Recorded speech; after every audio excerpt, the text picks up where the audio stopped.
Hello, hello, hello everyone.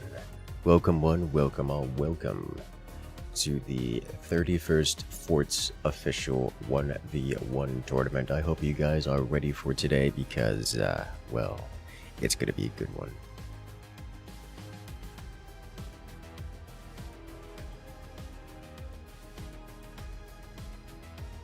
We've got quite the matchup set for today. You could use the bracket command to get things started and check out for yourself, as it looks like we're about ready to start off the first round. So I'm going to say hello to our tournament organizers and see what kind of shenanigans we can get up to. Hello there. Greetings. Alright chat, we have 42 Scientist and Romero here in voice comms as we're getting ready to start off the first match in the 31st tournament. I do want to say that unfortunately Nose won't be joining us today. He has other activities to take care of, so it's going to just be us here. And we shall make it good enough. Yes. We'll have some announcements to do. First off, for those who haven't kept up, Forts has just announced the newest DLC, the Forts Firebird DLC. So if you guys make sure to check out and give it a wish list, as that tells the devs exactly what they're looking for. Actually, have I wish listed? I haven't. I'm going to do that right now.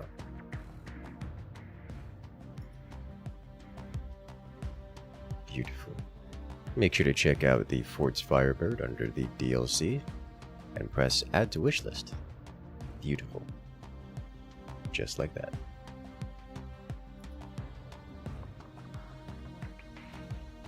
I'm super looking forward to that. I was looking forward to badgering 42 about this. Next announcement. There's the free multiplayer weekend for Forts this weekend, so we'll be doing lots of community Forts, so make sure to stick around after the tournament as we'll be doing community Forts for everyone. The free literally everyone weekend. This time. Yeah, literally everyone, because it's a free weekend, so you can just come and join. And as if perfect timing, the Season 6 of the FPL signups are open. The season starts the end of September, I think the 27th? Yes, the 27th. Yes. So if you guys want to join the FPL or just looking forward to it, make sure to jump in on the action. Lots of exciting stuff right now happening. Yes, like actually though, there's so much going on. I was really looking forward to badgering Nose about questions he's not allowed to answer about the DLC. You can just ask me instead. You know, here's a good point. It's not the same though.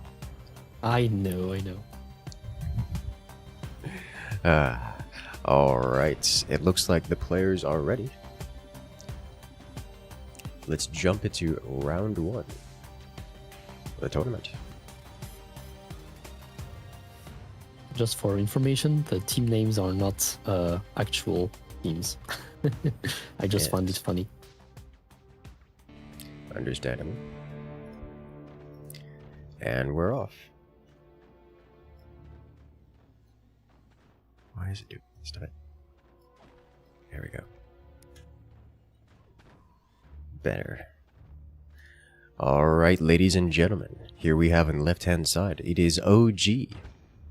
Playing as the Armadillo commander. Facing off against his opponent on the right-hand side in the red. It is Dronistian. Dronistian, known for being part of the FPL's Greenleaf team. One of the more popular teams here on the channel, or should I say, in the FPL. These are not exclusive. Indeed. Dronistian is playing as the Warthog commander, which pretty much the antithesis of the Armadillo commander. Armadillo's whole gimmick is armoring up and just not taking a lot of damage. Or should I say, tanking a lot of damage and not caring about it. Whereas the Warthog Commander is all about dealing extra damage. It's massive damage bonuses to all those heavy weapons.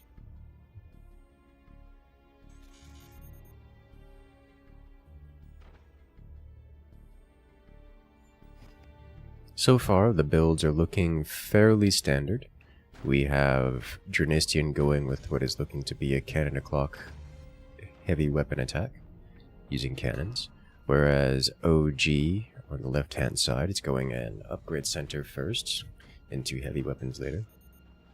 Which is a bit more meta these days, I think. Yeah, I must say I have not been following the meta a lot recently. Understandable. And also with the commander changes, there are a lot of things that can be different. Oh yes. It's just that the upgrade center into maximum eco has been the way to go. Yeah, for Armadillo I can understand. Especially for Armadillo.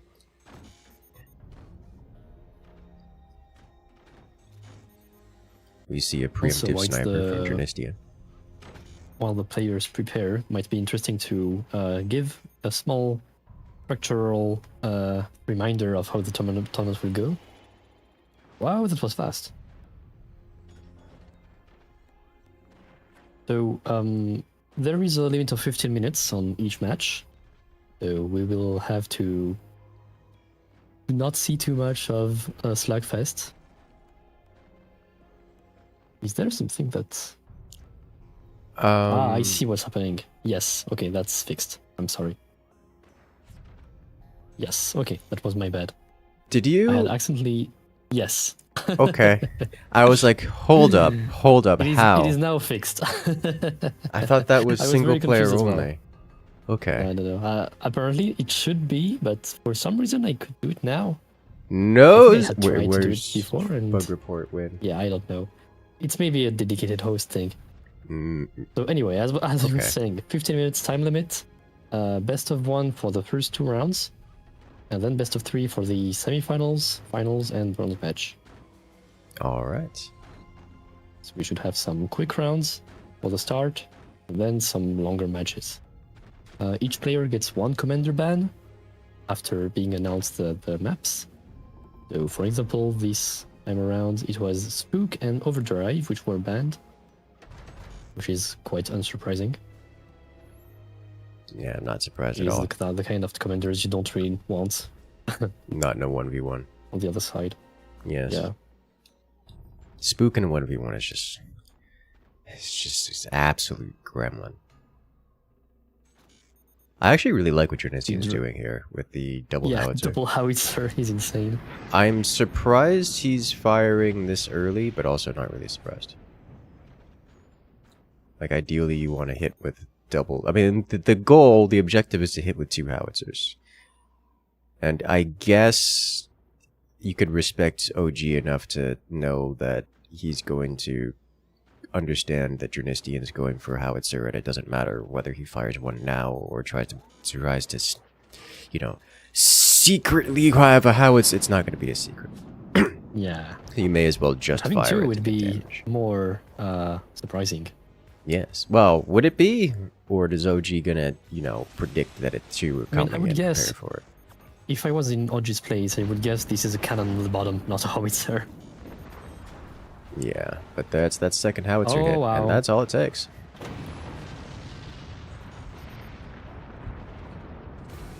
And just like that, Dronistian wins round 1 and knocks OG out of this competition.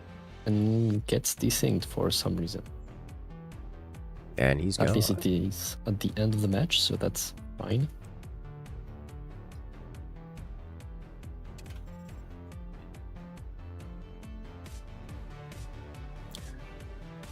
Alright, well there we have round 1 in the bag for Dronistian.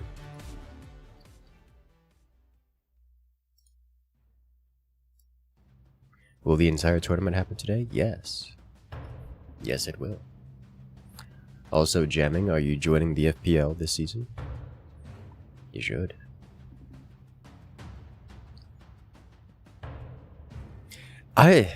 I was so confused. I was like, why is everything going so fast? Like, is there some? I don't remember forts having any kind of multiplayer speed up situation. 'Cause Yeah. there are some games where, like, if you have lag or desync, the game won't just jump forward. It'll instead just speed up your client.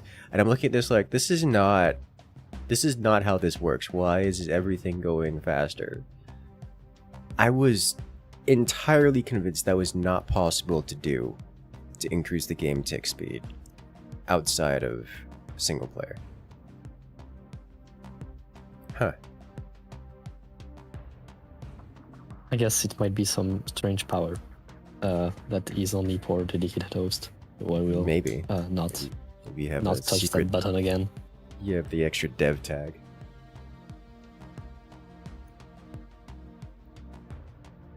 I have heard that the dev powers are actually just hard coded into the game for the devs. Yeah, it doesn't surprise me. It is so funny. Doesn't surprise me at all. Those can just force start lobbies. Yes. Which he's done a few times before, and he never intentionally, I don't think. Yeah, that is unfortunate, I guess. Why?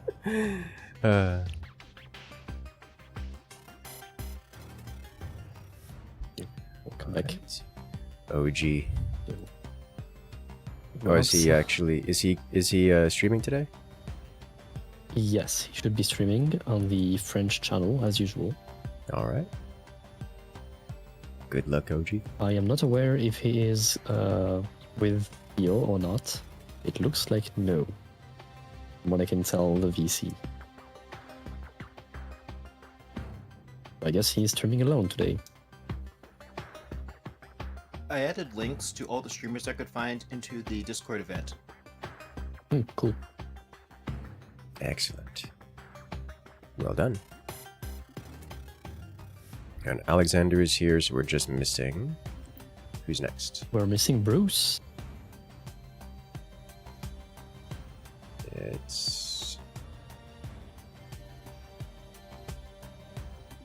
I think Challenger mode is having a moment with Bruce. I don't know if you're seeing the same thing as me. I am seeing something, but I don't see Alexander matched up against the something, so I don't... Yeah, Alexander is named Geek, GYC on Challenger Okay. mode. Okay. I just wanted to make sure I was reading that right. Yep. Understandable. And there's Bruce.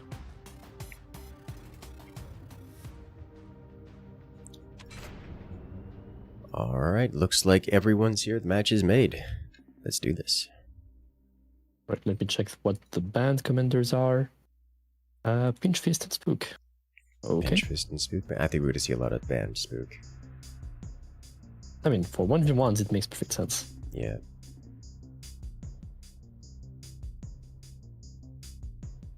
And we are on ledge grab this time. Ooh, fancy. I don't like ledge grab. It's awkward. It is a bit awkward. Yeah. Yes. Awkward is the word. It is the perfect description.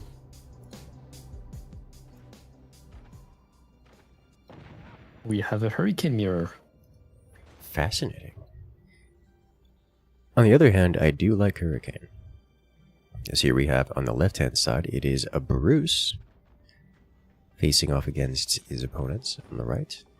It's Alexander in the red fort.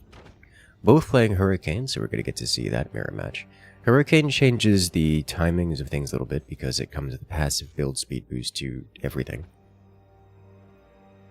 It also, and I'm fairly certain this is like the most important element, is it increases the power of the machine guns against projectiles. Makes it very good. Yeah. Oh, there goes Zelt's back.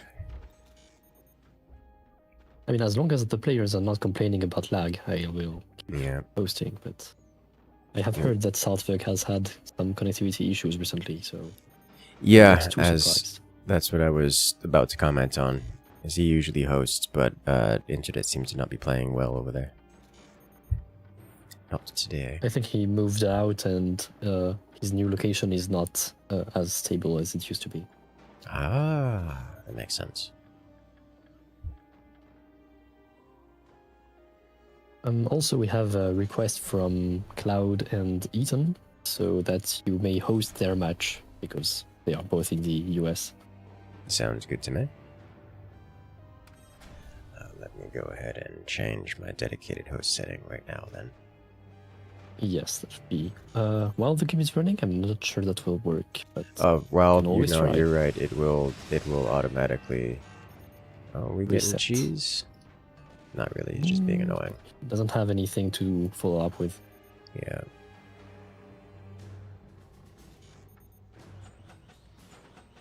But it does get 40% off his core there. Which is substantial. Also, he's not having any turbines. Oh, I he's have doing no it idea again. what he's... Pixar! Bruce! Don't explode. You gotta get a piece of metal, right? metal. Like, come on. Yeah.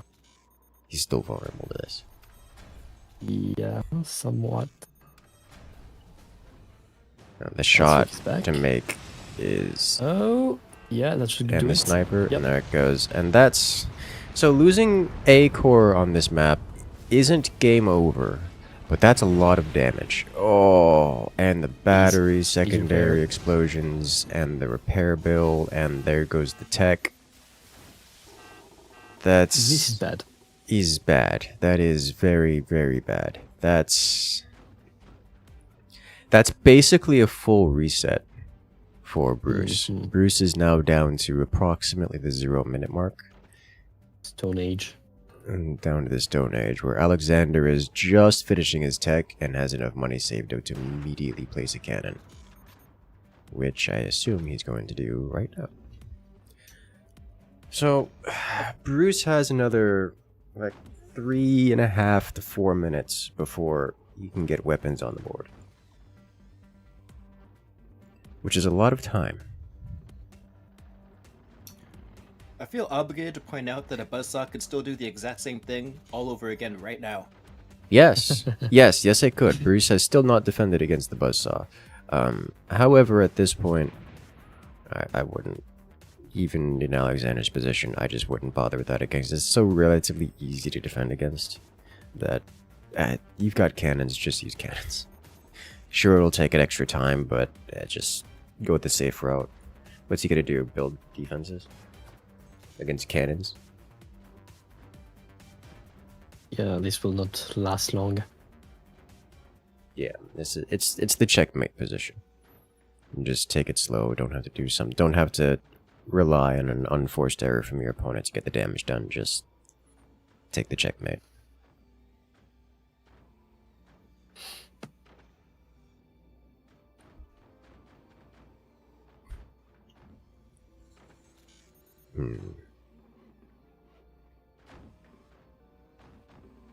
You're scared of commitments from the FPL. You see, that's the joy of the FPL. We had a lot of players who were also scared of commitments, so we did the FPL so you can play one match a week.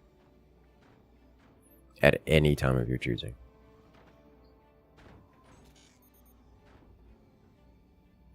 Which makes the whole commitment thing real easy to deal with.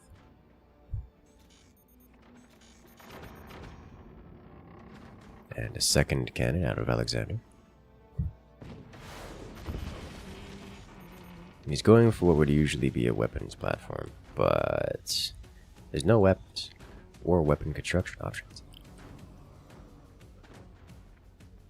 Bruce swapping over to rockets. I assume those are going to be upgraded.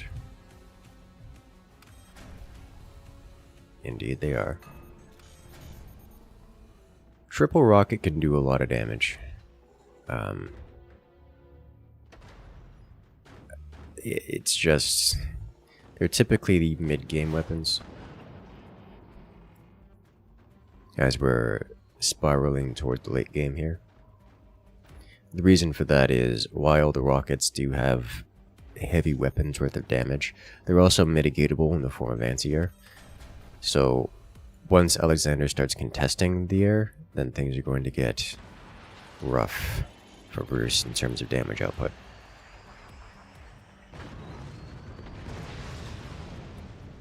A little bit of self-destruct there out of Bruce.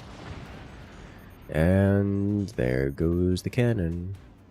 Punching all the way through Bruce's base and taking out the EMP. Secondary explosion and shuts down Bruce's base. And now the rockets are flying and being shot out of the sky.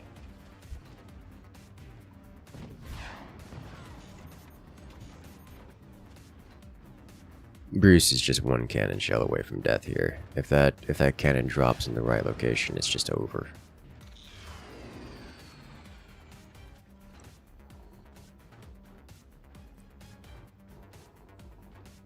Of course, now Alexander has machine guns which are boosted by... Oh, well, there it goes. Wow. An anticlimactic, but fairly expected way to go down. Bruce is eliminated, and Alexander moves on. Well played.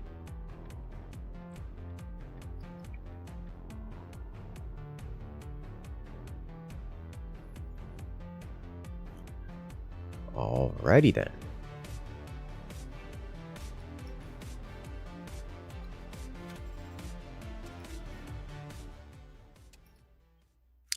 I got a network timeout. Yeah, I guess that's because I'm alt-tabbing a lot. Let me just deal with whatever I have to do, and then it'll be fine. All right.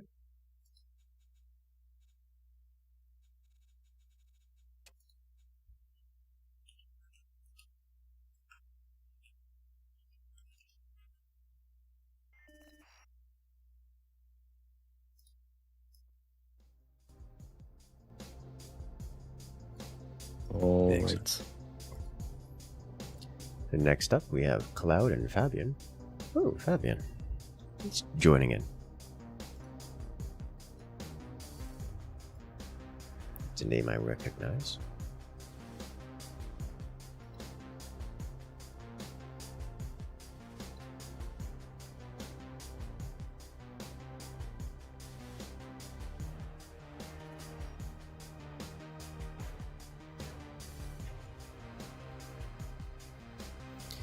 Welcome, welcome.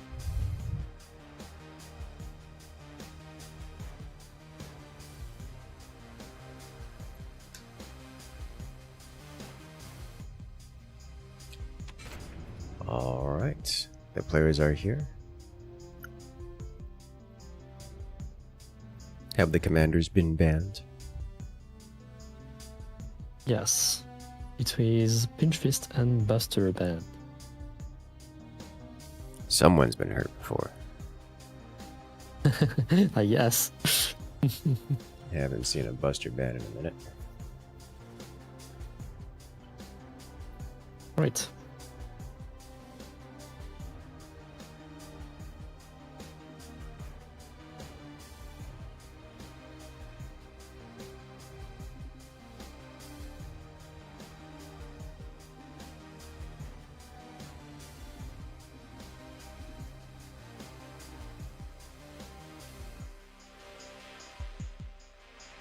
Alright, ladies and gentlemen, we are off to the races.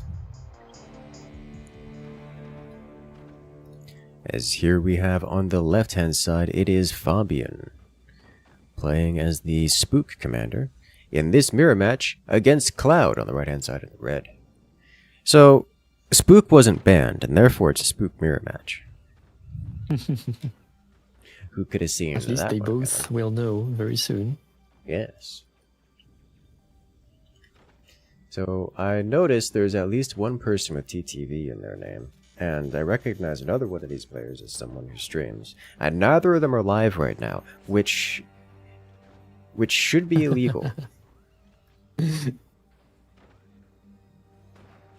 How dare you put TTV in your name and not be live on TTV? 24/7. Yes.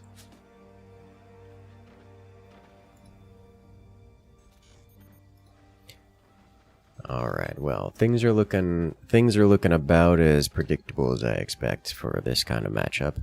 We got an early sniper at a Cloud who's just being annoying and plinking away at the wind turbines. But given everyone's spook, I expect not much in the way of early aggro other than besides your token EMP or your sniper or just general nuisance behaviors. The question will be, do we see an early upgrade center for economic upgrades, or are we going directly to heavy weapons?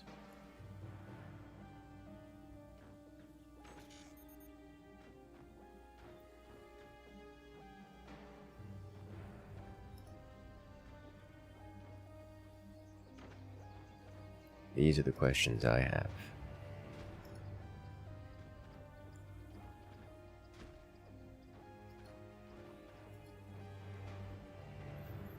Looks like it's upgrade centers for everyone involved. So I do think it's going to be something akin to the standard meta these days, with the developments of mine upgrades before heavy weapons. I must say that Cloud's Force looks a bit atypical.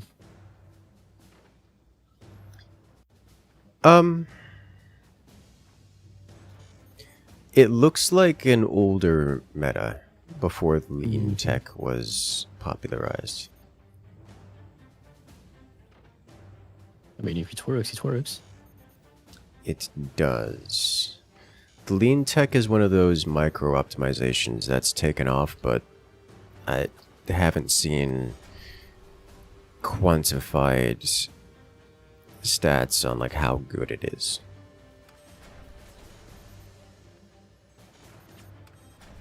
Like, I haven't seen it be the difference in make or break a round or anything like that.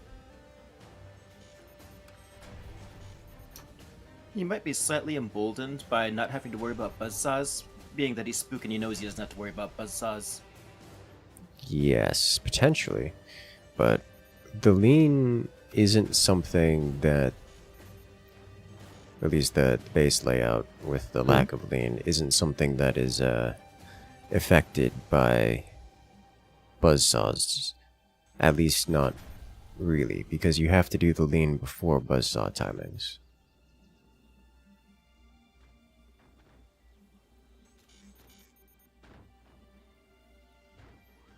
But Cloud rapidly developing an extra layer of thickage once the shotgun comes out for Fabian. Both players going lasers. Okay. Fascinating. I was expecting cannons out of Fabian.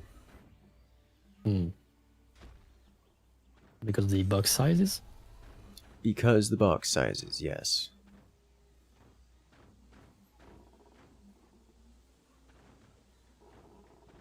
And also the positioning with the further back boxes.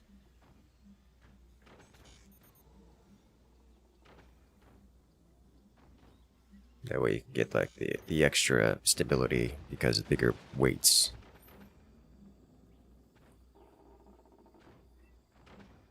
Cloud places mortars and Fabian immediately drops machine gunners. As he should. Indeed. A fire beam on the bottom of the wood spam from Cloud. I like that position. It's with the exposed doors. Yes. I like that position. It's the burn everything out of the sky position. Cloud. Yeah, but this also explains Cloud's base, because he's just going mid-game mortars. Mortars typically an earlier game weapon, used but for anti-air purposes. The fire beam. yes, certainly. This is actually one of my favorite overall strategies. Just suddenly mortars at the 8.5, 9 minute mark. Mortars do so much damage. Of course, the machine gunners are active and will keep the sky clear for the first volley, but Cloud's not going for one volley. He's going 2 sets of mortars here. And 2 sets of mortars does a lot of damage.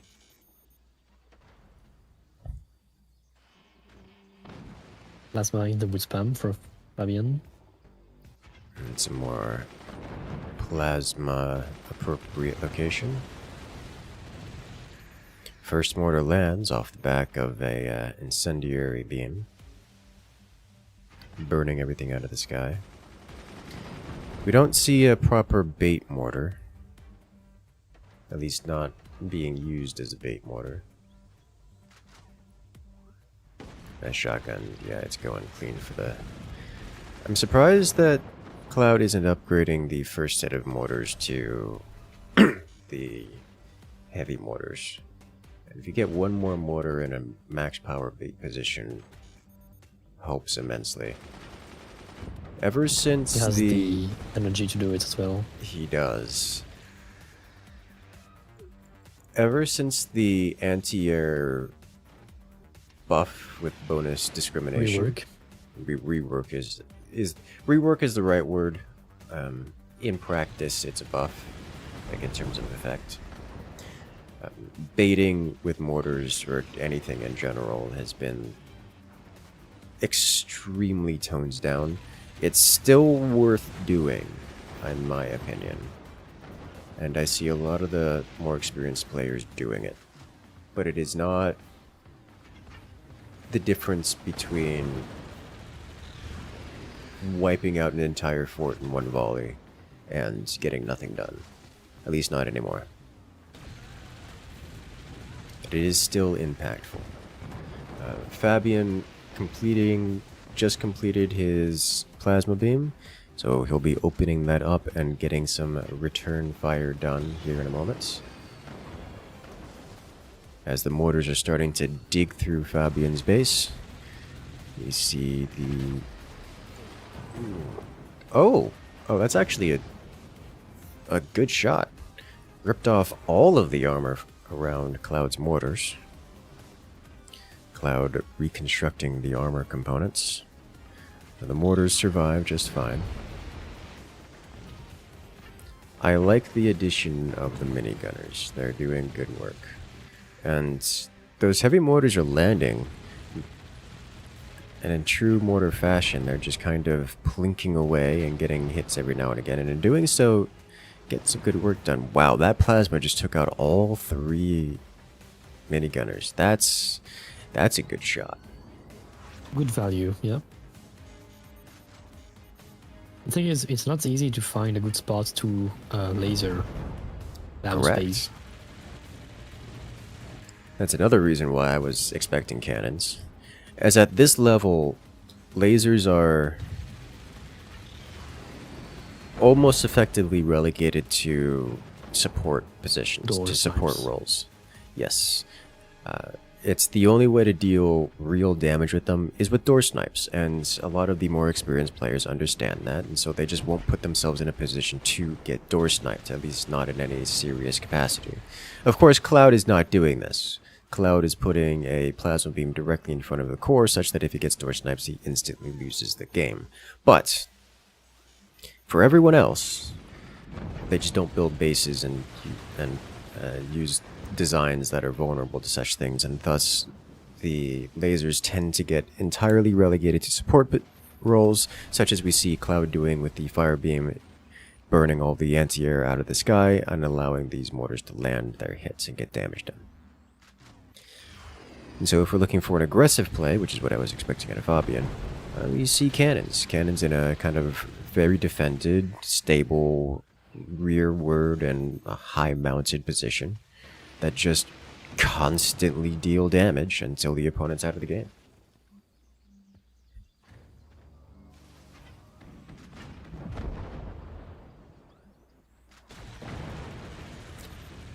That's a really bad sign for Fabian. Heavy mortars getting through without Cloud having to burn machine gun projectiles out of the sky is the death knell. It is an indicator that this game is about to go very poorly for Fabian.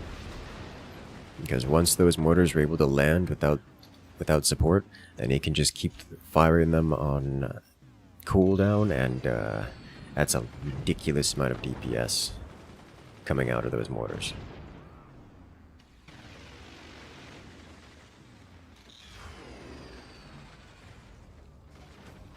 And his plasma is now ready. Indeed, which means Cloud may oh, he's going to Fire Beam, Plasma Beam combo, it looks like. And he gets it. And it And he gets the door snipe, too. Nice job. Cloud gets the door snipe, taking out Fabian's plasma. Fabian was prepared to take such damage. Did not lose any critical internals beyond Plasma Beam itself, which got door sniped.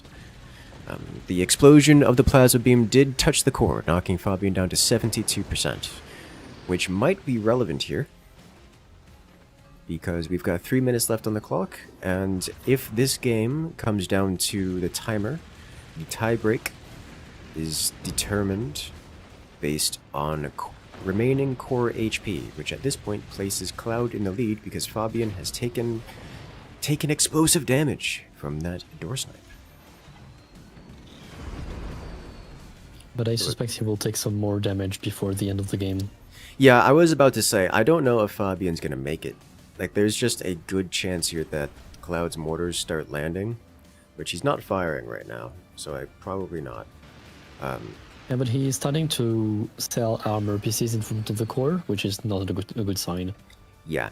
Like Fabian is giving all the losing symbols here, where things are going horribly for him, and once Cloud is able to consistently land those mortars, Fabian's base just collapses because he's, well, as you've mentioned, cannibalizing his defenses and getting himself set up for a just trying to survive as opposed to thrive and return fire. So once things go wrong, they go very wrong. Even there, that minigun almost made it all the way to Fabian's core.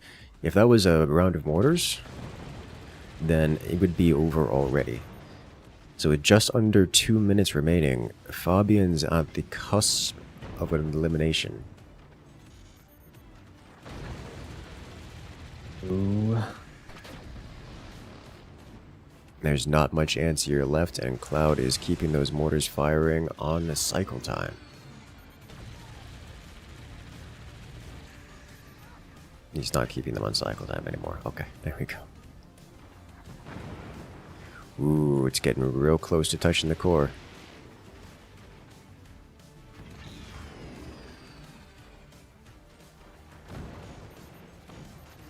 Look at that, penetrating into the base. Those incendiaries could use a re-aim, as could the heavies. I think they're mostly used for baiting purposes. Oh yeah, for sure. They still deal damage when they land on things. Yeah, of course. Especially if those things are anti-air. But I think Fabian is going to survive to the timer. But that will just leave Cloud victorious in this round. Unless something terrible happens. Yeah, Cloud is just armoring up. He knows, and he's just hardwalling off his weapons. He's hardwalling off from the front of his base. He's just letting it happen. Look at that, that's so much armor. He's like, all right, you're not touching me. I don't know if you've got any surprise punches, but it's not gonna happen.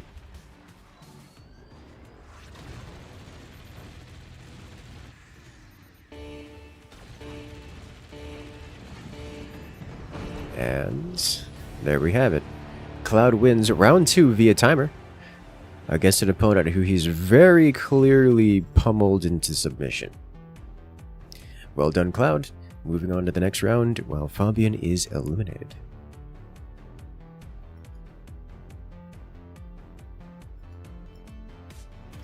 Well played. I like that round. The mid-game mortars is one of my favorite strategies. Especially if you can do surprise mortars out of nowhere.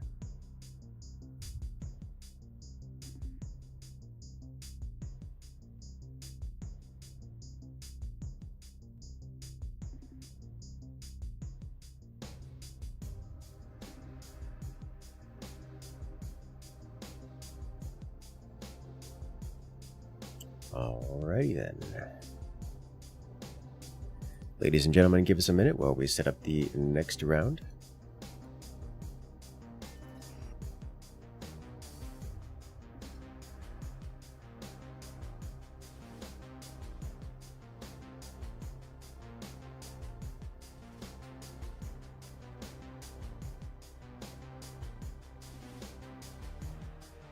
Looking at the forts category, it's all Germans, and then OG.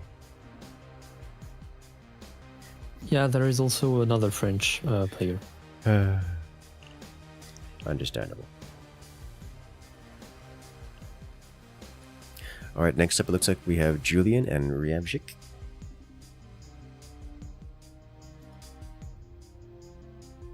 Be correct.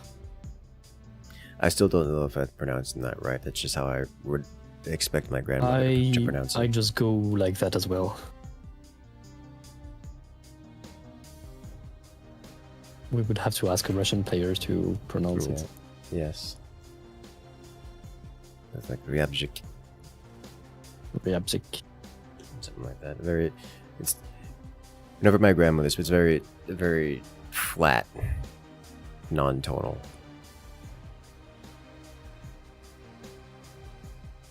Like impressively so.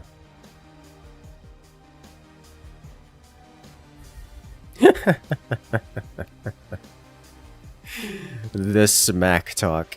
It begins. It had to. Yes. Good lord. Alright, it looks like the match is made. Who is banned this time? The bands are... Let me read again. Phantom and Spook.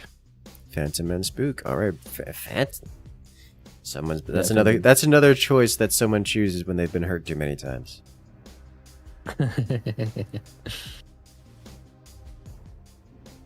Right, let's go. And we're off to the next round between Ramshik and Julian. Or maybe it's Julian. Julian? Julian. I don't know. I don't know. I've never seen. Maybe. I don't know that I've ever seen Julian in a Hispanic or Spanish name. And again, I'm not the person to ask.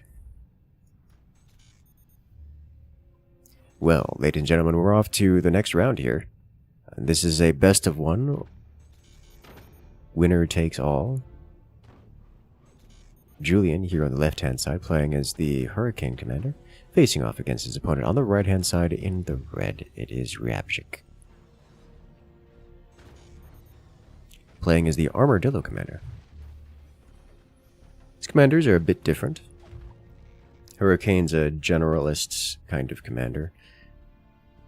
Gets faster building speed for all structures, faster reload speed for all weapons, and buffed machine gunners. I think it's also minigunners, right? I forget. It's anything with the burst fire projectile fires the burst quicker. Whereas on the other side, Armadillo Commander boosts the defensive capabilities. By that I mean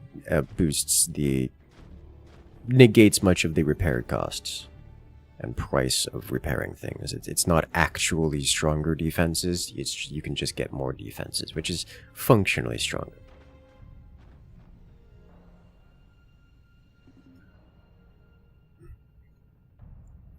The smack talk continues into the lobby, or into the game, from the lobby.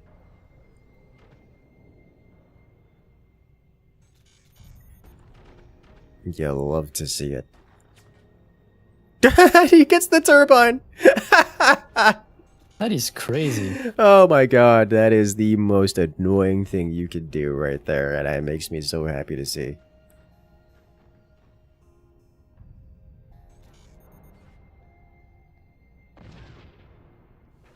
And Ramshik just sells off his sniper. Oh no. Well, unsurprisingly, we do see an upgrade center, early upgrade center for both players. We're going hard on the eco here, which I think does actually favor the Armadillo. Like, if we're going to the later game, there'll be a timing here where Julian will have weapons out early, and he can take... He should be able to get weapons out faster and start firing, which can give him enough momentum to keep the game, to keep Ryabjik constantly on the back foot. But playing as Armadillo, you kind of always want to be on the back foot.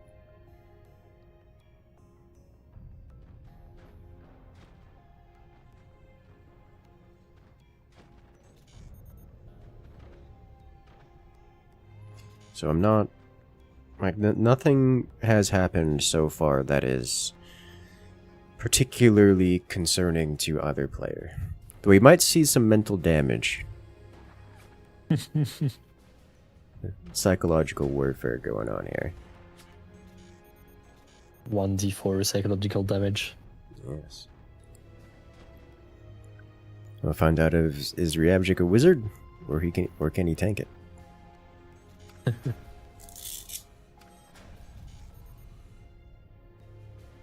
You see the mines getting upgraded for both teams. Both players. Team size of 1.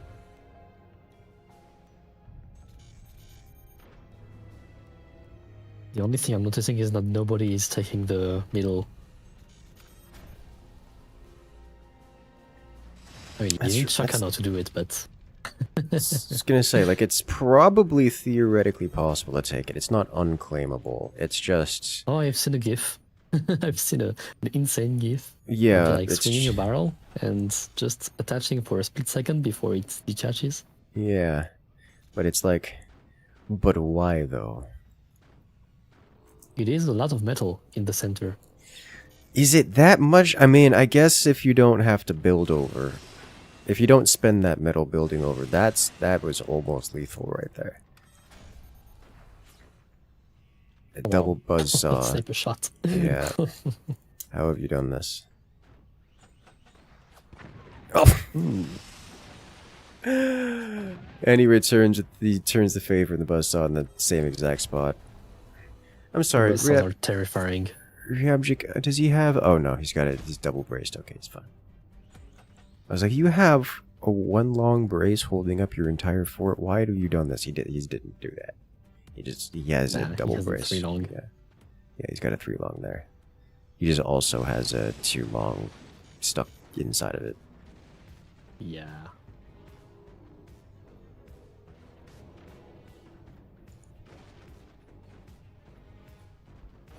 Alright, well, both players have developed their heavy weapon, their heavy tech of choice. Ryabjik going lasers, Julian going cannons. Julian does have 2 cannons already placed. And he just placed a 3rd. That's okay. So he's getting greedy with it. The 3rd cannon's a bit greedy. As we've seen already from Ryabjik, a buzzsaw plus sniper can deal incredible damage. And Julian has 3 cannons currently vulnerable to such shenanigans. So if Ryabjik wanted, he could just wipe out Julian's weapon investment just across the board. So it is quite greedy for Julian to invest into a 3rd cannon as opposed to defenses, or proper defenses for his first 2. But Ryabjik's not going to punish him for this, so he's able to get away with it. And that's going to put Julian in some notable advantage in terms of game state. Because those cannons are going to come online, and Ryabjik is going to get punched real hard.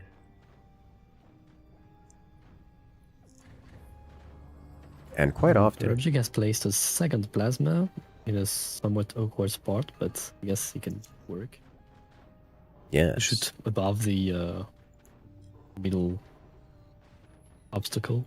Ryabjik's weapons are placed in a way that he can shoot around the central obstacle. As you may notice, there is kind of an obstacle here. It's not much of an obstacle, but it will take a couple rounds worth of... It'll take a couple volleys of shots to bring down. Julian has placed his weaponry such that he has to shoot through the obstacle, so he'll have to destroy the obstacle to get the Ryabjik. whereas Ramshik doesn't have to do that.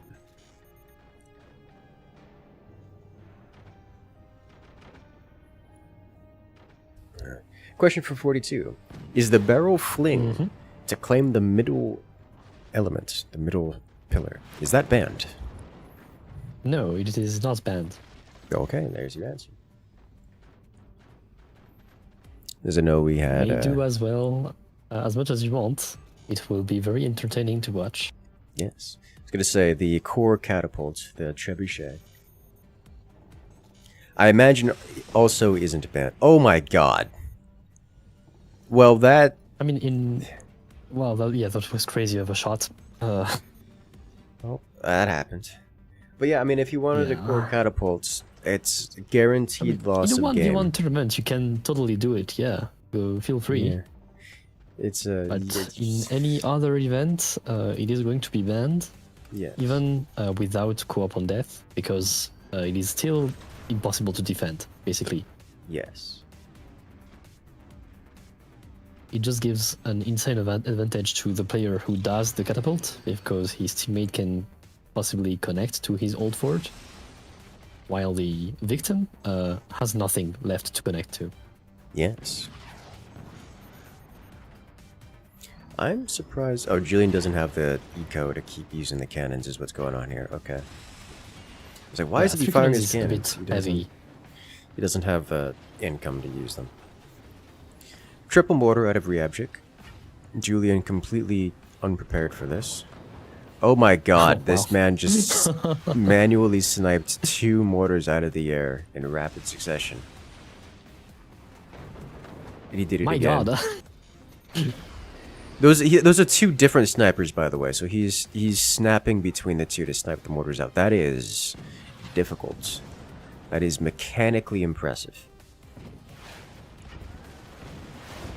And now the boosted machine gunners are online. That'll take a majority of those mortars just clean out of the sky. And Julian's... Oh, that... Wow. Ooh.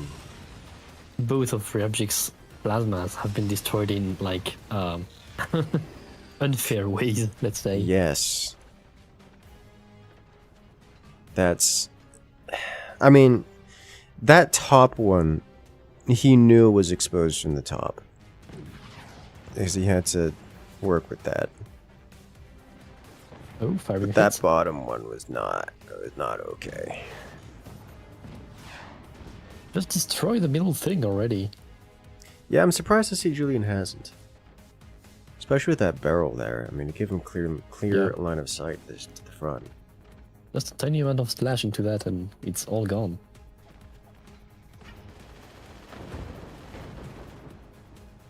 Also, I mentioned co-op on death earlier. It will not be featured in the next FPL season. Yes. So I was actually curious because last time we had this discussion on the tournaments and such, the takeaway was that we were going to ask the players and the competitors how they felt about co-op on death and whether they wanted to see it in the next season. I have indeed asked, and the answers were extremely mixed. Extremely mixed. I had given 4 choices, the 4 being either keep it as is, remove it entirely, use Aska's mod to change how it works, or choose to enable or disable it on a per map basis. And all 4 options basically got the same amount of votes. Yeah, that's... I'm not terribly surprised to hear that. So we had to cut it, and it was basically more of a nose decision, but I was still happy with it.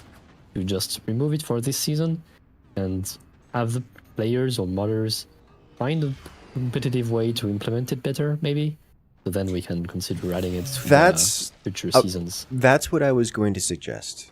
As I think even Aska's mod, not that it was a well thought out thing, was just something slapped in there so we could start playing. Yeah, it was just slapped on top. Yeah. I think co-op on death, as a concept, is cool. As it's implemented, needs a little help.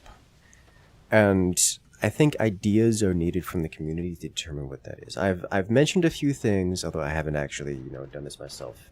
I should just do it to see how it plays out. I've mentioned a few things, and we can banter back and forth about it.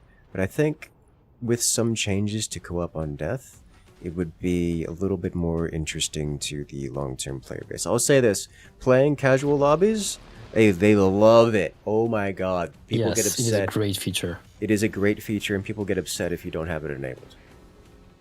But for a more competitive scene, it's got problems that need to be addressed. The issue with this is that it is not obvious. It was not obvious that the mega base meta was going to arise from this.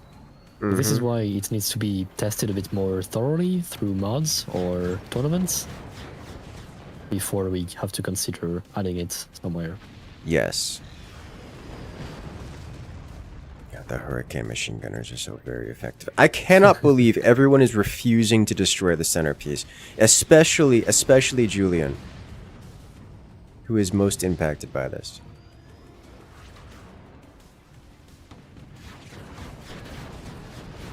So far there is no core damage, which means that the tiebreaker for now is total damage dealt. And I'm not sure which side is winning on that front. It's gotta be Julian, right? I would guess it has to be Julian, yes, but I cannot be sure. Unless I spoil myself. Well, with under 60 seconds left in the match, we're gonna find out here pretty soon, I think. Yeah. Oof. Unless core damage happens, of course. Unless core damage. I find it so unlikely. Yeah. There's so many layers of armor in front of everyone's core. Just destroy it. Come on. I mean, it's kind of too late. No, it's too late, yes. I'm surprised Julian went with the nuke. Just adding in more turbines and actually using his cannons probably would have been more damage. If that went through the portal, that would have been devastating. It would have been very funny. Yes. And it is Julian. Julian wins the timer. 6 times the damage. Yes. Surprise! The man firing the weapons did the most damage. Alright, that will eliminate Ramshik and send Julian on to the next round.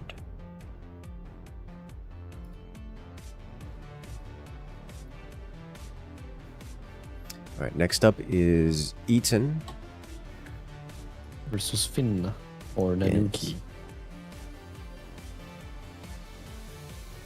Well played.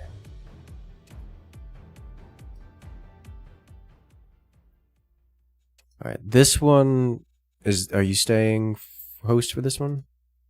I guess they have not asked for anything, so I guess yes. Okay. Also, I'm sorry for the disconnects.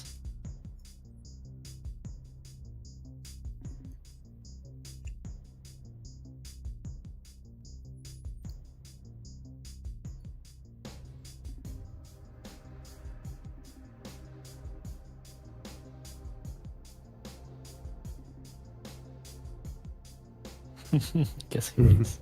Oh my god, 300 ping. Jesus Christ. Where is he again? I don't... I'm not sure. That's gotta be Oceanic. Oh yes, I would have to guess. Like, that's not EUNA ping.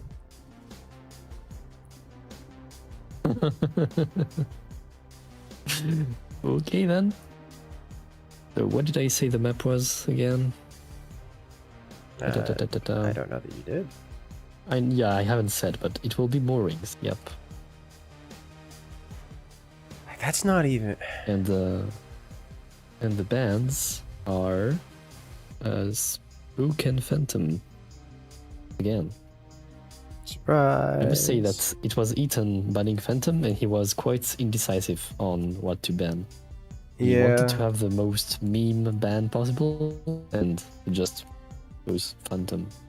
Makes sense to me. Which, I mean, it is fair. Alright, let me do the final details.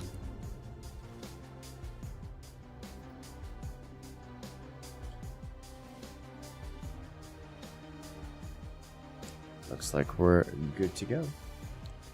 I want to take this moment to remind you guys that the Fort's Firebird DLC is available to wishlist right now on Steam. So make sure to stop on by and hit that wishlist button so you too can check out the next DLC as it comes out. Make sure to watch the gorgeous screenshots from the demo. Yes.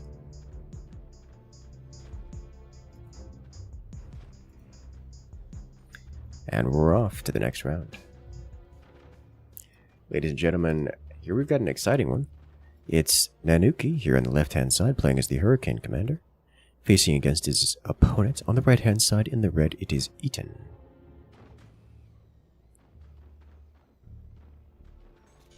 I like when Eaton plays the game. I get to He learn told me things. when he was signing up that he was a bit rusty and that he had a couple weeks to de-rust. We'll see if he has. To be clear, Eaton has like been purposely rusty for a while just so that people actually want to play against him. Especially And we in have the 1v1 new scenario. Eaton contenders in this tournament as well. Mainly Clow Alice, but actually he dropped out, so it won't be Clow Alice, but there is I Am Myself. Yes.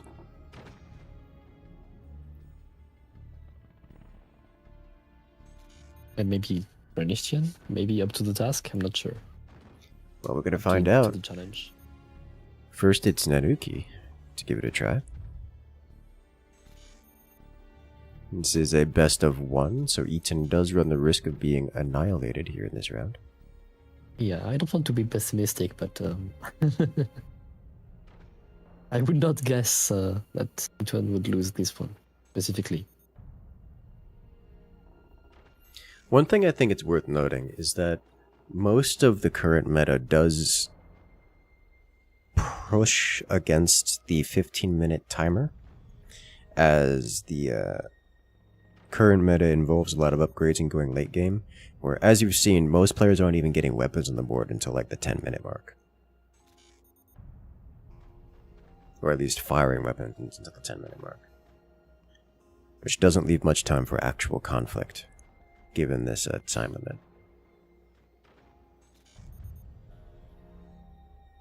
Yeah, the point of the time limit is also to see how shorter games go. Yes. Because, we've seen enough cannon slugfests and cannon towers and cannons. Yes.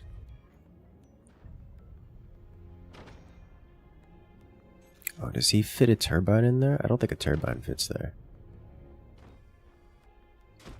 It wants to fit there, but I don't think it fits there. Look at Eaton's base with the dangle, the turbines, and the batteries. Is optimal, obviously. Yeah. Straight into the one sandbag in Eaton's base. Just new. Nanuki going for what's looking like a pretty standard fire beam, plasma beam rush. Is he even going to sell off the workshop? He's missing some storage, though. He is. Oh, will he do the storage like here? Yeah. I think he's trying to fit the storage underneath, and I don't know if Yeah, that works. I like this here. spot. I think it's possible. In most Something you maps can it's do in- possible. Okay, yeah. I Yep. was going to say, in most maps it's possible. This one I don't recall if it was, or if that gap is too short. Yeah, I wonder why more players don't do that, because it's super funny and It's- efficient. It's very good. It is perfectly defended. I mean, if you get hit there, you might as well just lose. Yes. Double fire beam, actually. He did get the storages, so I expect the plasma as well, but double fire beam is the Yes. start. It will be a late-ish plasma, but yeah, Eaton already has a fourth of the plasma ready. Yes. But nothing to accompany it. I'm sure he's going to place a fire beam here in the next I think he 15 seconds. might be waiting. No, okay. There it is. Yeah, fire beam it is. At now. I mean, and it's a 1v1. Fire beam plasma is just like the way to go unless you're doing something weird. Of course. I do reasonably expect Eaton to throw in mortars at some point in time during this. Oh yeah, that would be very, very strong.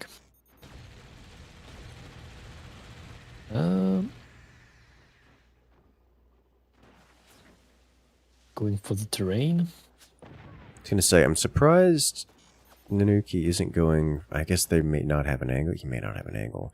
But not even trying for the fire beam timing attack. Just testing the angles, maybe. It's like, if you get fire beams this early, like, you want the timing attack. Like, that's the timing attack. Plasma will be... The plasma will be very much delayed, yeah. Only now, be 7-8 minutes plasma. That's actually going to be a rough timing. Oh, he gets the shield. I was going to say, if he doesn't get a shield, there's no way that plasma survives. But Eaton's going to go straight to the core here, right? Yeah, I was going to say. And he has every right to do so. In this kind of matchup, you just go straight to the core of fire beam, plasma beam. Force your opponent to deal with that. Like, there's nothing. Don't get cheeky with it. Don't do anything crazy. You're on a 15 time limit, so you don't have to play the meta upgrade center stuff. Just 5 minutes in, hit him with fire beam, plasma beam. It's an old meta, but it's an old meta for a reason. I have actually started again playing the game a tiny bit because I will be participating in the FPL. And yeah, plasma fire beam is just so good. It really is. So I will definitely be doing some of that. Good. I'm looking forward to that. I will finally give the prime example of how to schedule your matches. Yes. How to schedule your matches? The answer is 42. Mm-hmm. I have a whole spreadsheet just for scheduling matches.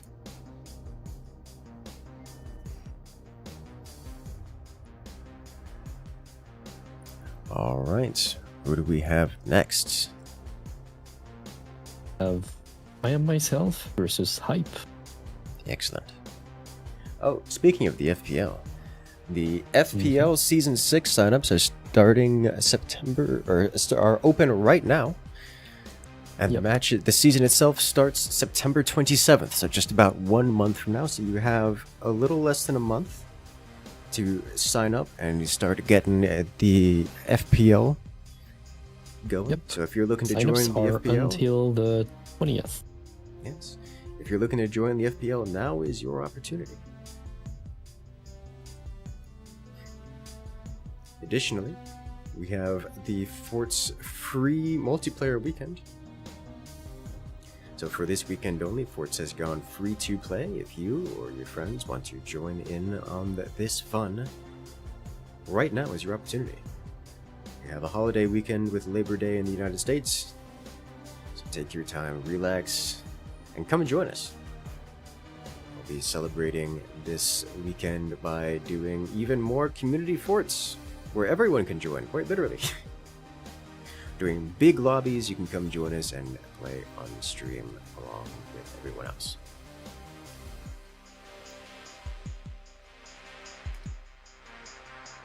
Alright, we have Overdrive and Spook Band. Excellent choices. On Desert Ruins.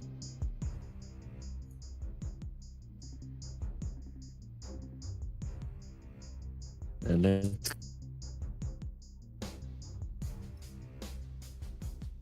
So far, so good. Alright, ladies and gentlemen, we're off to the next round.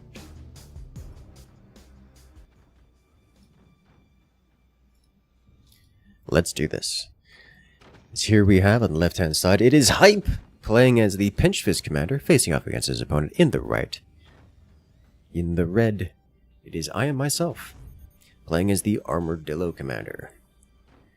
These are polar opposites in terms of commanders. Pinch Fist sells everything for 100% retail, and in doing so, is the premium commander for, well, selling off everything in their base to boost the early game and get to, well, any destination faster down the tech tree. But that's really about it as far as Pinch Fist goes, benefits. Technically, Pinch Fist also gets half-cost firing speed during their commander active, which is also useful when you don't have enough economy investment to get your weapons firing, which again leads to Pinch Fist being this super greedy, super cheesy commander where you sell everything, get weapons out as fast as physically possible, weapons that you can't even afford to fire, and then you fire them via the Pinch Fist half-cost fire, half-cost ability. Whereas on the other side, I am myself is playing as the Armadillo, whose entire gimmick is cheaper repair costs and cheaper armor, so you just get more armor and then eco behind it. That's the entire playstyle of Armadillo, which is the opposite. We'll get to see which player comes out on top. To specify that Pinch Fist has been slightly nerfed recently, and now it's only 75% reclaim instead of 100, except during active. You have to be a bit more careful. I did forget about that.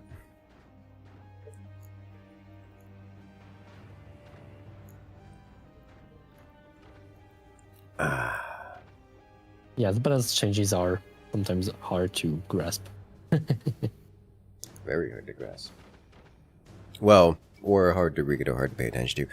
Honestly, when it came to Pinch Fist, I didn't even pay attention to Pinch Fist. I was like, Pinch Fist. I do wonder, why did feel the need to change that? Because Pinch Fist wasn't exactly an incredibly popular commander to begin with, at least not in this meta. It was still, like, quite high in the picking. Okay. You have the actual numbers. I think it's because I don't see Pinch Fist win a lot. It is mostly because there are so many Pinch Fists mirror matches that it averages to 50%. Really? Okay. Yes. That's probably I think we posted the last season stats, and that's basically what happened, I think. Man, the FPL has been a great source of data and balance adjustments. Yeah, ranked as well is quite a valuable tool for this. We also have some detailed stats on ranked, but they are not immediately available to the public, usually. Yeah, no, of course not. I don't expect them to be. Let's see. We have Blamo doing cool drafts with them. Yes. Want to point out, both players are going upgrade center before heavy weapons. It's not a surprise, so we see the upgrades coming around. Hype got an upgraded sniper. And immediately I myself sold off anything it could snipe. Could have seen that one coming.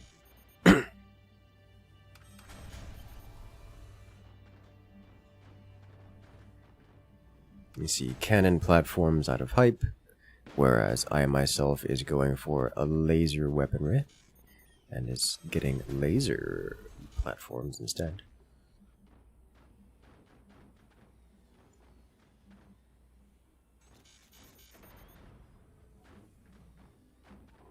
If I were Hype, I would AP snipe those mines on top. Yeah. Just for being evil. Just to be annoying. A reminder that I exist. Yes. And also it's quite hefty repair bill, so it is actually. It is worth doing.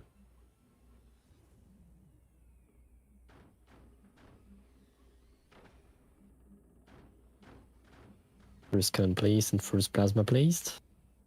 Looks like Hype will be a tiny bit earlier.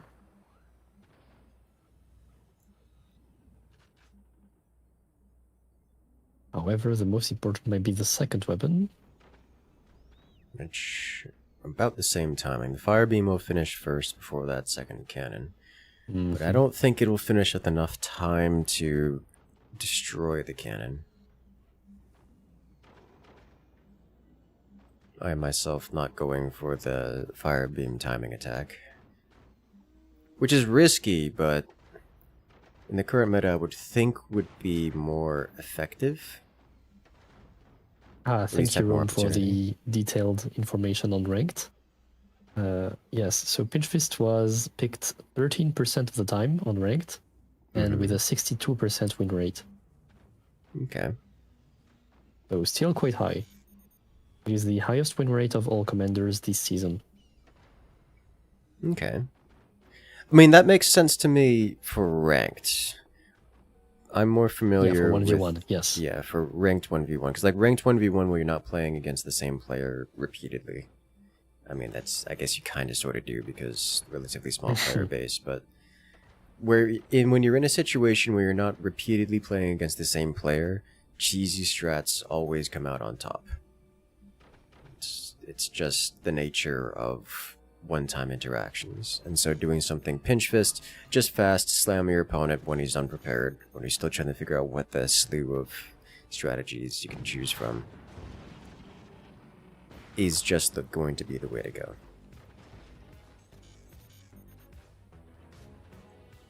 Those numbers will not be the same for tournaments.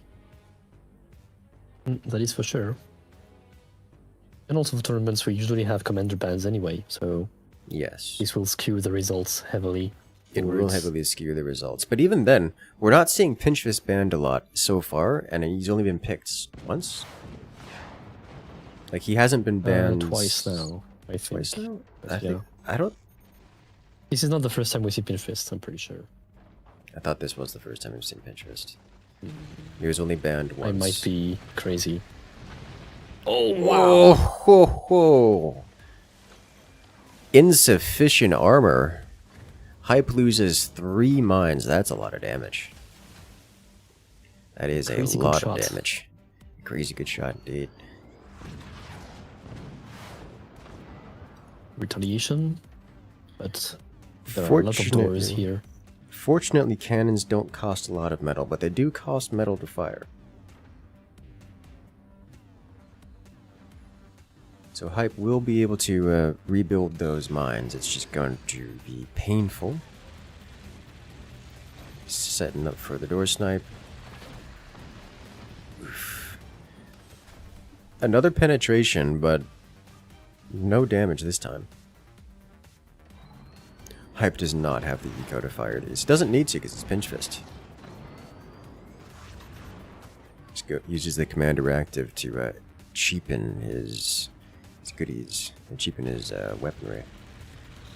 Hype needs to upgrade his turbines and or add more turbines. It's especially relevant now that cannons cost a bit more to fire compared to before.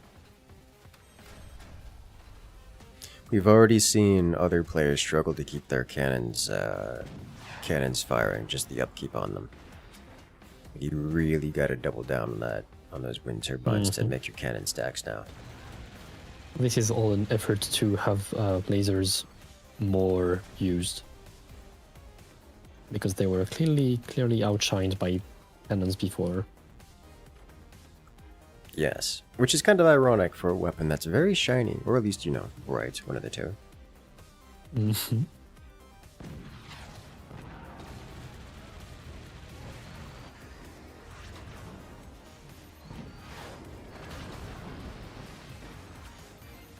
Not quite getting into a snipe.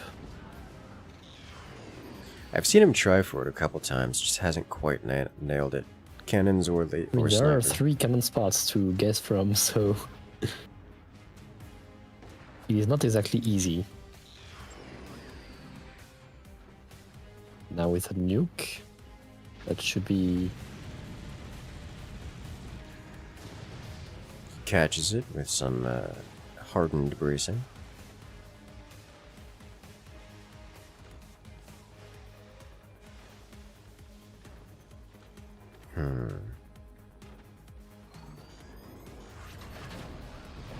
Oh, wow. That's a lot of damage. He does it. And that's the power of lasers. Right there. 2 cannons and a mine go down. Hype is in danger. Also, that nuke has a clean shot to the Hype's core. I don't know if I myself recognizes that. Hype certainly doesn't. He has 4 minutes to notice it. Or simply just suppress the cannons. Or should I say the singular cannon? He actually manages to get some good clean shots on Hype's doors there. If he keeps that up, that last remaining cannon will not be long for this world. I am myself now adding buzzsaws, as he should. Kinda surprised we haven't seen buzzsaws already. Buzzsaws on this map are just good.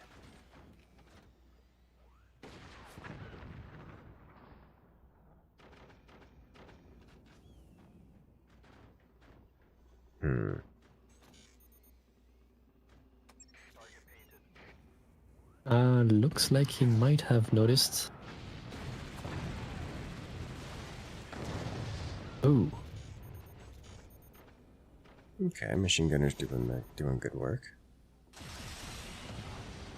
Not for long with those buzzsaws. They tried.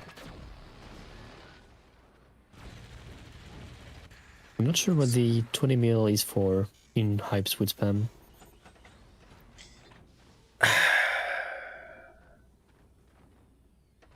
I have words and opinions, but I will not use them. Show us what you can do here, Hype. I think he's It just is trying no to time. pump his damage numbers towards the end. I hadn't considered that. I think it's going to backfire. Oh, I myself ran out of energy. Okay.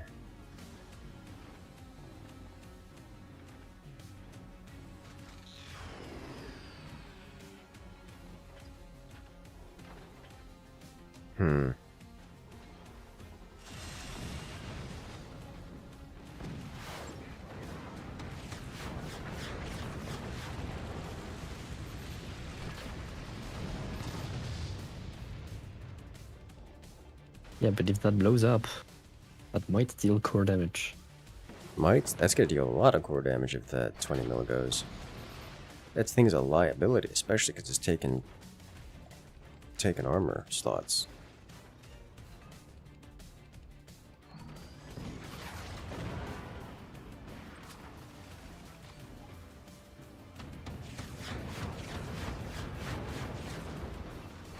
Ooh. I'm surprised Hype. Snipe. I was gonna say, I'm surprised Hype isn't just adding energy shields around his core.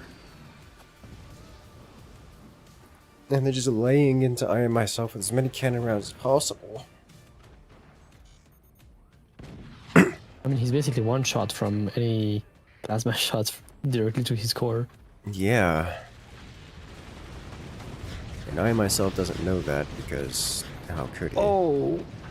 Oh, that does it. Oh, there we go, core damage. There's the door snipe, and with the door snipe comes core damage, and Hype will be eliminated in 40 seconds unless he's able to retaliate with core damage of his own.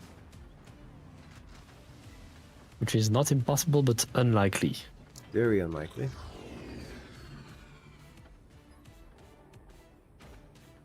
That was one of those. Those are one of the words I was going to have about him placing the 20 mil in that position. By the way. Yeah, core damage. He is very concerned.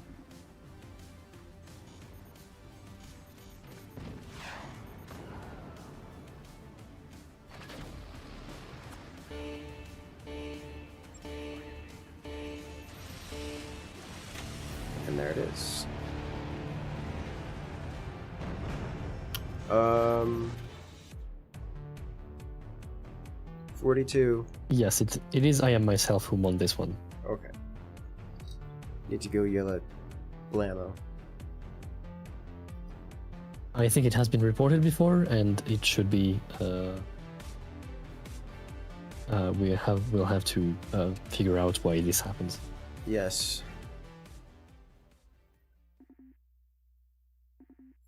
All right. All right.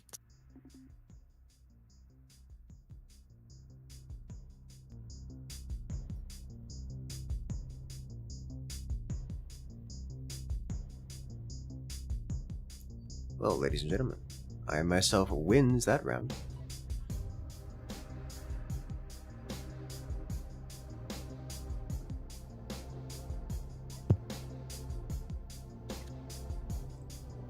Congratulations, he moves on to the next round. While I am Hype getting is DMs from eliminated. people mentioning that we should not use this. How should I say? Time limit to do the tournament, but I mean, time limit is part of the tournament. It has been chosen so that we It's- have shorter matches. Yeah, like, I understand. I agree. I've already mentioned the time limit thing as an issue, and I know it's an issue, but it's also not. It's also an issue that we don't have a solution, an alternate solution for. I mean, we want for shorter matches to be obviously shorter, but it is also a tool to have matches be different than what we usually see. Yes, the shorter element of the matches is important, very important, because unless we're going to split this tournament in multiple weeks, which is not impossible, but unless we're going to split It is the not tournament into impossible. multiple weeks, then it's just disrespectful to the players. I mean, we have players in every region. We have them wait, 12 hours to play their matches? You can't do that. It doesn't work. So we do have to have these hard time limits on things. Like, I understand it negatively affects... I understand the complaints. It's not something that we are meaning to change.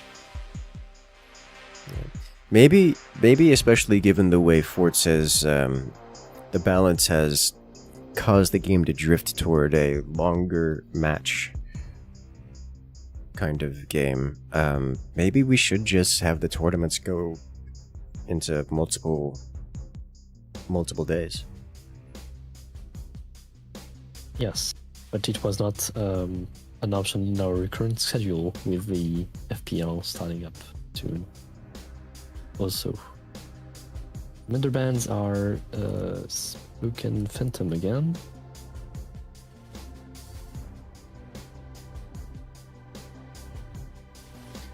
Alright. Alright. Ladies and gentlemen, we're off to the next round.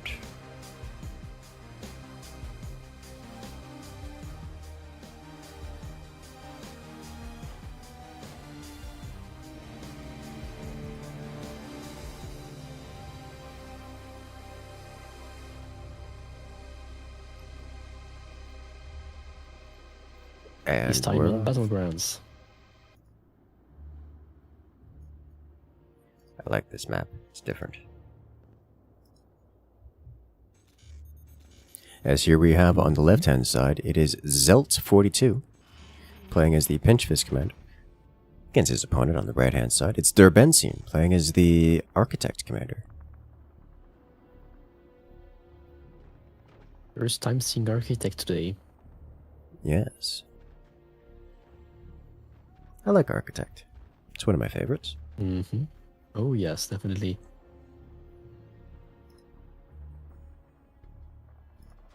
Benzin is going to his expansion.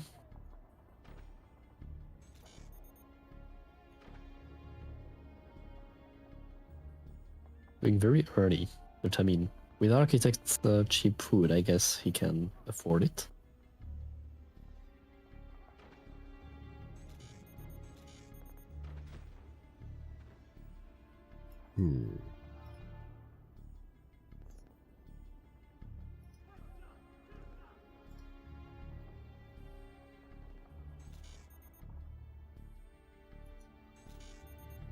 Zelt going swarm missiles.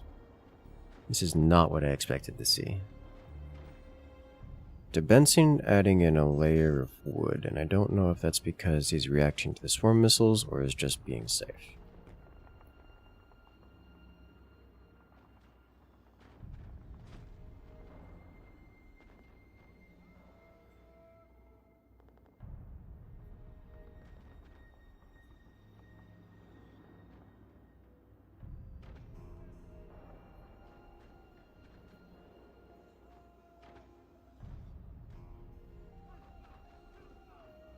Triple swarms, you love to see it. Derben getting an upgrade center. No upgrade center from Zelt just yet, so I assume it's going to involve firing those swarms before doing anything else.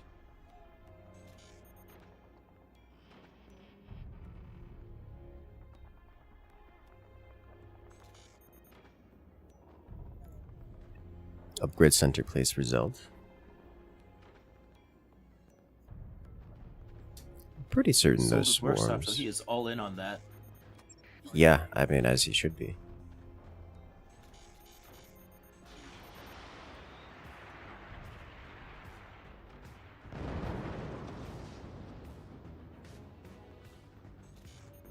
The swarms hunt for their favorite food and find it.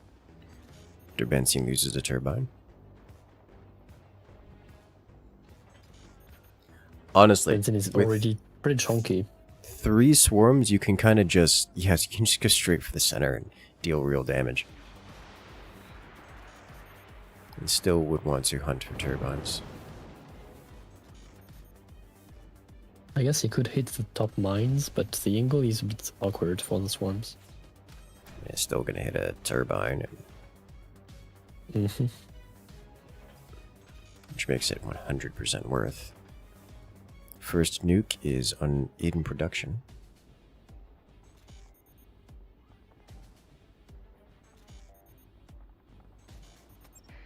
Aiming to the weapons platform.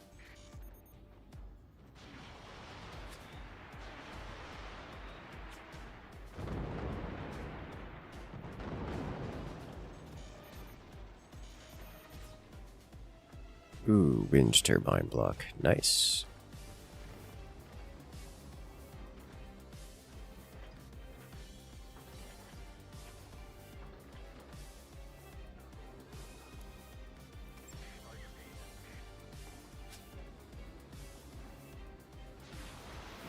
Good job.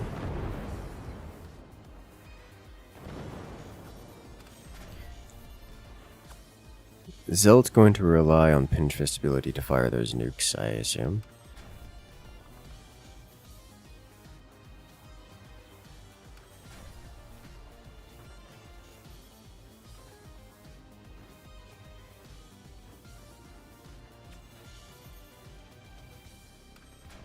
Derben getting hefty amounts of anti-air. The triple shotgun also doubles as offensive firepower, as we're seeing here, taking out a turbine. Zelt is going to struggle for energy production.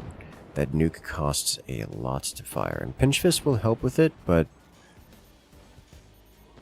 it's not going to be enough to keep damage consistent,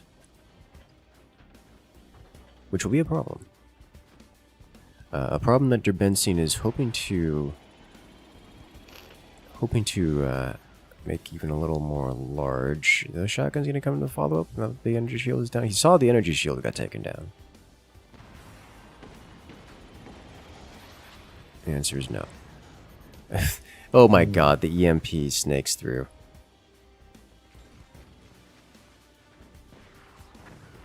The AP sniper taking out Zelt's only sniper, so that will shut down Zelt's offensive capabilities for a moment. But Zelt is just kind of struggling here. Like Derben doesn't have any super heavy aggro weapons, but he's swapping from... Derben was clearly going for laser late gameplay, and is kind of swapping, adjusting to go to more map control. triple shotgun, double EMP, triple EMP. He's got a bunch of flak, upgrading machine gunners. So he's going a lot of aggression now. Zelt finally gets his first nuke launched. It goes drunk and gets taken out.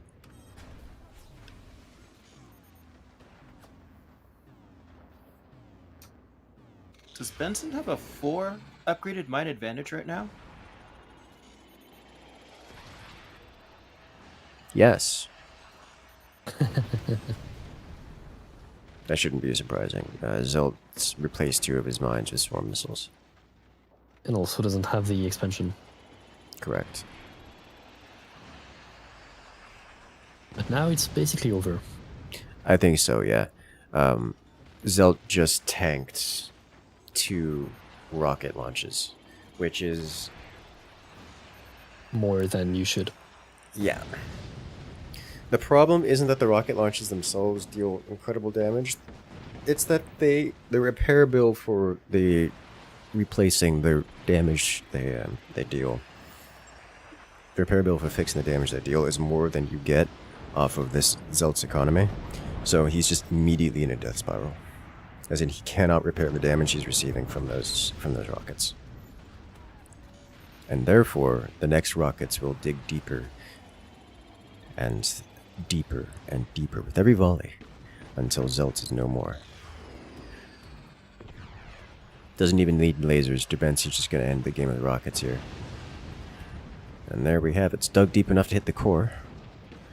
Shotguns hunting turbines.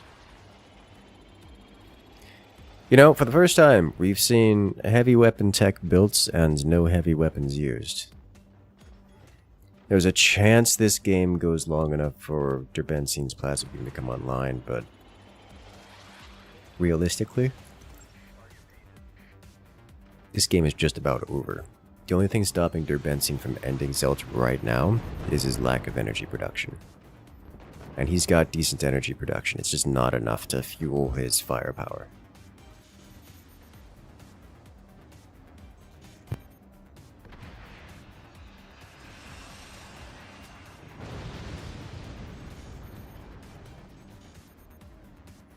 Oh boy.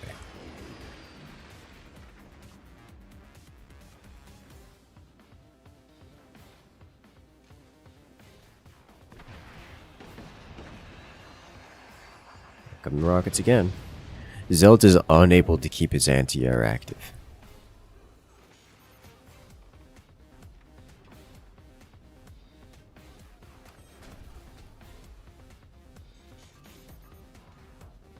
Okay.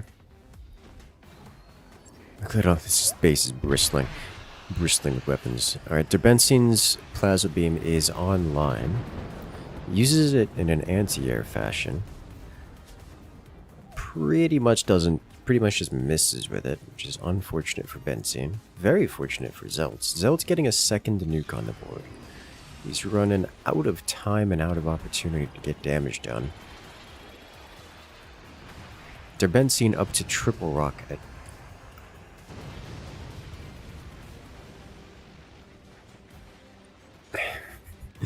Triple rocket, double minigunner, triple shotgunner. Is that 4 flak, 2 EMPs, and a plasma?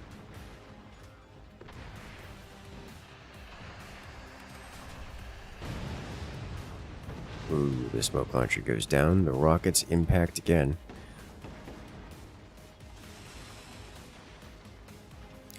Yeah, that's a sign of the times. Zelt has no more turbines.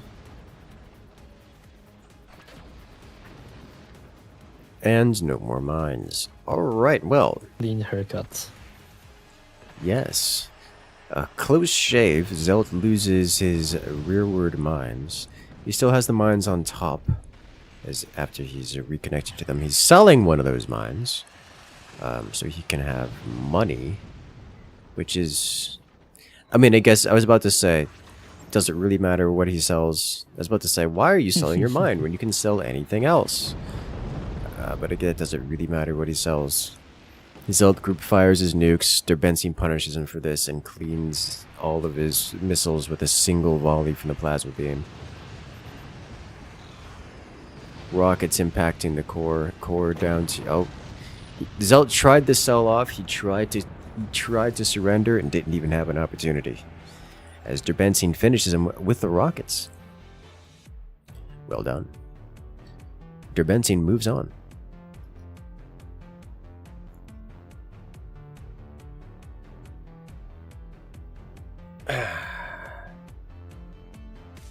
That is the last round in our round of 16. No, last there match is in our still round one. of 16. Nope. Is that true? There is still one. Yes, it's Right, 'cause we we just skipped- swapped 2 matches because Junu was asleep. You know what? As That he makes should. sense. This is He's why not the time awake. limit is required, because we have different time zones and other issues with the players. Scheduling issues. We can't have people be up for too long. I do think in future tournaments we should split it over a couple days. Yes. It will depend on the tournaments, but yes. Yes. Especially for We this. just wanted a short one just for before the FPL. Understandable. And the free weekend. I'm under And the strict free orders to mention weekend.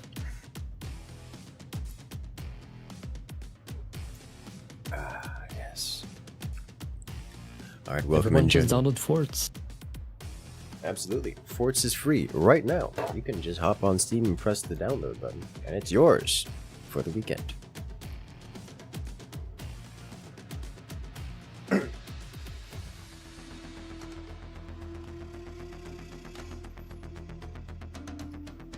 Which means you guys can come join me tonight, today, in our big community matches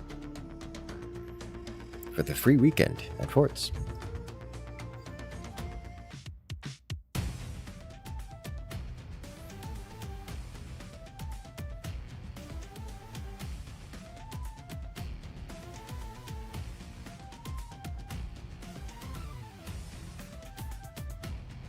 Give us a moment while we set up the next round.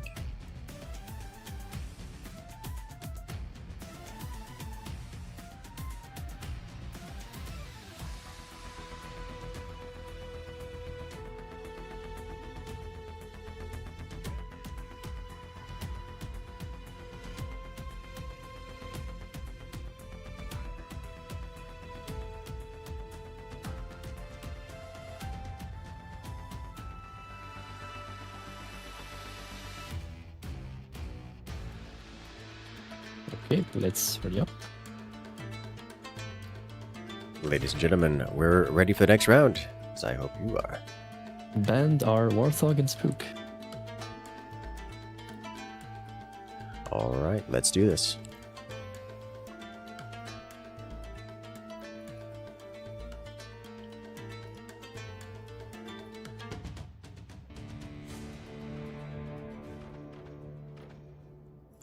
And we're off. Ladies and gentlemen, here we have on the left-hand side, it is Junu. Facing off against their opponent on the right-hand side, in the red, it is Though 15 Rider. In this mirror match, overdrive on overdrive action.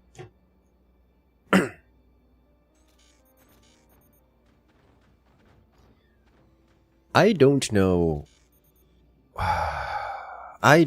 how I feel about this matchup. Overdrive is one of those meta commanders because the current balance of things is such that players know how to defend against everything consistently. And therefore, they have more time than is, I would say, intended by the devs for players to have. And so because the games were lasting longer due to experienced defenses, the addition of extra eco is better than would be expected otherwise. And so any commander that boosts this is good. We're seeing Armadillo for better defenses. We're seeing Overdrive for better upgrades. Better upgrades means more eco in this case. Both players are immediately starting with the upgrade center. It's not a surprise. They're going to go immediately into eco and then whatever they want from there. The amount of aggressive plays is kind of defeated because of that. Because cannons and such are weaker than defenses generally, so the rounds are going long. And to that end, Overdrive is one of the peak examples of this, just because you can get so much more eco out of it. Now, my question is, in a 15-minute match, how relevant will that be? If you're going 20, 25, 30 minutes, it's super relevant. But if you're only going 15 minutes, how relevant will it be is the question. I think it's still relevant. The mines will still pay off themselves, and you'll have time to build weapons out of the metal, but it won't be up for very, very long. Exactly. That's kind of my point. I think it'll still be relevant. You are correct. The mines will pay off. But they start paying off at like the 10-minute mark in terms of practice, realistically.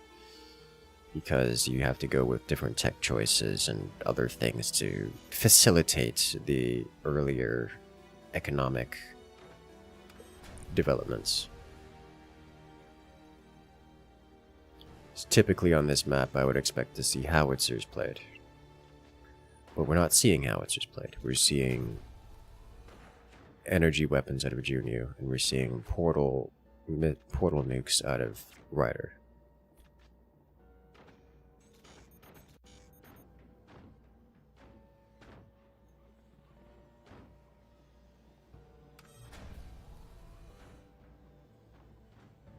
Portal nukes shouldn't surprise me too much. This is a much, much later gameplay. Rider, you do not have anywhere near the eco to handle what you just put down.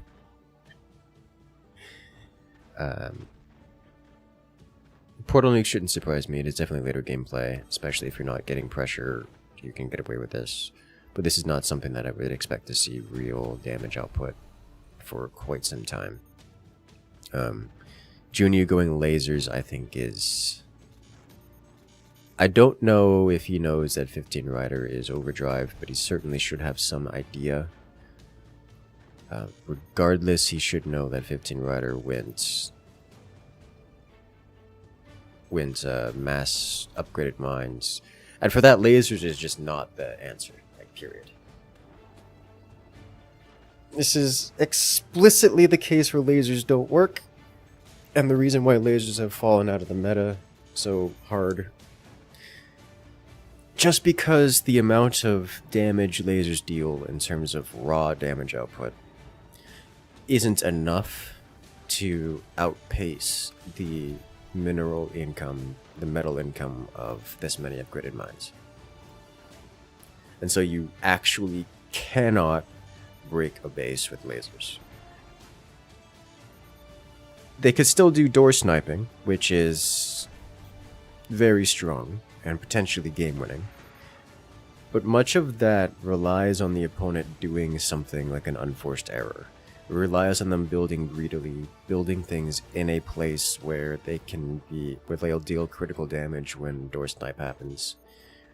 Unless 15 Rider does that, then these lasers will do nothing. And that's not even including the potential for energy shields.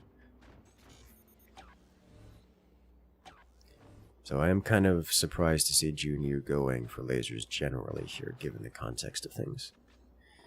That said, though 15 Rider's got his weapons online and does not have enough energy production to fire them with any regularity.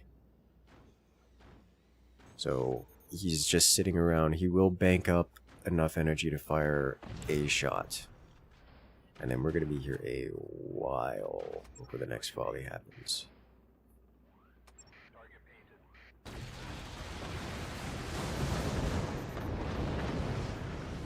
Nuke flies. Lands. Only one sweet. nuke. Couldn't afford launching the second.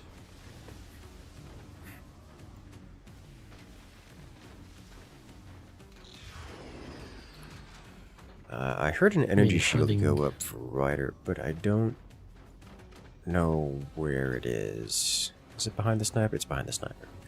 He also has another one on the on his mines. Dude, you He needs more energy. you can't.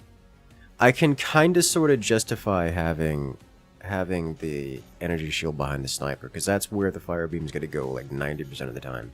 But the one on the mines, like you see right there, that's what you want. That's why you want that. The one on the mines, like I get it. That's the super safe play, and the super safe play is kind of the general idea of the meta. But dude, you do not have enough eco to sustain that.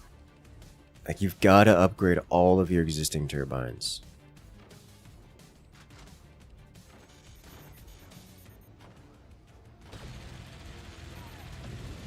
Wow, he actually snakes that fire beam underneath and gets the hit anyways.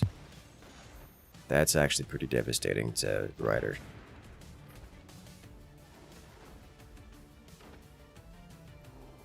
Two more turbines down. Yeah, look at that. Ryder can't even... He has to shut down his portals because he just can't keep them active.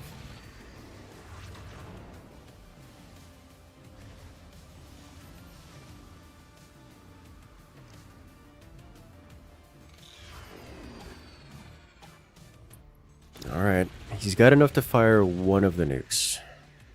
Is he going to wait to fire both?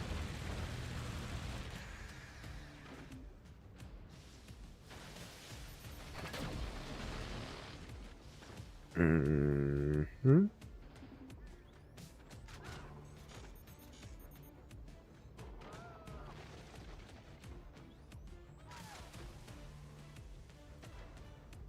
Well, he's had to wait to fire both.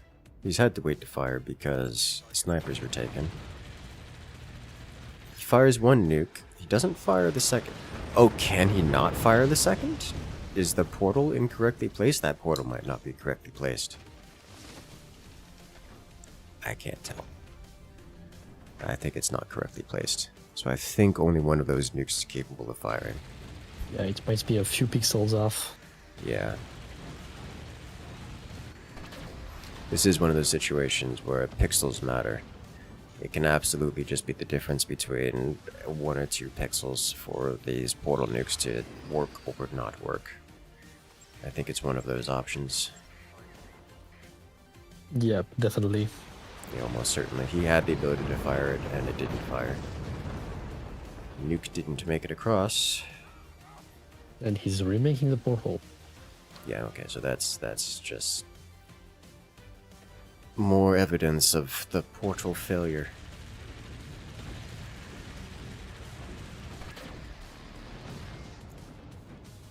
You know, beautifully aligned. A bit concerning. Yeah, I was gonna say, like, that was a beautifully aligned fire beam, plasma beam, and it hit in about the weakest place it could hit. It just...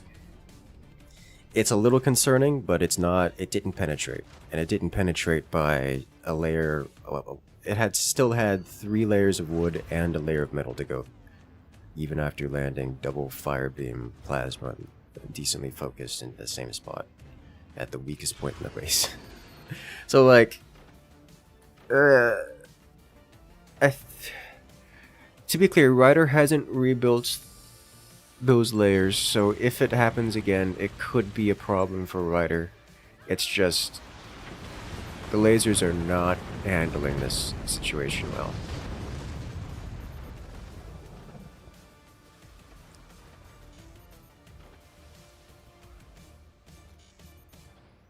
Okay. It just takes one good nuke hit. Yes. Ryder does need to invest more in map control, map suppression stuff, or else he's gonna Does have a couple fire beams now. Does, and that's going to help immensely.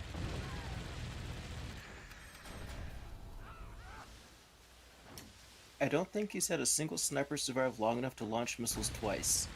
This is true. Snipers have been taken out.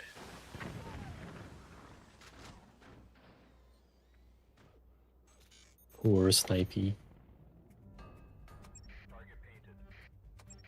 Ryder's still focusing on the laser platform. He staggers his missiles. One nuke lands, another one goes drunk and hits behind. Heavy Pretty hit. good hit. That's a lot of damage. Nothing. Well, I mean, he lost a fire beam, so Junu. Exposed fire beams. Yeah, Junu. That's a lot of damage, but he's still in it.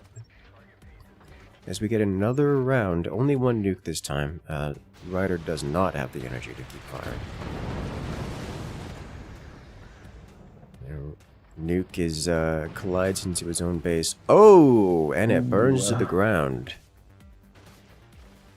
Junu loses his plasma. That's devastating. That is a problem. Now, Junu is developing portal nukes of his own. He's almost got them online. And Ryder is unprepared for this. Completely unprepared for this. This could be game winning. Well, there's no follow-up. Oh, no. Junu's is just about to finish up his another plasma. If both of these land in the center and Junu has a plasma follow-up, this could just end the game.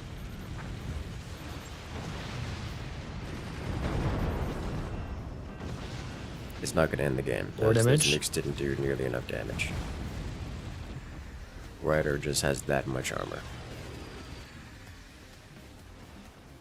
Did deal 2% core damage. It did deal 2% core damage, and that 2% core damage will be sufficient to put Junu in the first place position, in the winning position, should it come down to time. And I suspect it will come down to time.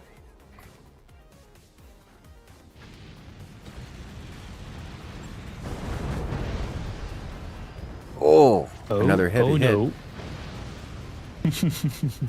That was devastating. Nukes from inside and from outside. That was a beautiful combo. So from there, though 15 Rider fired his nukes, but Junu destroyed the nuke exit portal after the nuke targeting sequence had been initiated. So, though 15 Rider's nukes launched, had nowhere to go, and detonated inside of his own base. Not only did 15 Rider's entire front get blasted by nukes, so did his entire bottom side by his own nukes, which is a devastating hit right there. Junu's gonna take this round. I don't even think it's gonna go to time. It's not even gonna go to timer. Oh. There we have it. Let's go. Target annihilated. Ryder getting outplayed. Junu takes first place. Well done on this victory.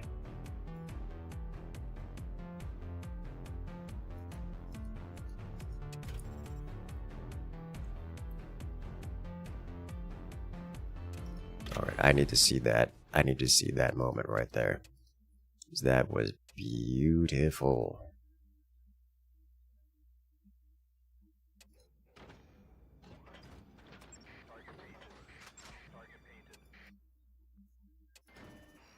Give me a moment. Alright, here we go.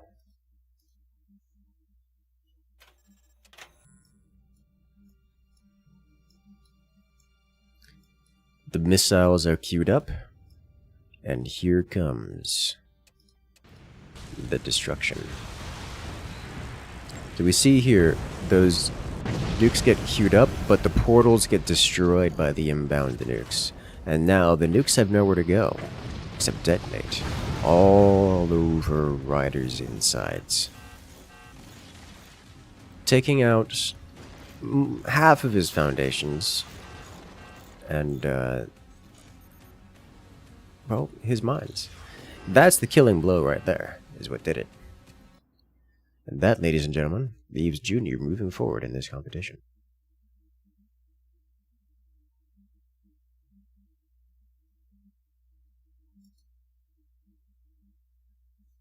Well played.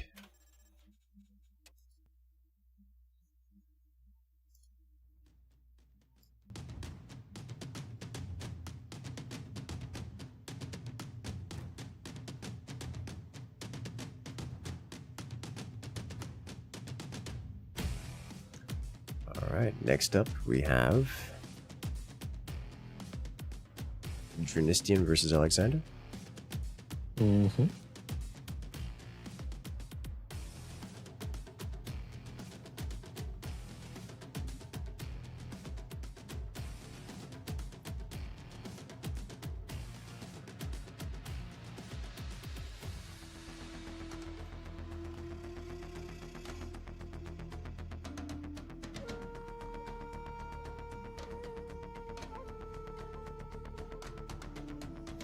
Give us a minute while we set up the next round.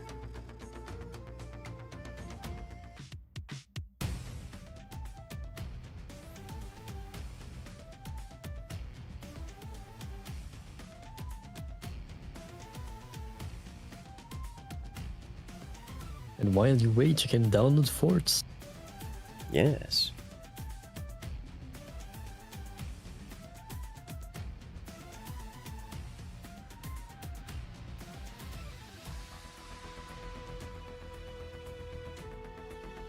Why is Dronistian not responding? He went to sleep. Unusual of him.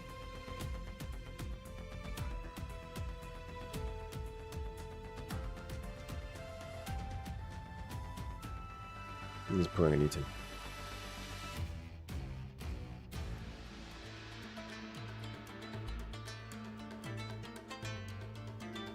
I can see him in the VC.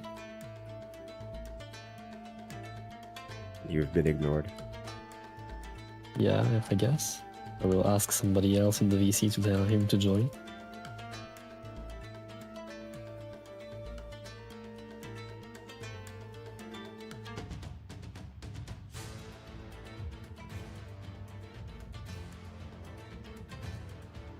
Well, hello there. Meaty coming in with a raiding party. Saw you on They Are Billions earlier. I apologize to all the raiders. We're not doing a whole lot of chat interaction today. At least at the moment, because we've got a hefty delay on. For competitive purposes. Yes.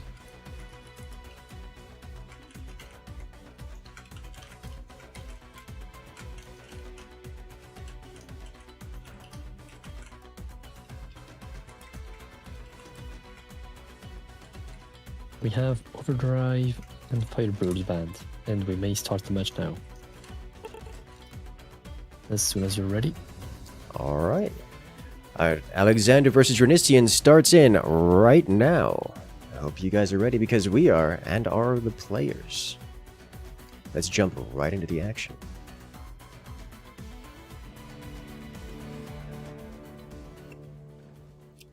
Ladies and gentlemen, welcome to the first round of the round of 8. We're into the best of 3 matches now, as here we have on the left-hand side. It's Alexander. Not yet best of 3. I thought it was. Interject. Okay, It no, was okay. from the semis is best of 3. Okay, from the semis are best of 3. I misspoke. We have Alexander here on the left-hand side, facing off against his opponent on the right. It's Dronistian. In this mirror match, you saw that right? Spook wasn't banned, and therefore is selected. So here we have Alexander versus Dronistian, 2 high-level players. I don't have a prediction as to who is going to win this, because this is intense. This is very intense.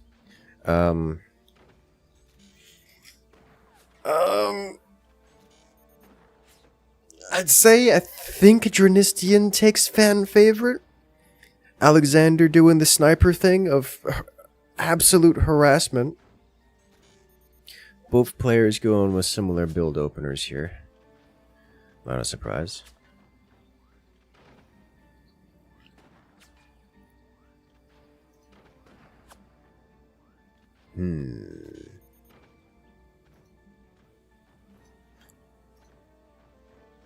I'm thinking we may end up with a situation where we end up with a no rush kind of deal here.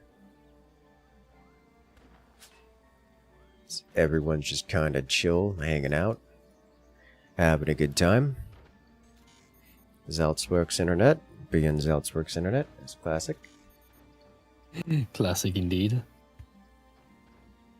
You see an upgrade center for all parties involved. Alexander selling off his sniper just as Dronistian gets his online. You'll love to see it.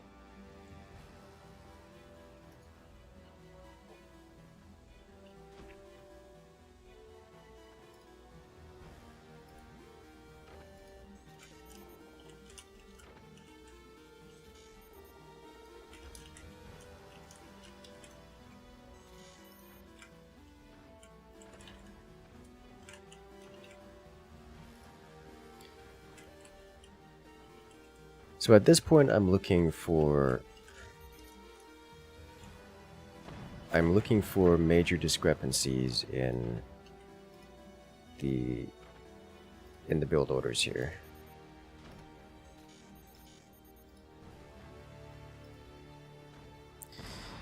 The biggest discrepancy we're seeing here is Dronistian going for lasers while Alexander is going for cannons.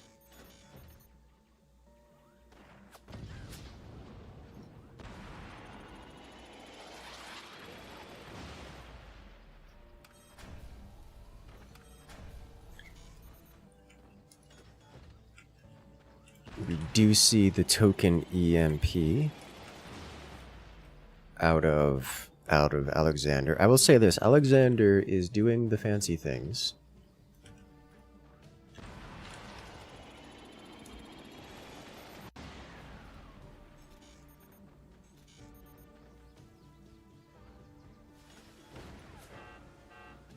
Oh wow.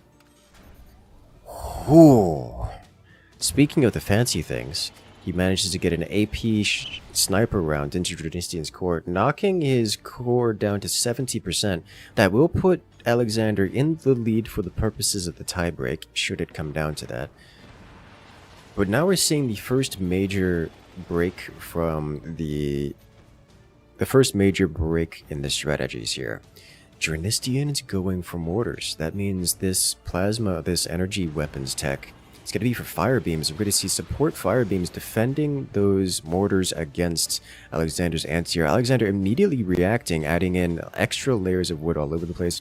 I expect to see additional machine gunners, and there they are placed. Even entrenched machine gunners, getting even fancier with it. Dronistian going up to 5, I expect 6, maybe even 7 mortars. And the fire beam placed directly in front of Dronistian's core.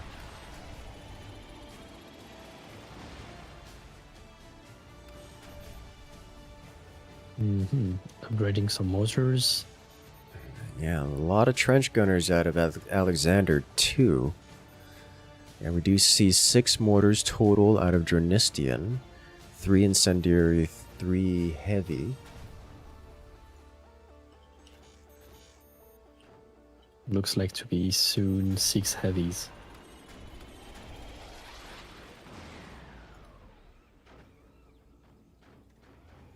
Alright, the polls are in. Dronistian is in fact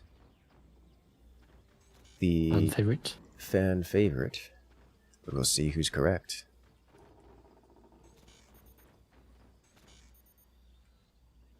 Mortar onslaught should begin soon.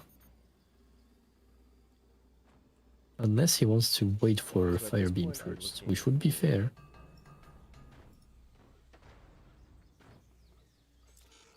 That is 6 heavy mortars, and he hasn't fired them yet. So he's got plans for this. That one machine gunner has been taking names, and by names I mean EMP rockets out of the air. Maybe they are named. You don't know. This was George. Maybe they were named. No, I'm a fan of scribbling loving messages on your ordnance as you send it over to whom it belongs.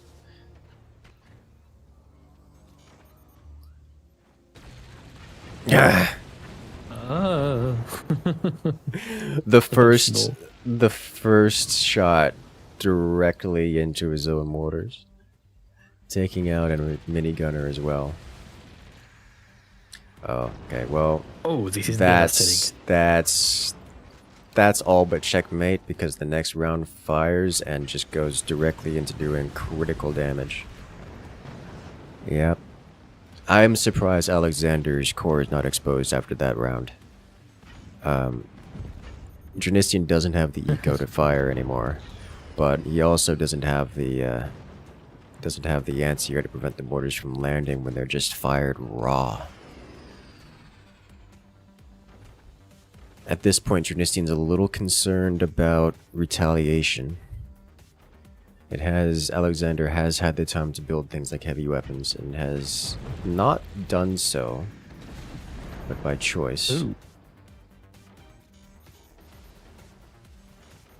Dronistian getting a sniper. Dronistian just struggling for energy here. He's got an upgrade center, so he can invest in upgraded turbines. He's investing in standard turbines first, as is the optimal solution.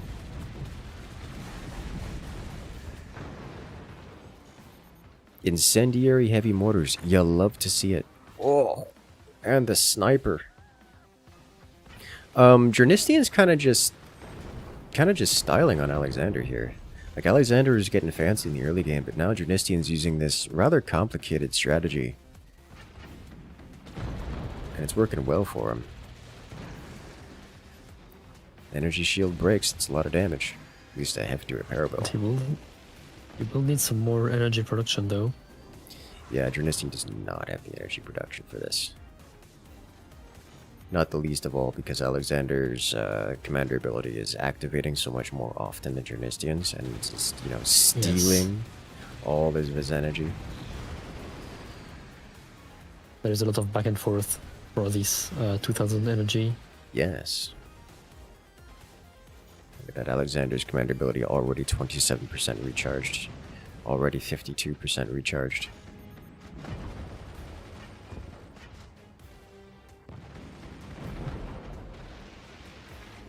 Dronistian just doesn't have the energy to fire his fire beams. Consistently. With any consistency.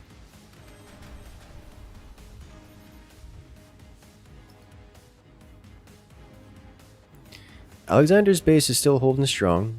He's getting internal upgrades. He's upgraded all of his mines and all of his turbines, so eco-wise he is ahead of Dronistian. That'll give him some advantage. He does actually manage to take out one of Dronistian's mortars.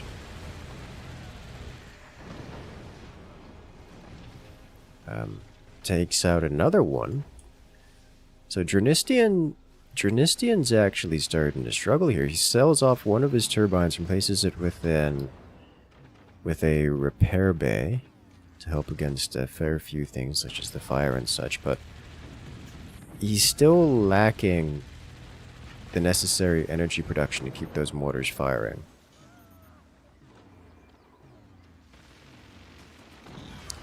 That's going to be potentially a problem here, as Dronistian doesn't really have a follow-up beyond this. He doesn't have... He does have a plasma beam in production, which does count as a follow-up. He's going to need a little bit more than that, just because he doesn't have the energy for it. Like, this is... A plasma beam at this point isn't additional damage, it's alternate damage. And alternate damage is fine, but he needs more damage to break Alexander here.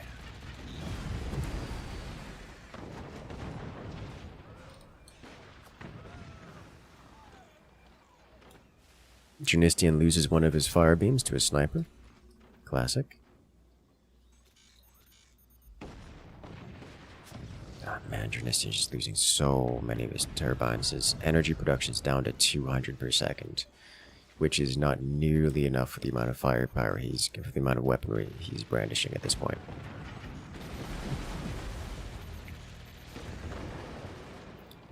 The mortars aren't really landing at the moment. They're still landing every now and again. They're getting damage in, but not enough. Not enough to prevent Alexander from continuing to do things. Let alone put him into a death spiral.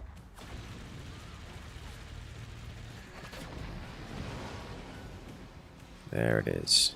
Unfortunately, Dronistian just lost his last fire beam, and with no fire beams remaining, those mortars are going to have to go across the board raw.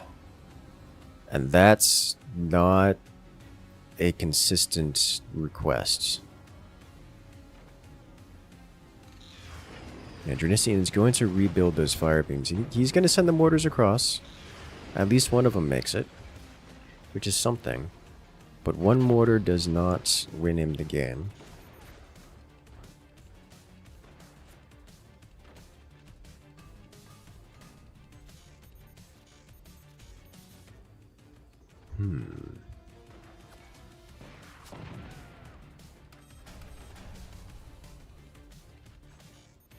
Excellent.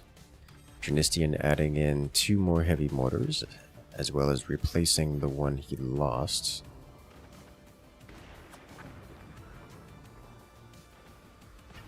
Alexander, still no heavy weapon placement.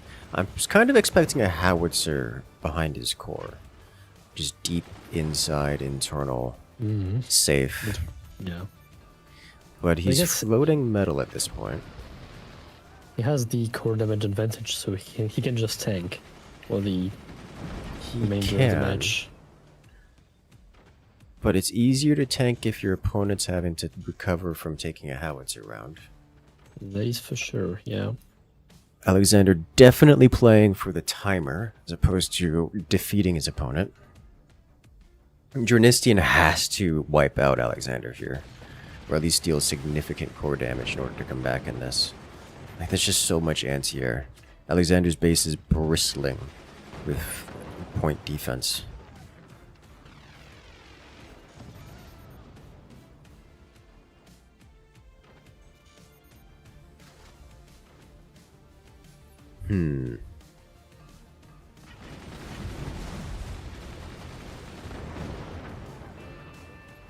A mortar lands. It's not enough. Buzzsaw. Yeah, takes things out. Bad. Takes out 2 more mortars. 60 seconds left. Dronistian doesn't have the energy income to fire his weapons. I don't think he can do this.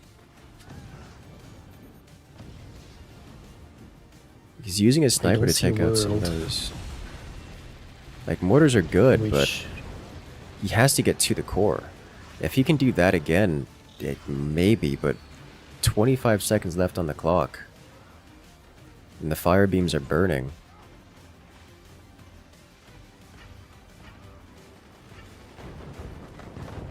Oh, and the machine gunners take it out. 12 seconds.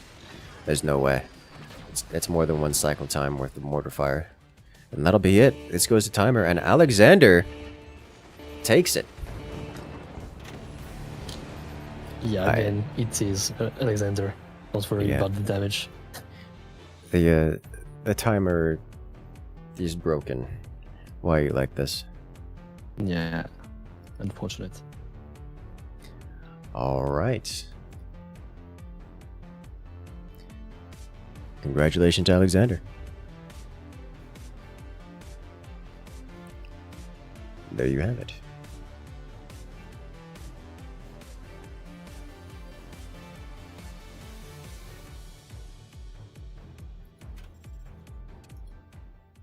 Well played. I do want to say thank you again to Meaty coming in with the raiding party. For those who haven't seen Forts before, welcome to Forts. We're casting the 31st official Forts tournament, Moonshot tournament. It's a 1v1 tournament, so you guys get to see what Forts looks like in the competitive scene. I do want to mention that Forts is having a free weekend today and this weekend. That'll be today and tomorrow, so you guys can try it out for yourselves. For those who haven't seen Forts before, well, it's free on Steam right now, so you guys can come check it out. We will be doing community games later tonight during our usual stream time. The big lobbies, 4v4, so anyone can come and join. First come, first served. You need only show up and press that join button if you wish to play. And of course, Forts is free this weekend, so anyone can play, even if you haven't seen before. And while we're at it, I do want to mention that the new Forts DLC has been announced. So make sure to check it out on Steam. The Forts Firebird. Gotta hit that wish list button. Let the devs know that you want more forts.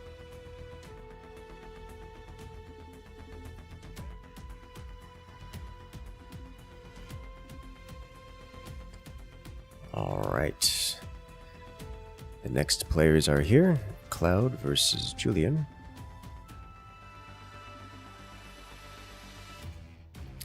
Overdrive and Phantom.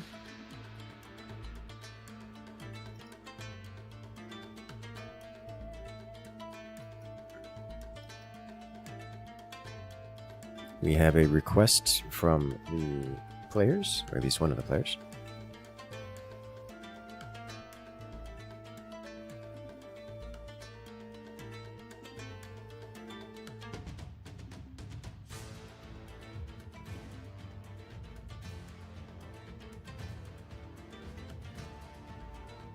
I suppose. Alright, I'm down with this.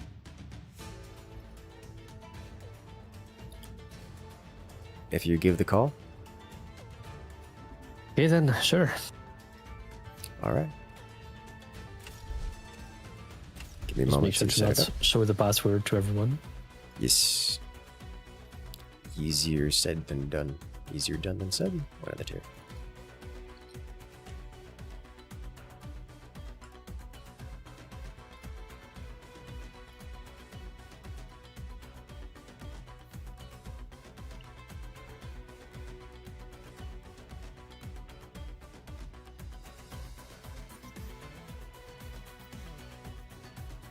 Give us a moment while we reset the lobby.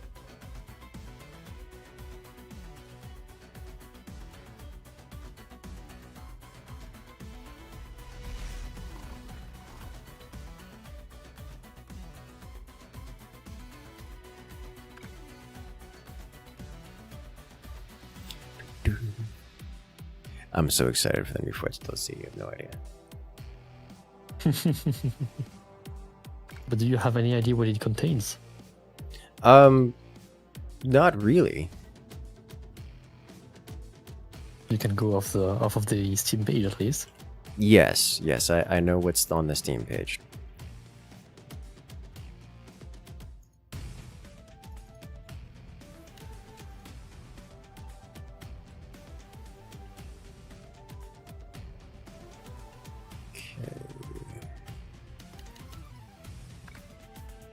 It's open. I just need to know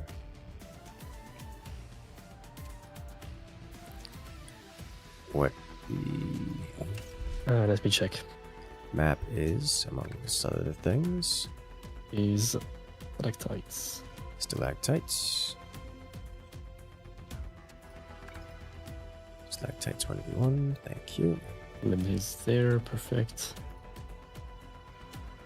And what team are which? Is it- This is correct. Okay. Just waiting for everyone here. You're missing 2 people. 1.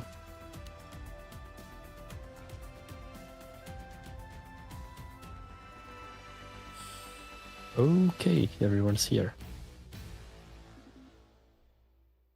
The pings are about even. Yes.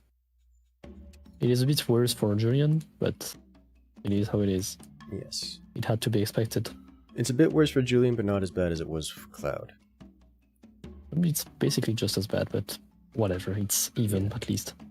Yes.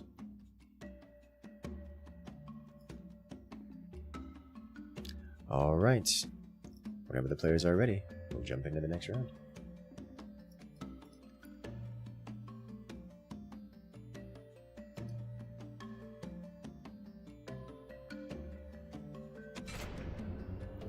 And we're off.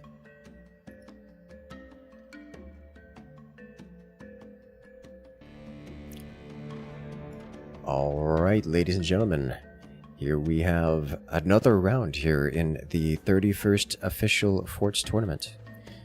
On the left-hand side, it is Julian playing as the Spook Commander. Spook wasn't banned, but it's not a mirror match, as Cloud on the right-hand side in the red is playing as the Pinchfist Commander.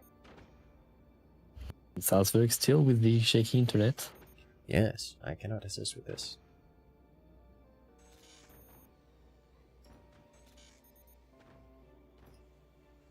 It amazes me a tiny bit how fast some players will change every single strat in their fort in background. Yeah. Different priorities, different strokes for different folks.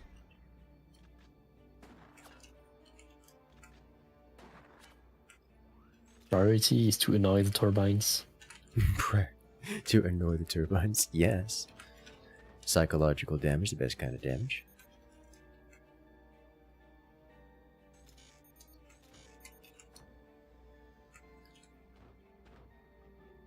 It is the only damage you cannot put spam. This is true. That's kind of what makes it the worst, I think. What are you gonna do? Build another turbine, block your turbine?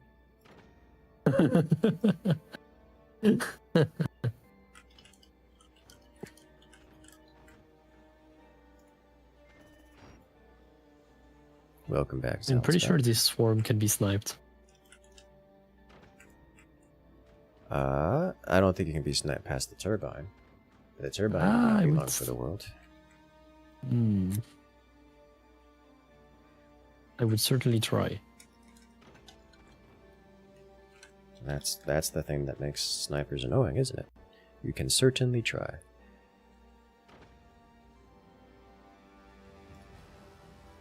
I mean, especially if you delete that turbine.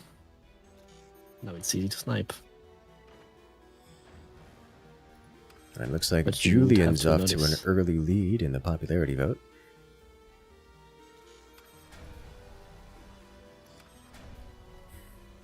Cloud going with the portal missile strat. Julian going with lasers. Wait, again, with lasers against portal missiles. I don't know what... That's That gonna be shotgun right. could get some work done right now. Yes. Yes. Oh yes. Yes, it can. Please send it straight into the... he's not going to. Send it anywhere. Oh, he's going Yes. for it. He's Yes. doing it. The turbine comes... Yes. Oh, that's technically core damage. It's less than yeah. half a It percent is- of core damage, but it's technically core damage. It is float core damage, but it is core Yes. damage. Floating point Yes. point core damage. Go ahead. Do it. Do it, Julian. Do it. Do it. Yes. Punish the man for his hubris. Oh. More damage. More damage. Ooh, the sandbag The clutch. sandbag saved it. Oh, good on Cloud. It's not over yet, though. It isn't, but Yeah, it is. in it's all, hard. yeah, it's for most practical purposes, it's over.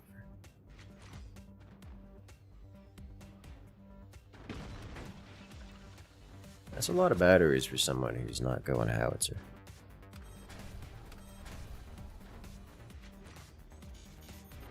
Julian completing his upgrades for all of his mines.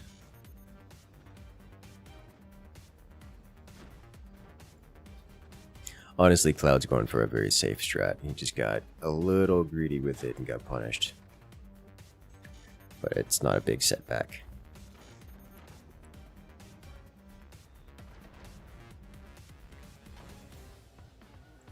Not a big setback at all. Julian selling off the shotgun, placing his plasma, so he is going plasma first. Cloud actually has a nuke ready to go. Doesn't have the eco to fire it, just energy to fire it just yet. Certainly not the eco to upkeep the firing procedure, but should be able to launch right now if he so pleases.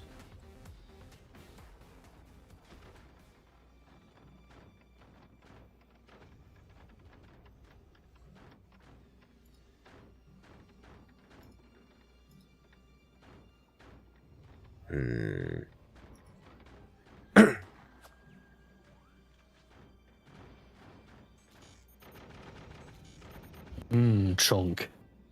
Thickness. That's some serious thickness. Julian got some wood there to spam. And a speech worth of sandbags. New Clans takes out a sniper, and that's about it.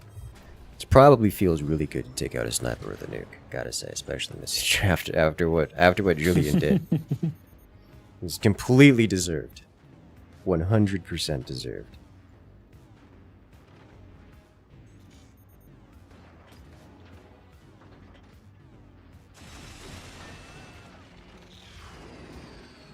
Ooh. Turbine was pretty fast. And it's gone. Nuke flies again, and Julian not looking to take the nukes out of the air, instead just face tank them, because he can. Oh my. What even happened there? How did he mess that up?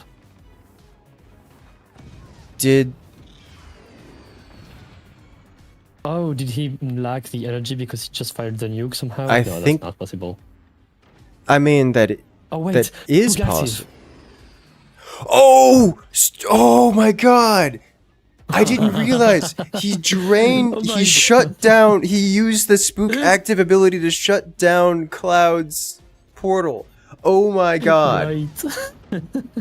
I was like, you can shut down the portal by firing your nuke too close to the energy cap, but... Also, I think Cloud is dead if Julian aims. Yeah. Please do it. Please, yes. He No. He didn't, but he could have. Yeah, he could have. Cloud recognizes this and is armoring up his core a bit more. I think not enough. But holy smokes, I don't think I've seen that before, not in competitive play. Shutting down, using spook to shut down someone's portals.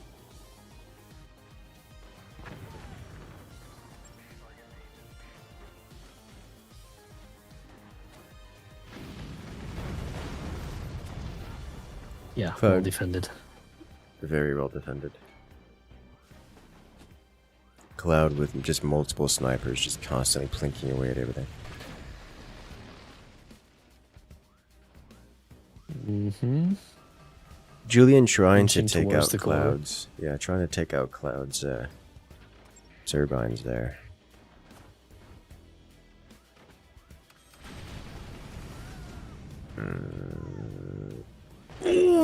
I'm Oh wow! talk about a I was close so not shave. ready for that. So close the animations were clipping, but not enough to... Oh, Yeah, yeah. okay, there's Yep. there's the kill shot we were expecting the first time. Just straight to the core. Cloud did not have the armor for it, and Plasma Beam Fire Beam takes dominance this round once again. Well played. Cloud times out at the last moment. Alright, and there it is. Well played to Cloud, well played to Julian, taking this round. That knocks Cloud out. Ah, this will make for some great highlights. Yes. Rip to the American teams.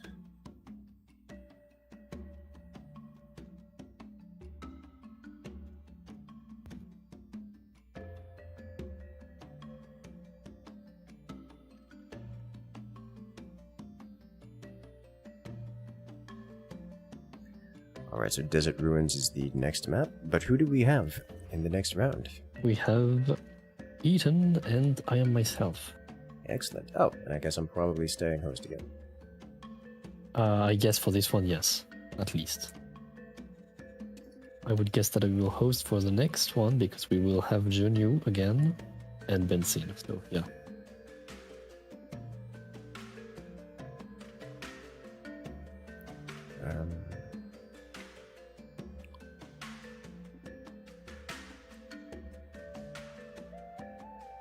Is the ping tenable for... Ah, wow, it's a bit high actually.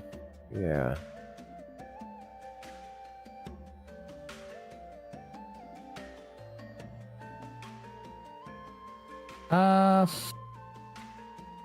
Yeah, I'll host this one. Okay. yeah, it will be better for I am myself. He does not need the disadvantage against Eaton. Fair enough. Eaton hates ping, I know, that's for sure. I don't blame him.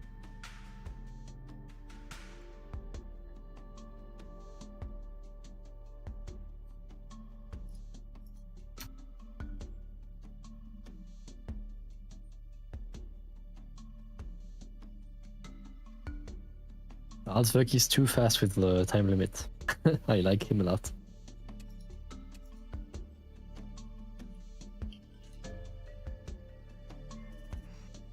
Alright. Okay, only missing Loud. Yes. There he is.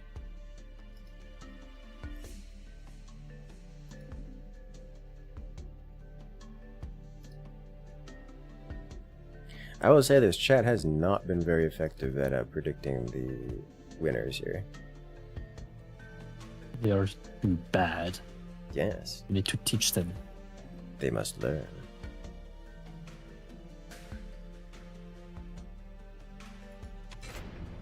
Meet someone in Bermuda.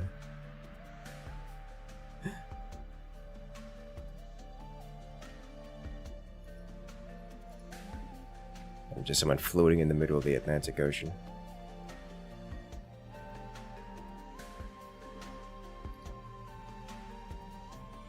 Right, we have Pinch and Overdrive banned. Excellent.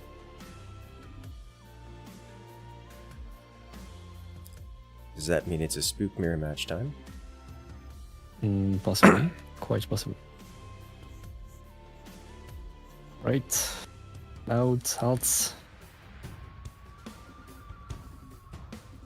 Alright, the players are ready. The match is made. And I hope you guys are, because we're jumping into the next round right now.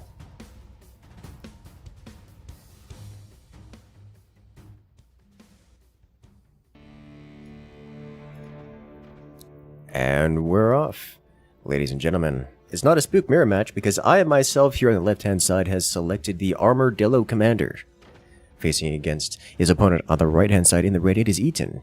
Eaton, of course, the favored to win the number one. Is he actually? He's not number one seed this time, is he?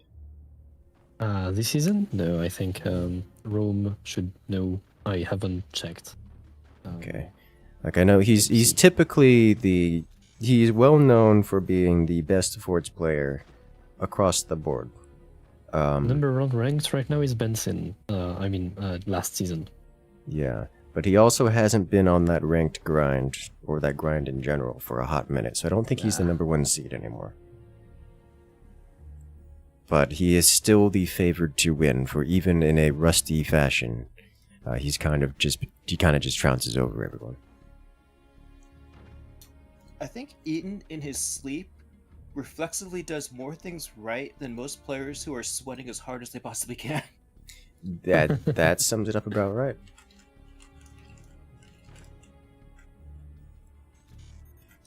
Reminds me of that one Patrick scene in SpongeBob where he trains during his sleep. He's just that good. Well, we do keep scheduling tournaments, around noon, so he would just be waking up, I believe.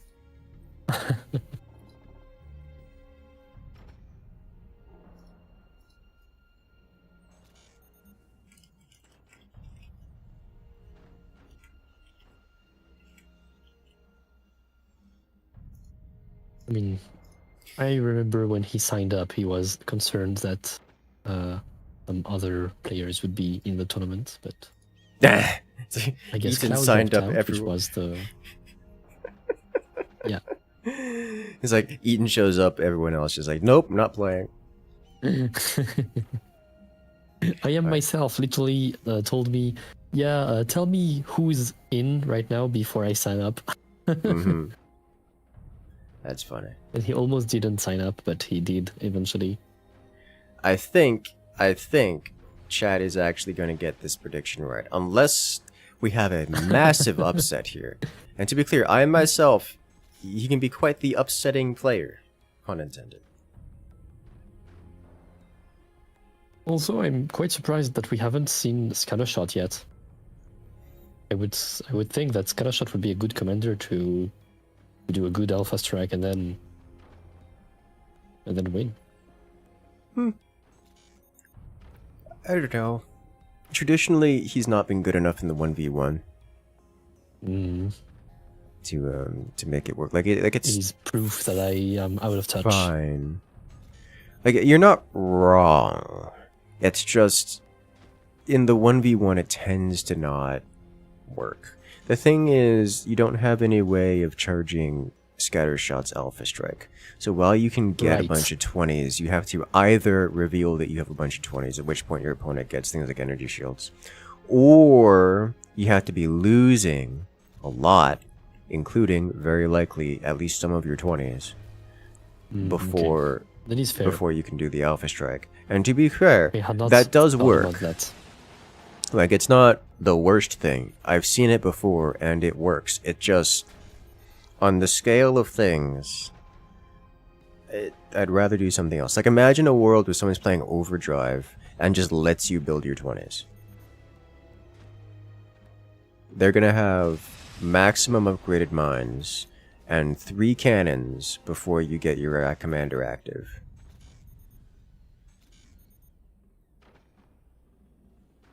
Same thing with Armadillo, which is what we're seeing here.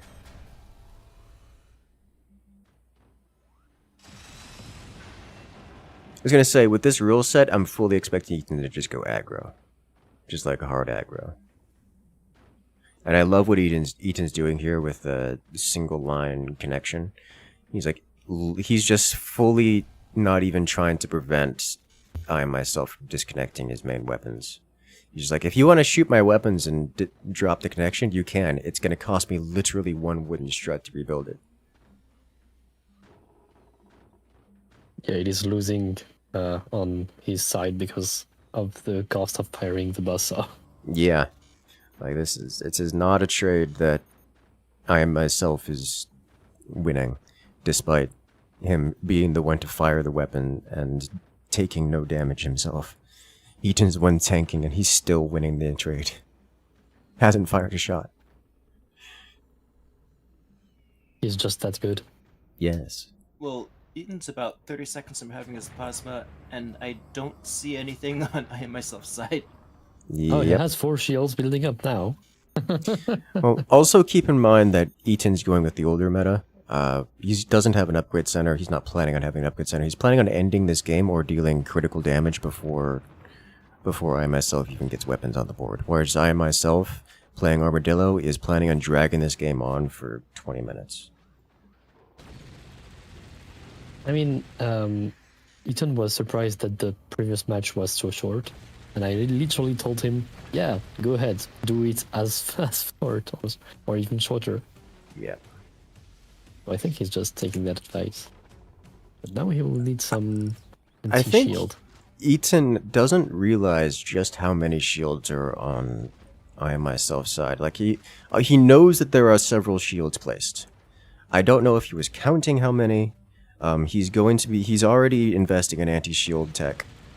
Okay, yeah, he didn't know there was an energy shield there, that's for sure. But where are the... And I myself is investing in anti-air to deal with the anti-shield tech. So this is a player who knows that Eaton's relying entirely on energy weapons, a player who knows that he's going to be building EMPs, and a player who's going to be purposely defending against them. I myself is going to be dragging this on for a long time. A question from chat, is there a reason the upper mines don't get immediately sniped on this map? Yes! There is a single piece of wood. And there it is. Yep. The firing arcs from most weapons have a very difficult time getting it to the mines. And sure, you can specifically build a weapon platform to do that exactly. But if you're building one weapon platform whose sole purpose is to hit the mines on top, the opponent's going to recognize that and stop it. Unfortunate EMP. So generally speaking, the players don't even try to shoot at the mines. Not really.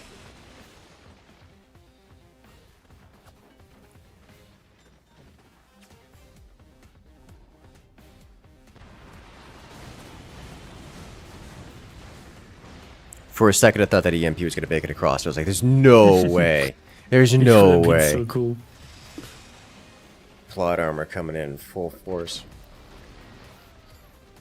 Oh, Still, that's the another old way to shut down down. the portals.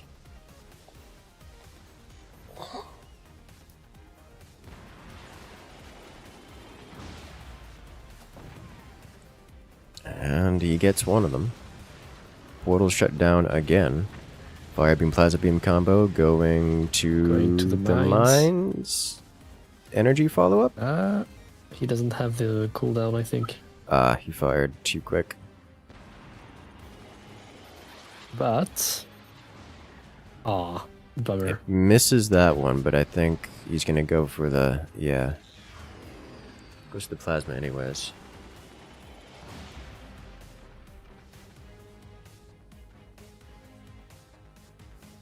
Investing in more buzzsaws.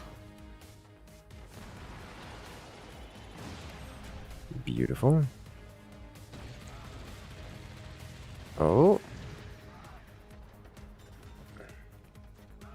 No. He's fine.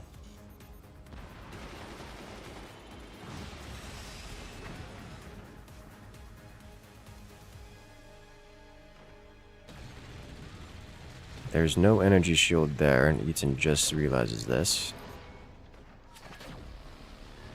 Oh, that was almost a door snipe. But I myself gets door sniped by a sniper. So at this point, Eaton really doesn't have... Oh my god, that's just painful. Oh, that's just so painful. So at this point, Eaton doesn't have any way of ending the game. I myself doesn't have enough weapons to end the game. Really? That is Okay. evil. That is so That's evil. technically possible. Obviously, because it just happened. But oh my god.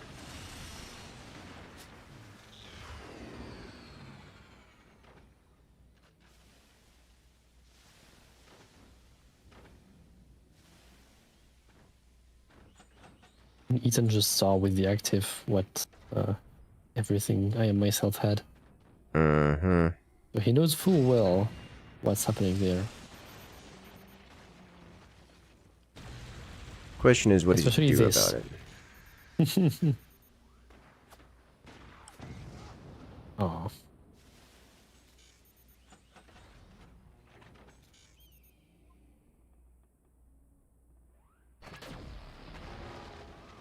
Oh, he actually Did hit that that. hit the... He did hit it. Oh my god. And he kills it. That is That's so crazy. not okay. That is not a That's- shot I could make. Holy smokes.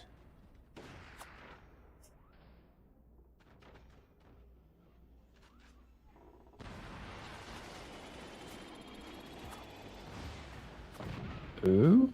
I don't think he has the He plasma doesn't have up the... yet. Yeah, he doesn't have the plasma CD.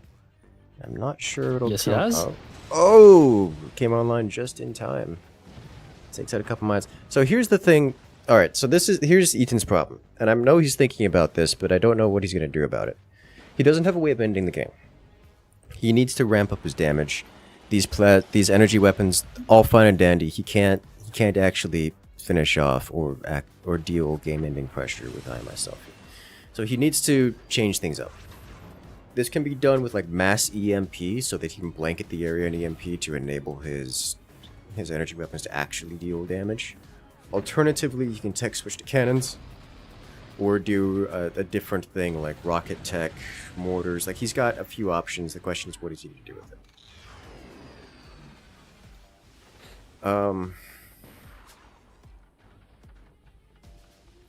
One EMP is insufficient.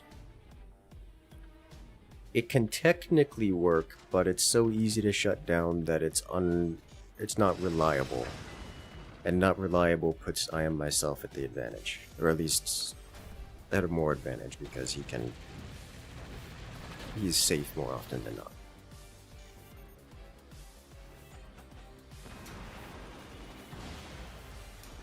He may just be playing to the time limit here.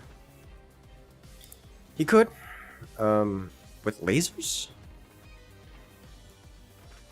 The damage output, Eaton's damage output for all of this hasn't been exceptionally high.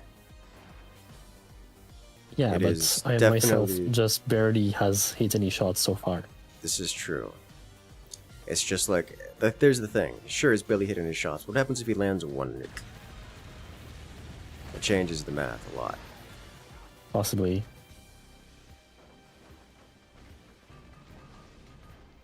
Why is my printer doing things? It's become sapient. Exactly. It wants Skynet has become sentient. Oh. Even out for all this time. A single strut Oh shuts no. down Eaton's... Anyway, Yeah.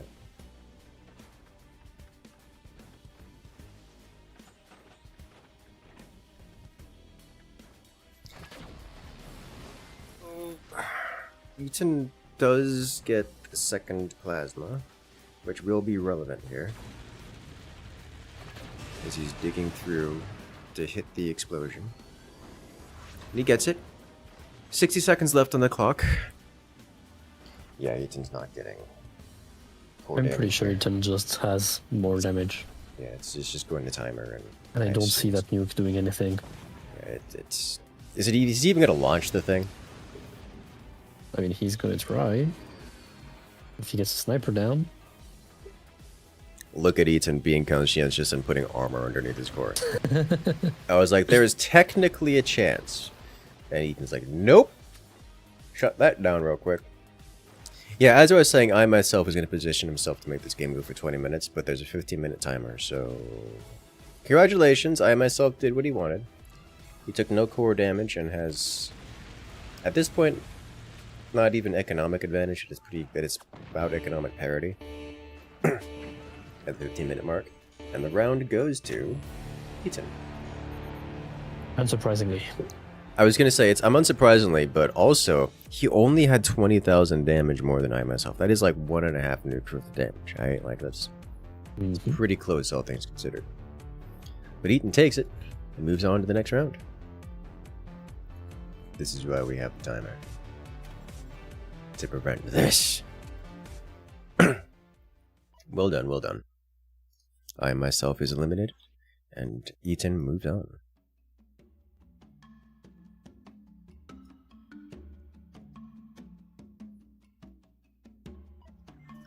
Alright, who we got next? It's Derben versus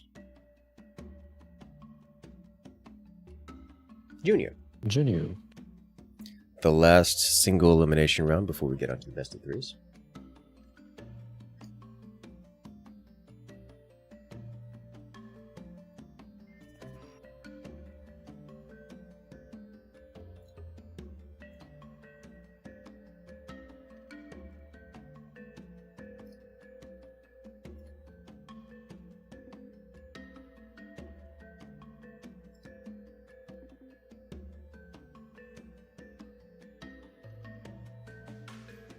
Alright.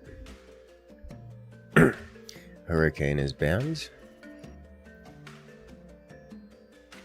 And we're waiting for Julian before jumping into the next round. Yes. Junu has Where are you mentioned at? being sleepy, which is fair. What time is it for him over there? Late or early, depending on how you count.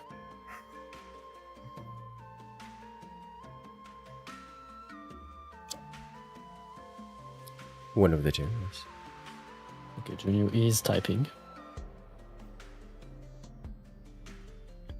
Ban overdrive. Okay. Does he even know the map? Yes. I have pinged him with the map, obviously. I'm trying my best to keep them up to date.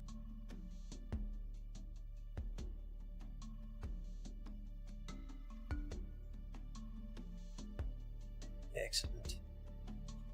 Alright, while we are awaiting the players, I want to remind you guys that we have the Forts Pro League Season 6 signups open right now, as the main season will be kicking off on the 27th of September, about about a month from now. So we have the FPL Season 6 coming up real soon, and if you guys want to participate, now is your opportunity to sign up.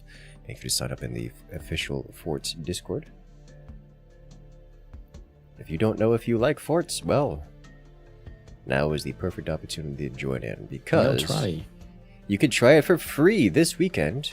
It's a holiday weekend, and there's no better way to spend it than playing with Forts. So make sure to check it out on Steam, where you can play Forts for free this weekend only. Try it now. And while you're on Steam, make sure to check out the new Forts DLC. New Forts DLC has been announced. Not currently available to play, as it is still a work in progress. So make sure to hit that wishlist button, so you guys can get it the moment it drops, because I will be, and I'll be showcasing it all. It looks so pretty. It is coming Hold up. soon. Wait a minute. This screenshot here looks suspiciously like it has the FX mod enabled. You mean the explosions mod? Yes.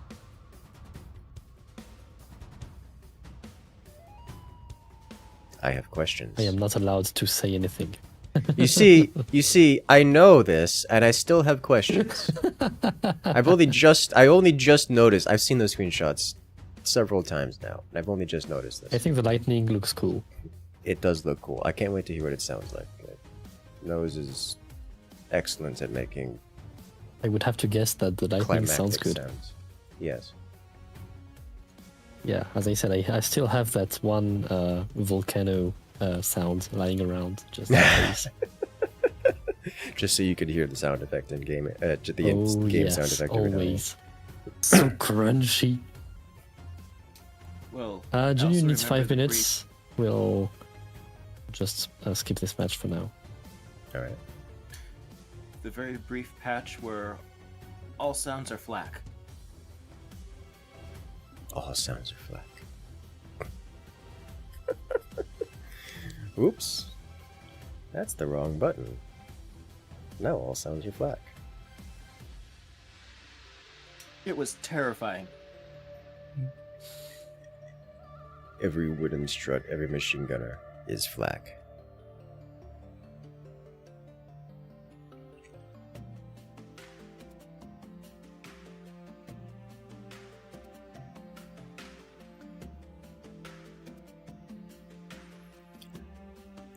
Alright.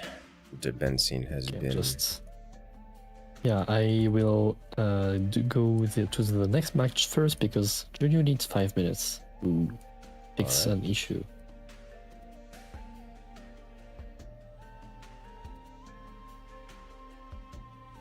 I'm looking forward to doing the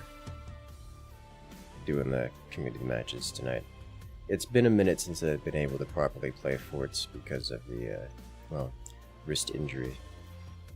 Mm-hmm. How are you doing, by the way? Much better. That is good to hear. Yes, it's not 100%, but it's pretty close. Can we classify RTS as rehab for you? I don't know if that's a good idea. But yes.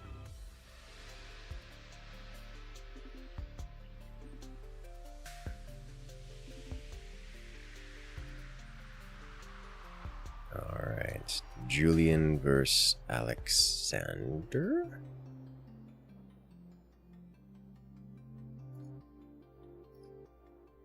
Yes, that is correct. The first will be Edge Crab, and I will roll the next maps. This will be the first semifinals, right? Yes. So best of 3. So June used 5 minutes to get it turned into an hour. Yeah, I'm sorry, but I need to have the tournament going, I guess. Yes. I'd rather have the next match start immediately rather than later.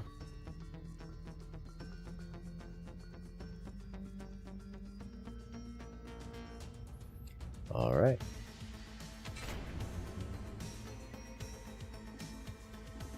Let's do this. Alexander versus Julian. I'm not sure how this is going to turn out. I credit these as being a relatively even match.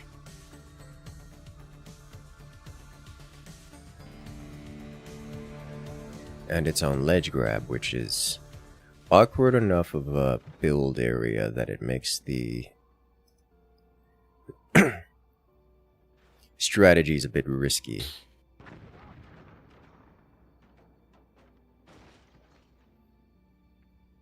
What just happened? Oh, he dropped the machine gunner. Okay.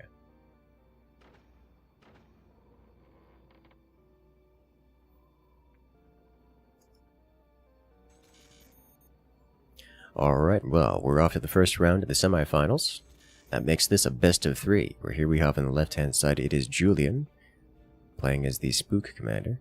Facing off against his opponent, it's Alexander, with the Overdrive Commander.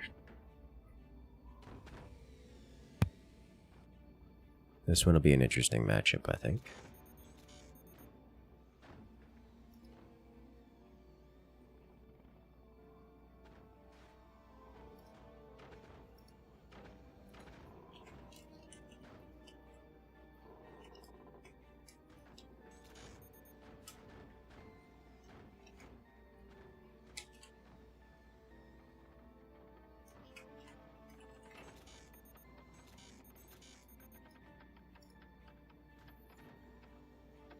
Okay, then.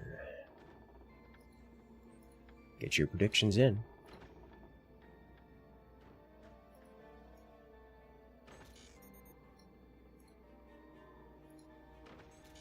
I don't know who to vote.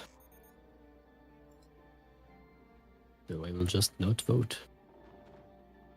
Understandable.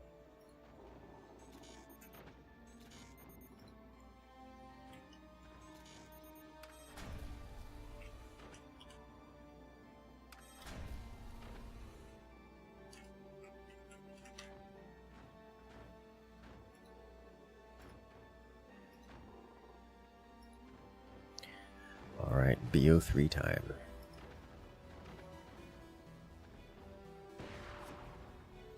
Oh. The AP sniper exists and is a threat to the HP of both cores and devices alike.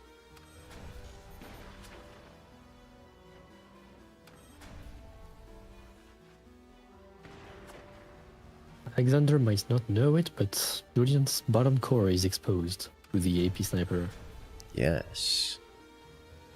But Julian is also building a rocket. Ooh. Which is completely exposed.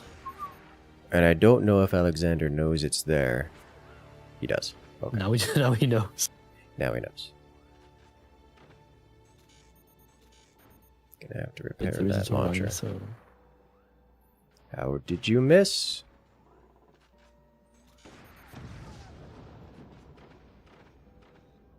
they don't even have the excuse that it's an AP sniper now. They have the same deviation. They do.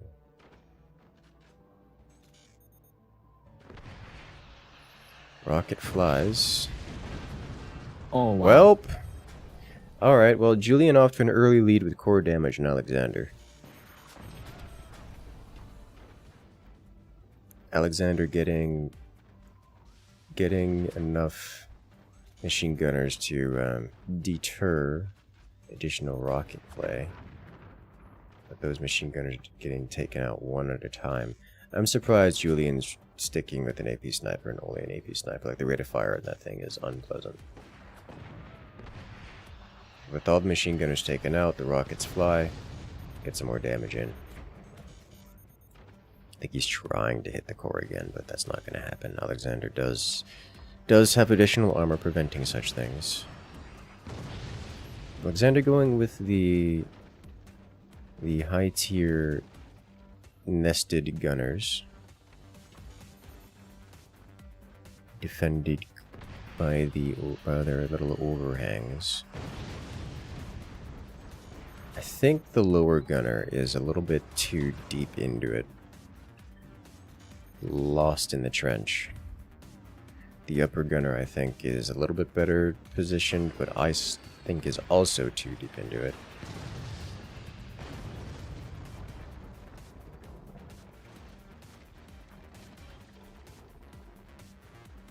As Alexander is going for standard cannons versus Julian going for howitzers. Not sure which I prefer here. The cannon stack on this map is devastating, but also howitzers are just kind of dangerous.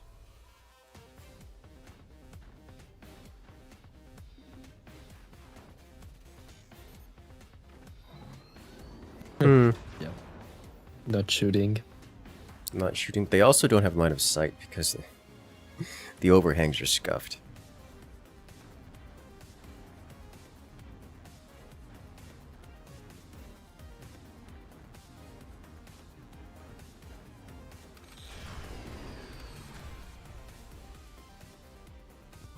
Two howies. Double howitzer. We've seen double howitzer before. It was not for very long, though. Yes, this double howitzer is so powerful that it ends the game.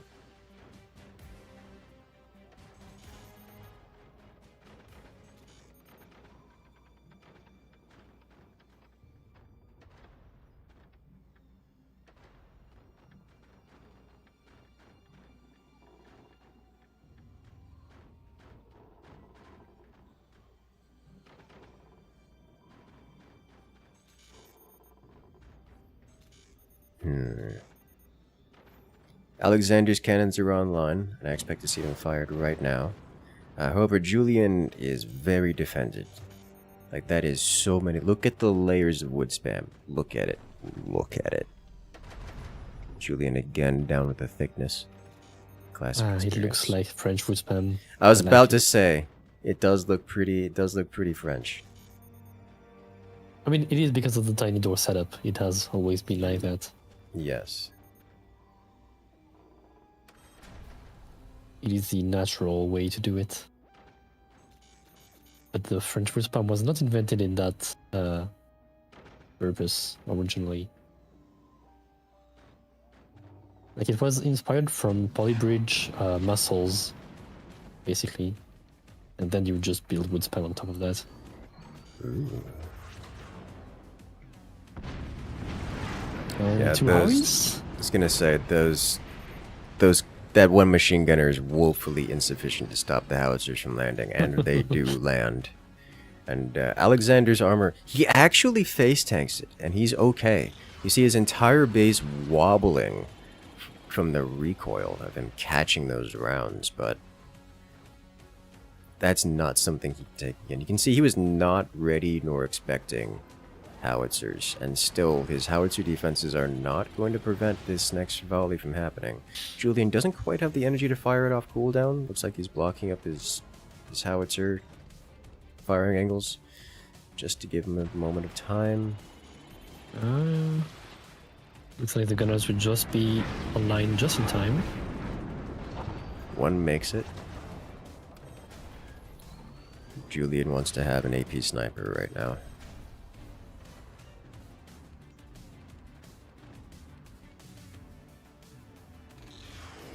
Julian off to a lead in terms of the popularity vote.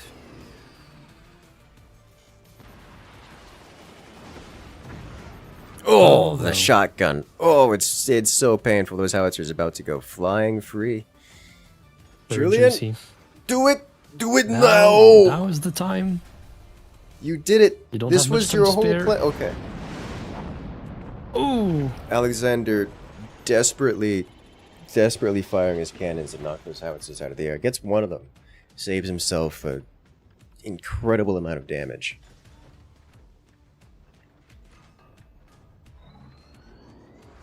And thy punishment is death.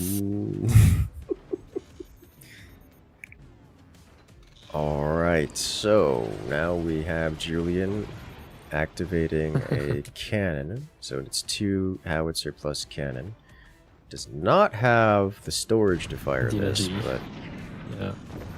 might have the production to make it work anyways. Alexander just playing purely defensive here. Oh. Ooh. Julian taking advantage of that spook commander active to see and look into the life of those mortars, which don't manage to deal damage this iteration. That will signal to Julian that he needs substantial amounts of anti-air. Again, Julian has not missed with those sniper anti-air rounds, which is kind of impressive. Oh, core damage. Julian just took a hit to his core. It's not enough to put him behind, but Julian doesn't know that, nor does Alexander. This game is immediately going to go into okay, so two things happened there. Another hit onto Alexander's core. As Julian, I would say I'm pretty confident that I've taken less damage than I've dealt to Alexander at this point in terms of core, but I couldn't be certain to that. Julian also just lost a cannon, which is big. Getting door sniped there is a massive, massive issue for Julian at this point. There's 4 minutes left in the match, and both players are looking to get more core damage to guarantee that they're ahead here when the timer lands. I say that as if the both players are playing for timer, but they kind of sort of have to.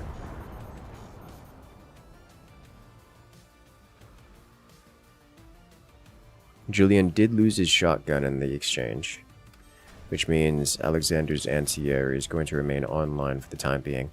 Alexander just is unable to get a moment to get aggressive here.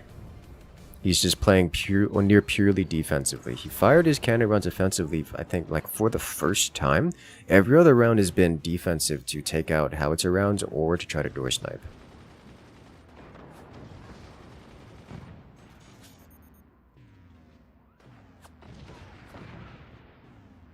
Now would be the time, because otherwise he will not be able to deal core damage.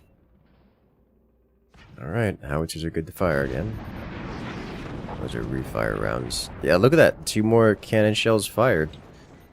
Taking out both howitzers. That's actually kind of impressive, because those are very closely fired.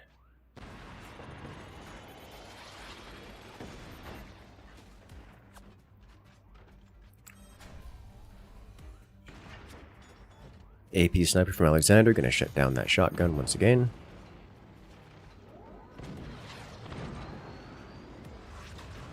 Cannon rounds just blowing through 3 sandbags.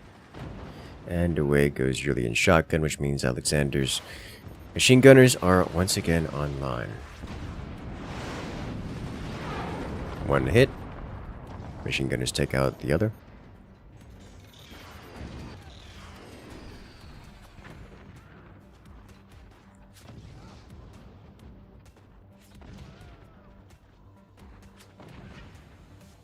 Alexander's sniper is just running away with it. It's on a spree.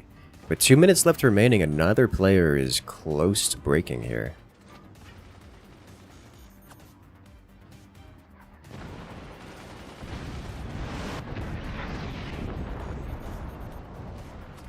I want to know what Alexander's plan is.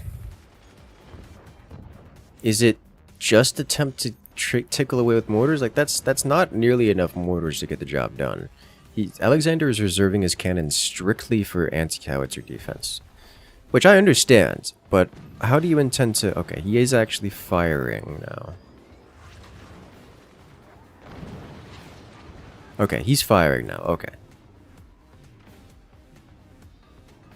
He's reserving his 3rd cannon for howitzer defense. It's just the damage output coming from Alexander is very low. Very, very low. And Julian is trying, but Alexander's so defensive at this point that there's no... He doesn't have a good way of breaking Alexander. He needs to ramp up the damage, swap to mass cannons, something. And there's not enough time left in this round to do that. At this point, Julian's just banking on him having done more damage and is swapping entirely to turtle. Alexander's finally recognizing the issue that, oh hey, this is going to go to timer. I just need to deal as much damage as possible. Try to get to his core, but it's going to be too little too late. I don't see Alexander getting to Julian's core, even if Julian doesn't do anything here, let alone the additional armor up.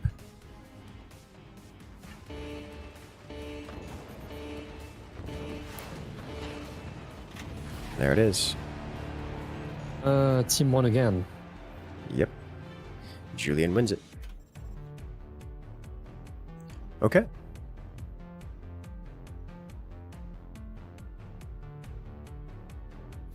Well played.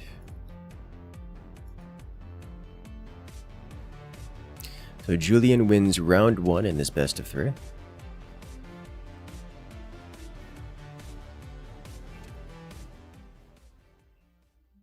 Let's see what round 2 looks like.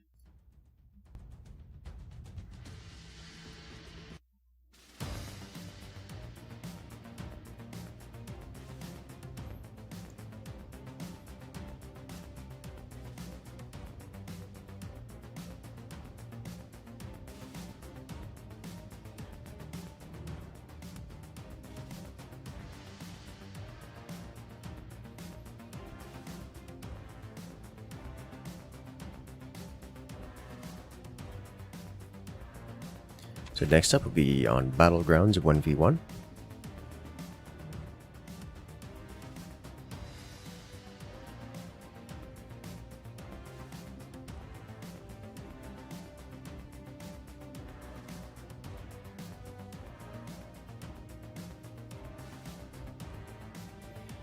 And we're off.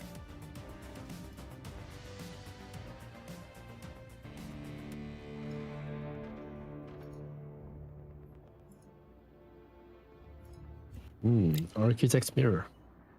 Yes. This is going to be another round, predominantly defensive play. Alexander here on the left-hand side. Julian on the right. Julian up 1-0 in this best of 3.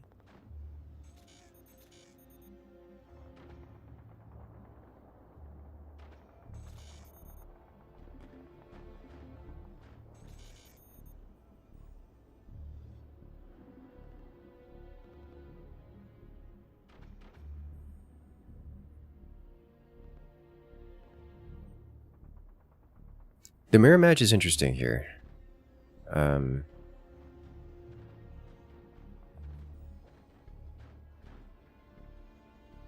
Is it interesting? Like I'm just partial to Architect.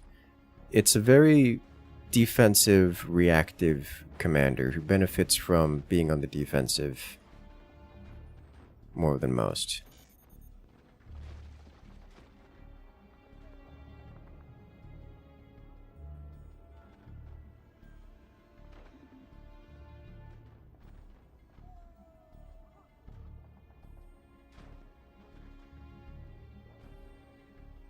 Typically, it wants to be the second one to fire.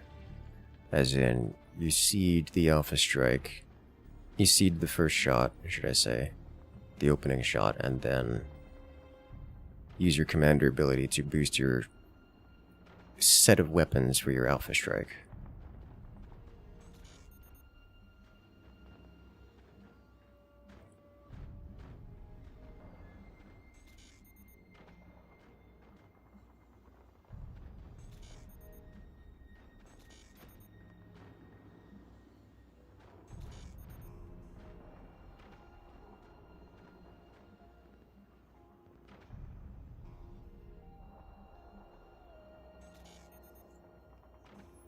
Julian expanding to the top and bottom.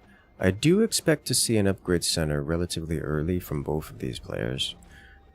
At least would normally have expected it, but we're not seeing it here. We see a buzzsaw from Alexander. Now this I like. I like this a lot.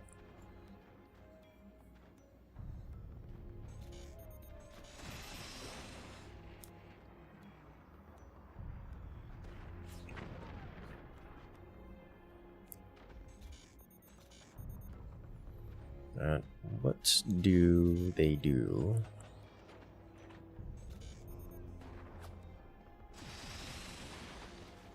To the core? I think he's trying to go for the core there. The core is technically vulnerable. Not by much.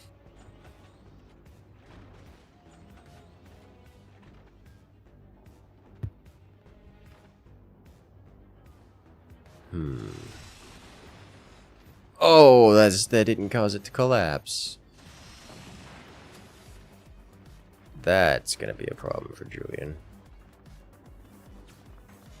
Not that big of a problem, but nonetheless. Alright, come on, Alex. You got one more shot. Chop off the trunk. Hey, there you go. Good.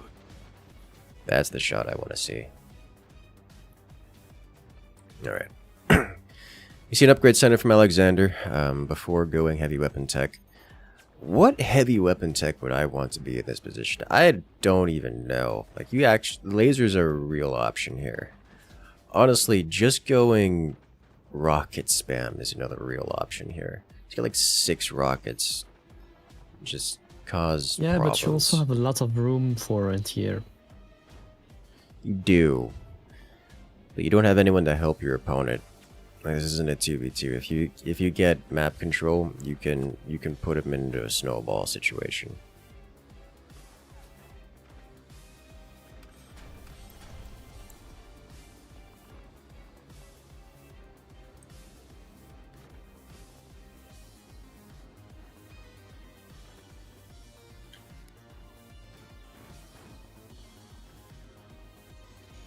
More buzzsaws from Alexander. We see lasers. I do like the laser option.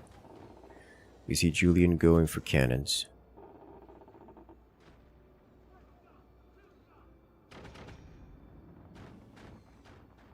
Honestly, I would love to just see triple rocket, triple shotgun.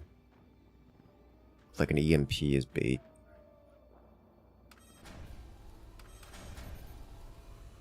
Like, I don't even know if I would want to see a fire beam here.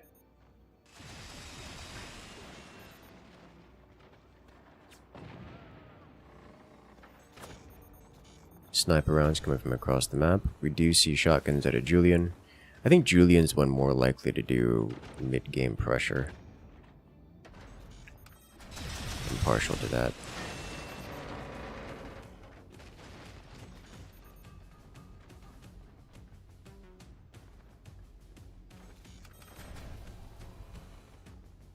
Mortars could be an interesting play here. I don't think we're going to see mortars. AP sniper out of Julian.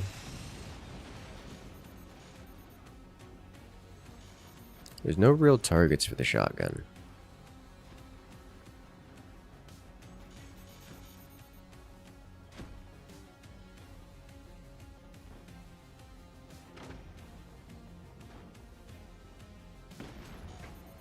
It's going to check things anyways, just inspecting. It actually hits that battery, which is funny.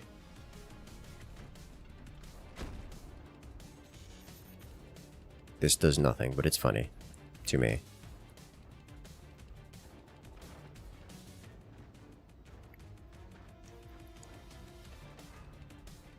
We see multiple rockets from Julian. All about that. This is, of course, after developing cannon tech, which is a decision.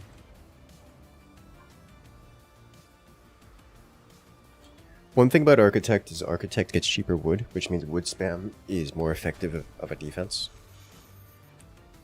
So things like pressure of any kind that relies on a death spiral, such as rocket spam, less effective. So Alexander is in a good position here to defend against rockets. Does not currently know that there are rockets on the way. That can change at any moment. Especially when that moment is the rockets are launching and blitzing toward his face. Commander ability active for Julian. That will bring his new placed weaponry online at twice the speed. Julian is struggling for energy production really hard. This is going to be a problem. The rockets are fired. Before they even land, Alexander has a wall of gunner. Yes. Absolutely instantaneous. Look at that. Just a wall of gunners up here. That should shut down the rockets, but will also present Julian a beautiful target for his shotgun. Shotgun which he no longer possesses, by the way. Now Julian will want to rebuild that.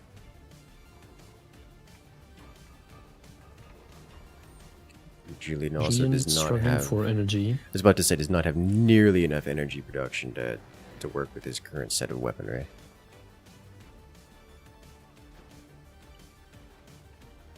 He's redesigning much of his base for the purposes of stability and such.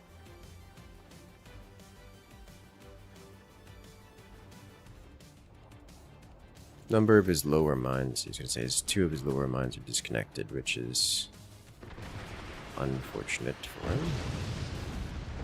1 rocket makes it across for whatever that's worth. Doesn't have the energy to do anything else. Julian, please, fix your eco. Alexander's got a bit better eco. By a bit better, I mean twice. So that he's ahead in that regard. What he doesn't have is weaponry. He's got an AP sniper and a plasma beam, which he can fire. But where? Right Apparently there. there. No damage dealt, but it was fired. Second plasma beam out of Alexander. Oh, the rockets landed. That's good damage.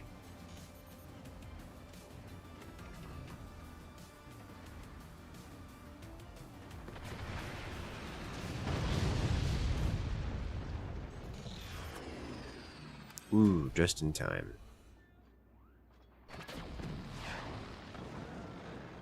Cannon from on high. Julian's starting to fix his energy woes. We gonna see the shotguns out of Julian? Yes, yes we are. I suspect those rockets aren't going to get a lot of use until those shotguns come online. Oh, that is a lot of buzzsaws. Second plasma from Alexander is big, because it could actually penetrate things that 1 plasma can't. I know. Big shock. Go for it. Lean, but... Well executed clean shot, but finds nothing. Alright, so now all of his anti-air is gone, and so the rockets will fly across uncontested, take out a couple of those buzzsaws.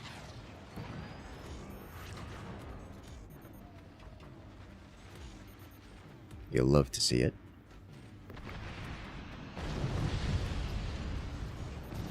The anti-air is online once again. Buzzsaw replies, finds no vulnerabilities.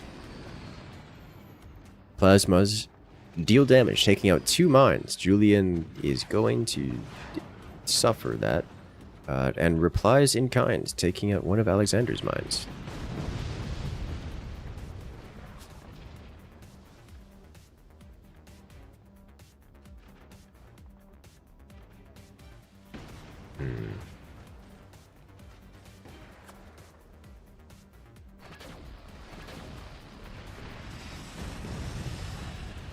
Julian hasn't replaced those mines. It would probably be worth just putting an energy shield there on top of those mines, just so you can have the mines and an energy shield. Sure, it's going to cost energy, but you don't have to worry about defending against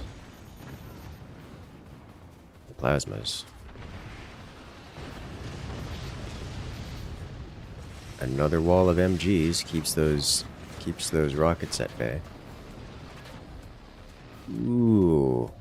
Julian reveals the 20mm, and it's immediately blasted by Alexander's plasmas. This is another one that's looking like it's going to go down the time. Both players have built mega bases, and mega bases are still coming online. Like, they're not fully complete yet, but there's only 2.5 minutes left in the match.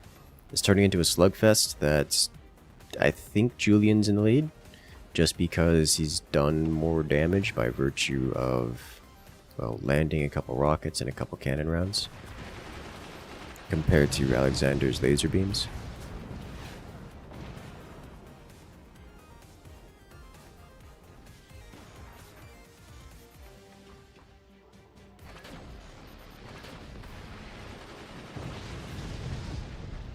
This is kind of what I was talking about, as the previous iterations of this tournament didn't really have this problem.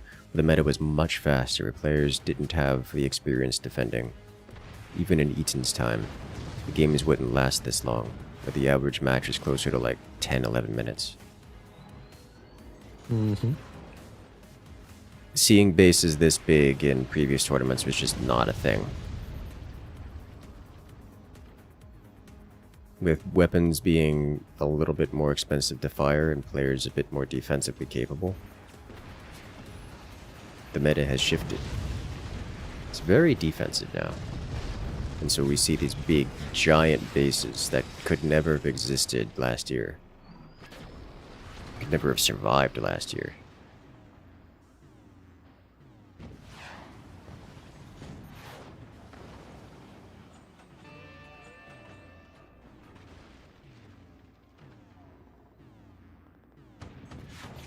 Hmm.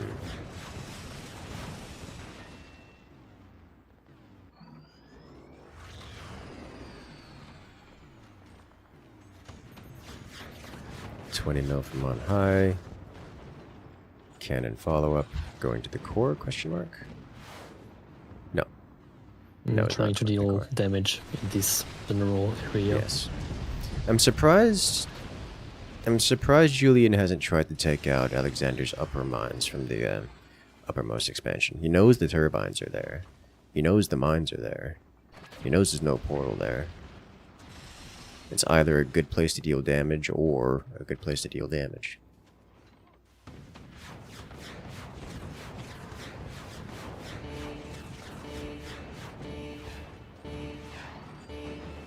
Alright, 2-0. There it is. And Julian takes it to timer. No core damage for anyone involved, but Julian, with twice the amount of damage dealt, takes this victory. And with this victory, the match entirely.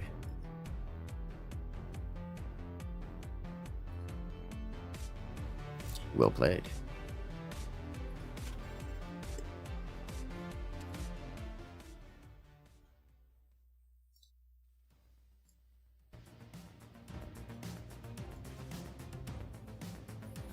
All right.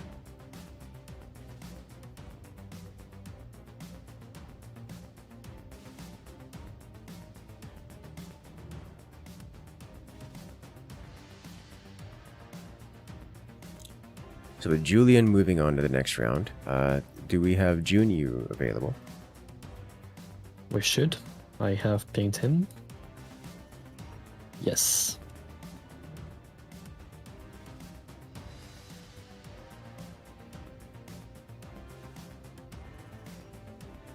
Okay, cool.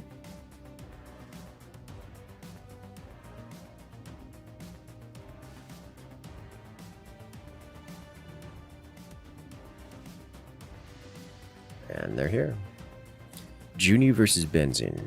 This will be, well, this last round that we showed was the first of the semifinals. We're going back to the round of 8 to do Junu versus Benzene, and the winner of this round will be participating in these semifinals. I do want to point out that we have some pretty strong chat criticism regarding the time limit. Mm-hmm. The criticism has been heard. Adjustments will be made for the next tournament.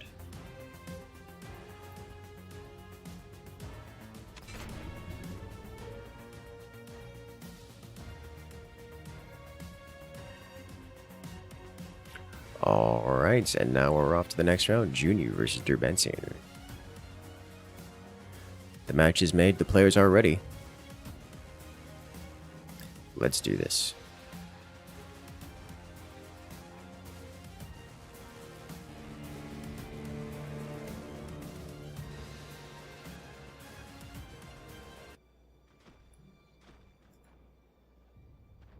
And we're off.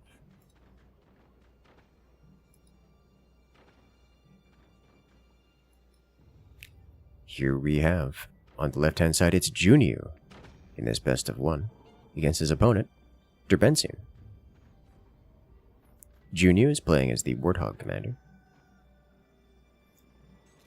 Derben as the Spook commander. Going to see empowered weaponry versus the dirty, filthy thief herself.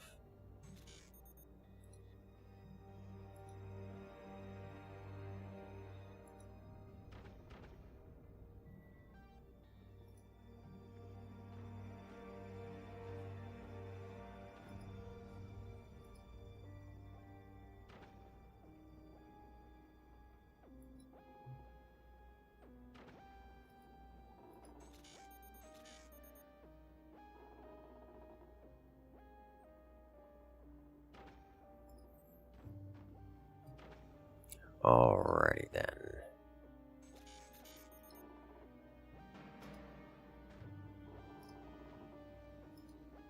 So the question is, who wins this next round?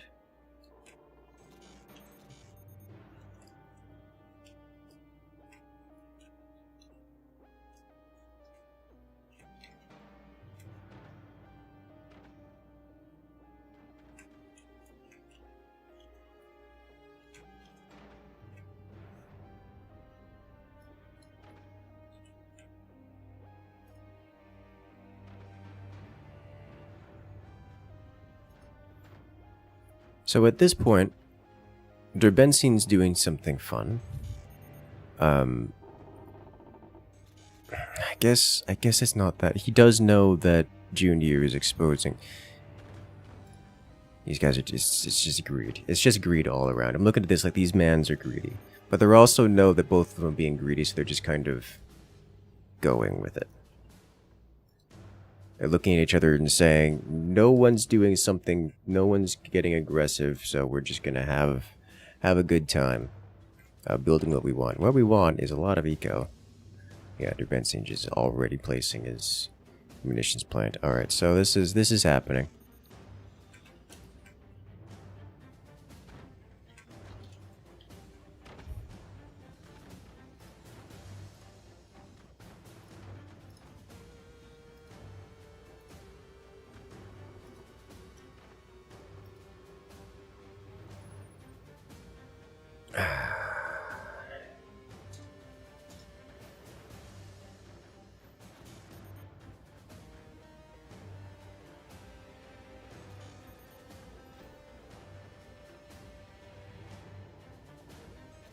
Junu going with the swarm missile launcher. That's a change that I didn't quite expect. I don't know if he's... I mean, if you have one, surely you gotta upgrade it to a nuke, but also... Do you? Yes. Yes, you do.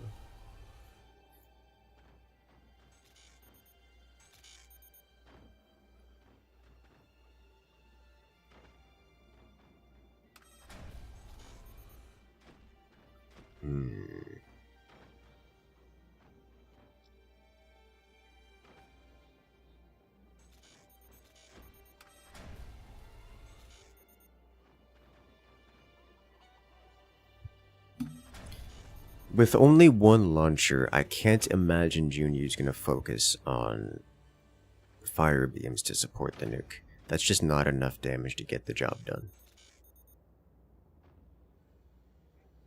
But also, he's got a nuke. There's a mortar, which is only gonna... He doesn't have a mortar array, so that's gonna be bait. So he's definitely going pretty hard in trying to get this nuke to land. Derben's just gonna build like 3 cannons, right? You're just gonna build like 3 cannons, right? As he likes to do. Please. But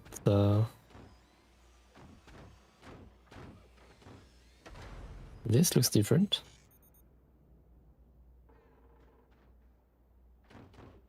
It does look different. It also looks like he knows there's a nuke coming.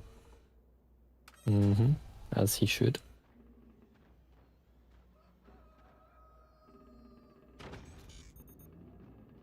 Oh. Is he going howitzers? I think he's going howitzers. He's missing storage. He's working on storage. I'll know very soon. Yeah, he's going howitzers. Okay. Nuke taken out. What is this sus looking extrusion he's got on top of his fort?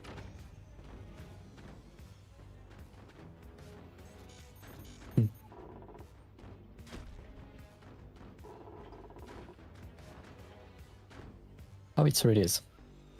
Okay, I think he's going to build a second howitzer before doing much of anything else.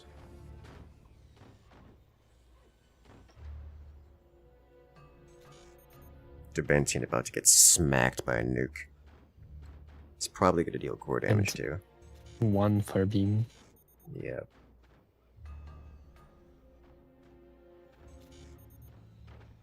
You've played right. It can absolutely do good damage. That is nicely played. Did that impact or just detonate in midair at point blank? I can't tell. I don't think. I think he must have caught it with some device. I think so.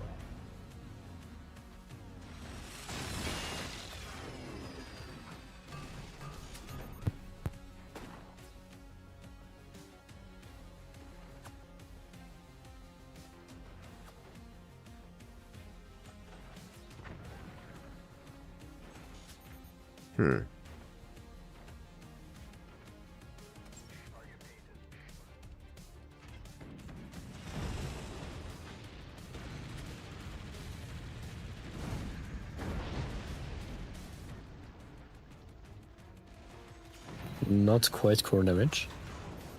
Not quite. But it's close.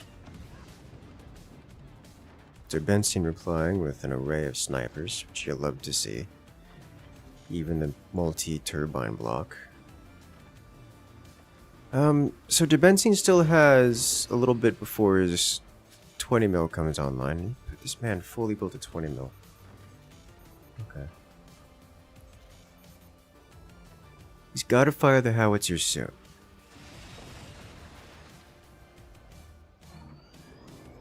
There's still plenty of time. There's the howitzer. It impacts. Of course, it doesn't have a follow-up. One Fabian snipe. Yes.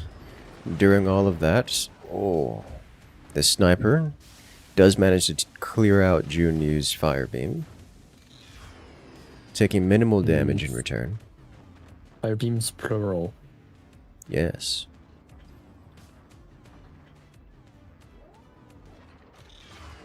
Junu getting big, getting tall, growing the size of his fort. Oh, that's it. Fort too big gets ripped off the surface. Junu falls, and Derben takes it to a howitzer to the foundation. Well played. Well, there you have it.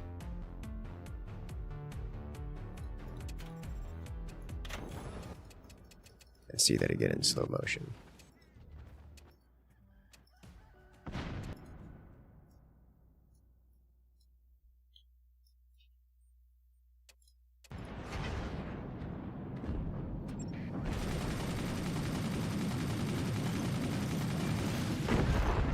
And down it goes. Whoa, it crunches. Just rips off the surface. Kaboom.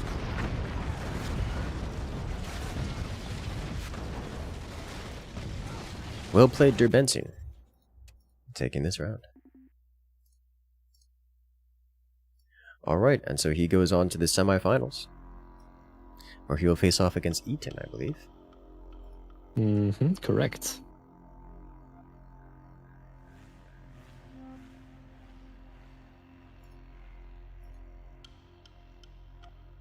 Beautiful. And I believe we also have that round next, so Derben stays. Yes. And we have Eaton coming up here.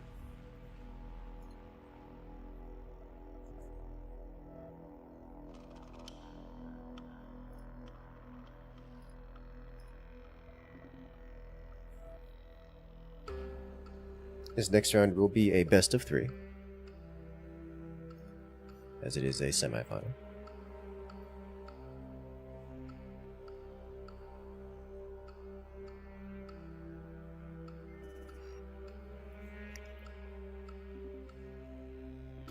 Welcome in, Eaton.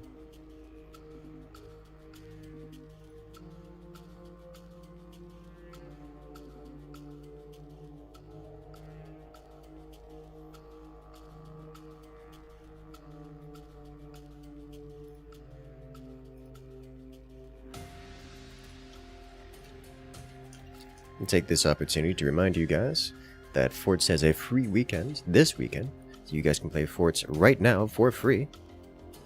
And to celebrate that, we'll be doing our forts community games, big lobbies tonight, right after this tournament. So as this tournament ends, you too can come join us live on stream for some big explosion mini cannon action.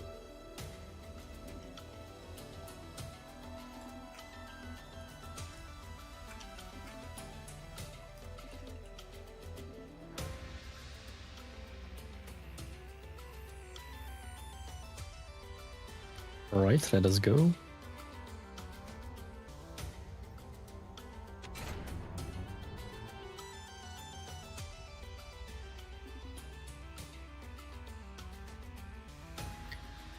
Ladies and gentlemen, we are ready for the next round.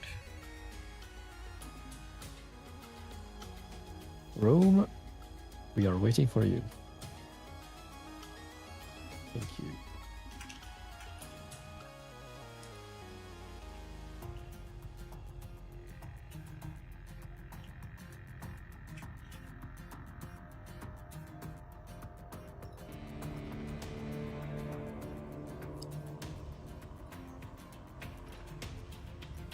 Alright, ladies and gentlemen, we're off to the races.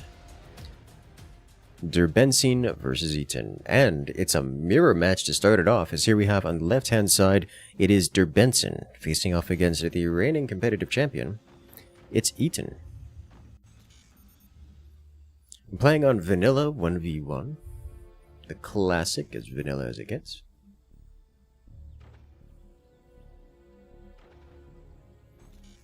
I am not at all surprised to see a spook mirror match here.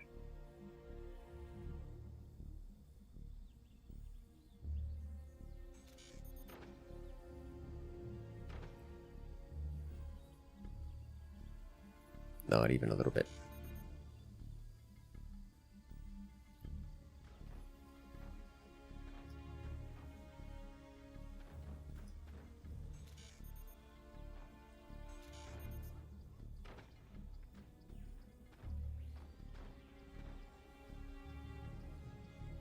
So here I'm looking for oddities, unusual things.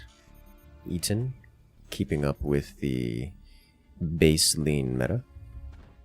Just dipping backwards at his turbines in the rear. Derben will be doing a little bit of the same.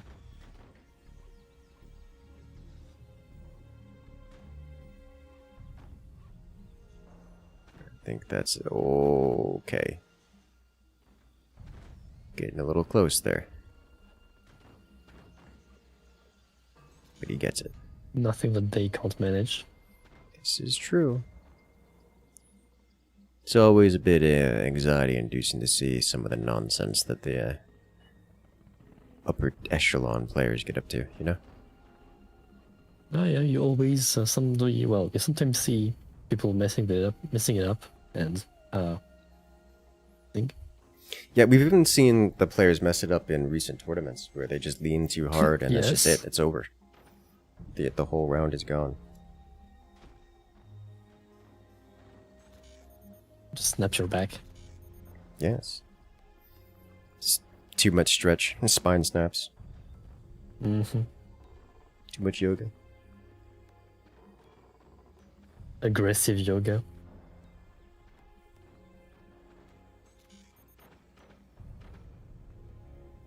Mortars from Eaton. I'm so very happy to see this. You have no idea. This isn't even the... So typically, of late, the mortars we've seen have been the mid-game mortars. The surprise, here's 6 mortars in your face at the 9-minute mark. That's not what this is. This is just... It's 3 minutes in the game. I'm gonna slap your face with mortars until you stop existing.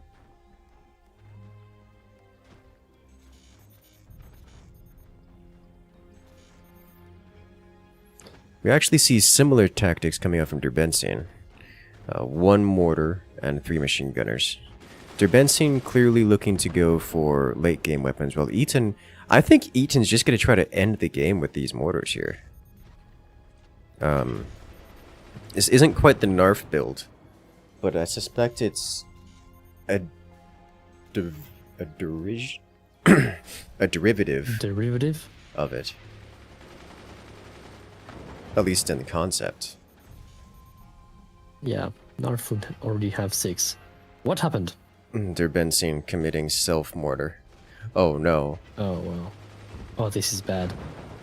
Well, it's unfortunate for Derben knocking himself out of the tiebreak, but I don't think this is going to come down to a tiebreak. At least not within, not within the margin of error that the self-damage is applied. Yeah. This is truly an unfortunate development. Yeah, both players are going for this early game kind of stuff.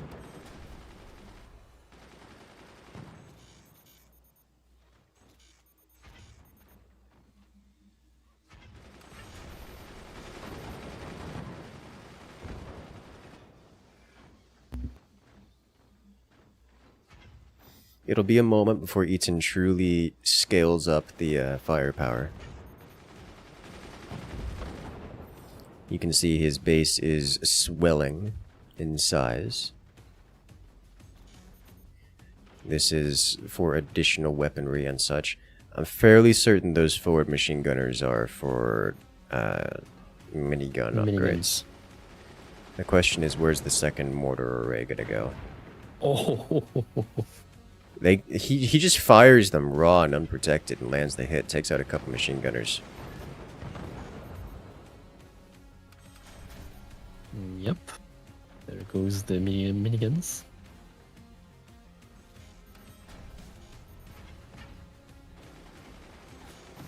And the mortars are landing, but landing in a place where he wants them, where Derben wants them to land.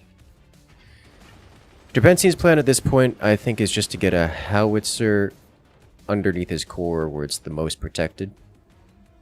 Yep. And Eaton's, unfortunately, or I guess kind of predictably, that's where Eaton's going to be digging the most.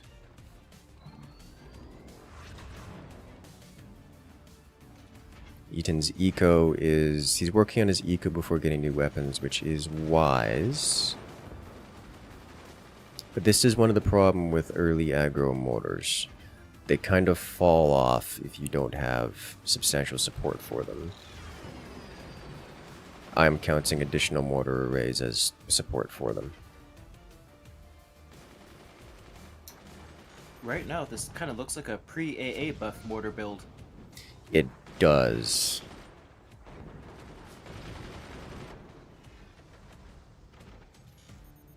But even pre-AA mortar buff builds, or AA buff builds, typically go with 6 mortars. Like this is... okay, there's the second mortar platform up on high. That's just real delayed.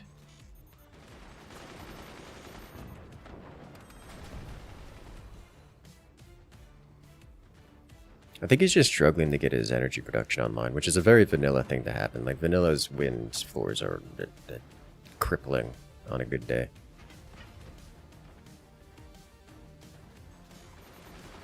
The problem Eaton's going to face is that howitzer existing. It's almost completed.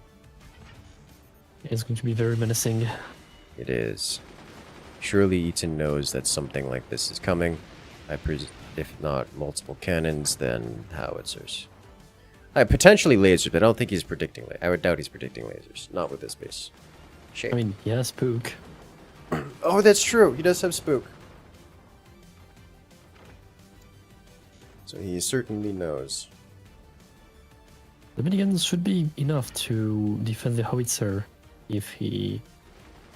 even without the... I was going to say, even without the minigunner active anti-air, it should be enough to defend the howitzer, I think. The howitzer is certainly revealed. Counter-steal. Minigun versus sniper. Okay. We see anti-air crushed. The second array of mortars is coming online. They aren't heavy mortars yet, but even incendiaries should help here. Given the angles of the anti-air, Eaton should be able to just low power lob those mortars and just go Yeah, he directly should. to Benzine's front. Which I think he's probably going to do once the second mortar array comes online. Howitzer time? Not yet. I think he wants... I was gonna say, I think he wanted to deal with those machine gunners more, but... Oof. Pain.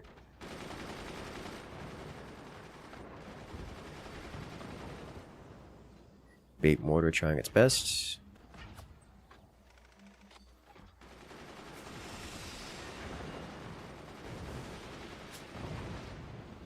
Heavy mortars actually landing through the lot. Derbensine's machine gunners are insufficient to stop the mortars from landing. I say as they stop the mortars from landing. Eaton does not quite have enough energy production to keep his mortars constantly firing. Which means... Derbensine's going to get an opportunity to fire his howitzer again.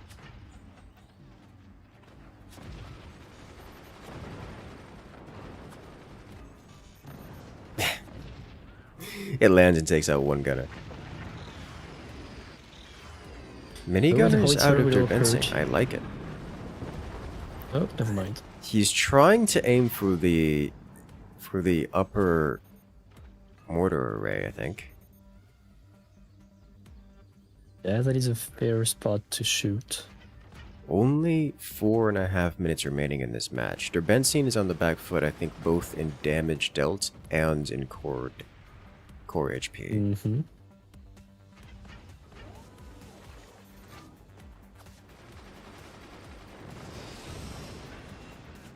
Oh. Derbensin lost his anti-air platform, which dropped onto the ground, revealing his anti-air platform. Which he immediately protects with the turbine. Yes. That's just funny. It's like, ha! You've destroyed my anti-air platform, leaving me with an anti-air platform underneath. It's funny. Very like that. cartoonish. Yeah, Eaton honestly is struggling for energy more than anything else. Like, he's got damage output, it just doesn't have the energy to fire it. Yeah, that howitzer is hunting for that mortar platform, and he gets it. Well, at least now he doesn't have to worry about being unable to spend his energy. I mean, he does have to worry about being unable to spend his energy, but for different reasons.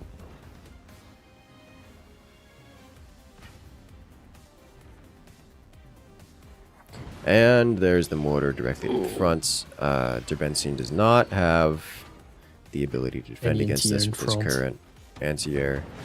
Oh my god, he uses that. He uses the 20mm successfully. And he's... To be clear, he saved himself. Like, the 20mm saved itself.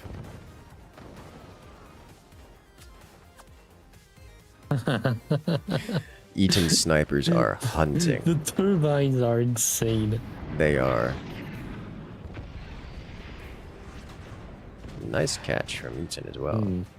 Benson is really racking up damage right now. He certainly is. But he's still missing some core damage. If this match comes down to Benson hitting himself, okay, no. Oh no, it won't. Okay. Never mind. But yeah, it would have been very sad. I would have been so disappointed.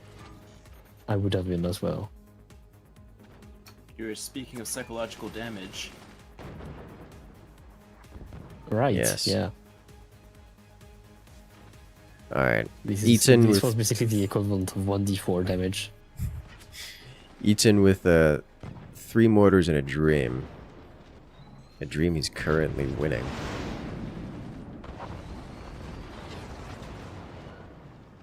Oh, digging close, digging deep. Well, close is a matter of point of view.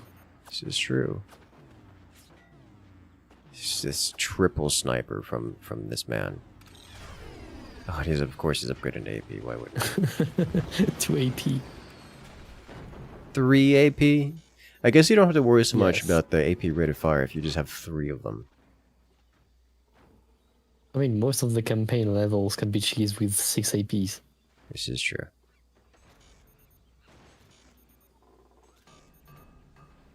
But why not cheese Benson? It's Benson will hit you with the howitzer. That's why. That's getting dangerously close. This is very close now, yeah. That actually hit the So- strut next to the core. Not only are they exposed, but Benson is spooky. He has to know there's no doors there on those snipers, right? Yes. He just doesn't have any remaining snipers of his own. Okay, well, the Ah, there we minigunners will go. do the job just the same. So he has 1 volley left. I hope Eaton knows that. And is willing to defend properly. Looks like he is. Oh. Ooh, re-aiming to the bottom. Doing some good work. I don't think it's enough to cause a collapse. But it will not be enough. And I don't think he has the time to reload. Yeah, no. So I think this is an Eaton for now. I think so. It goes to Eaton on time. What a wonderful... Yep. Yeah. Okay. Fair enough. Well played. Alright, Eaton takes round 1 in this best of 3. Right. Well done. Next is stalactites. 1%. Yeah. 1% from your own water. I mean, hey, at least it didn't come down to that.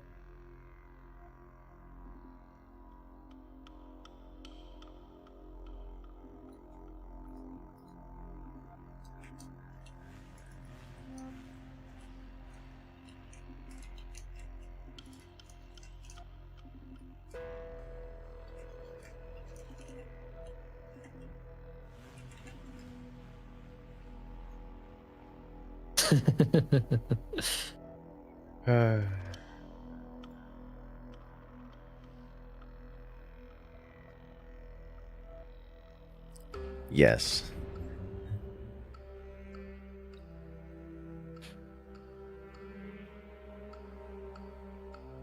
Not quite. Well, anyway.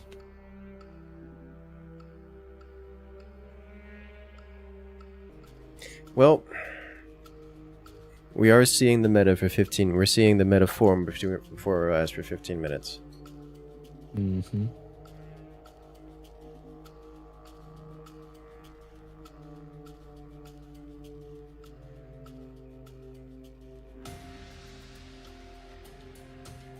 I'm with Eaton on this. That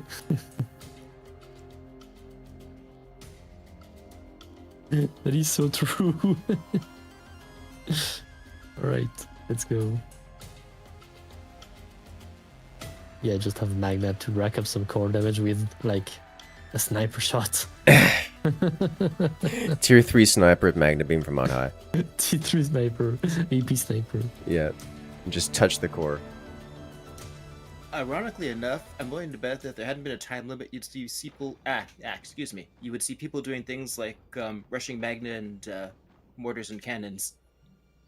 I mean, I don't think we would see magma mortar. Not because it couldn't happen, but because in a 1v1 it's very difficult to make that work without getting dumpstered by your opponent first. We might see it, especially in some of the matchups that are more one-sided. We might see it in like a Derben versus, I don't know, Fabian matchup. But that's just because Derben likes getting away with that kind of stuff. Eagle Eye pick is crazy. Is it? No. Is it really? My only surprise is that it's You not just upgrade bank center up a first. howitzer and... But I don't know if he is going to go howitzer though. Yeah, because remember, I am AP snipers disappointed. penetrate and then explode. Right. Mm-hmm. It's either going to be banked howitzers or AP sniper touching the core. These are not mutually exclusive. Mm-hmm.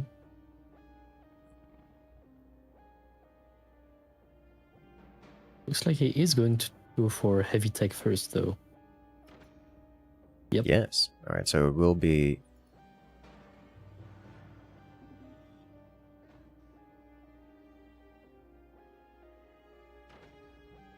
It will be howitzers, I assume.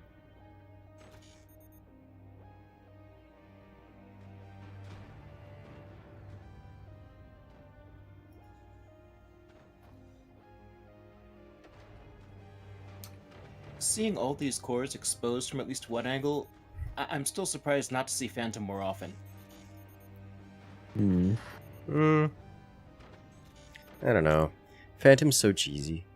It's hard for a lot of players to want to play Phantom because, like, if the opponent figures it out or just says you're doing something weird and defending my core, then you just kind of are at a disadvantage for the rest of the game.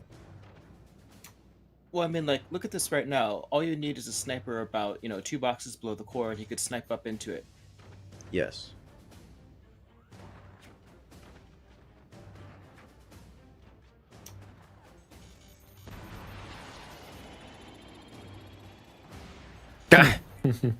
That's probably the best case scenario, honestly.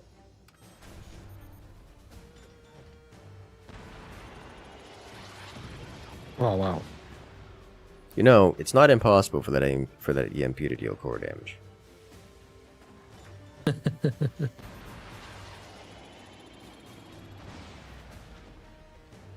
Like, I can just break a strut of wood. You should have to like snake into the trench and hit the tech, basically. Yes. Even Which though is a I'm not very sure it would EMP deal thing core to do. damage. Oh yeah, definitely. I am not arguing about that. Oh, I exposed a sniper? EMP is doing No.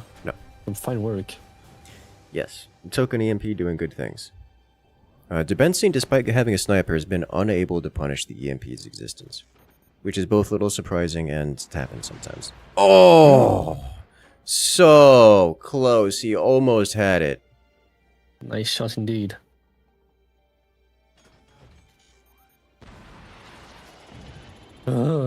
What? How? Oh. Oh, it's bait the whole time. It's not exposed. Look at this. Oh! Minimum size brace. Holy smokes. I had not seen that. I've never seen this that tight before.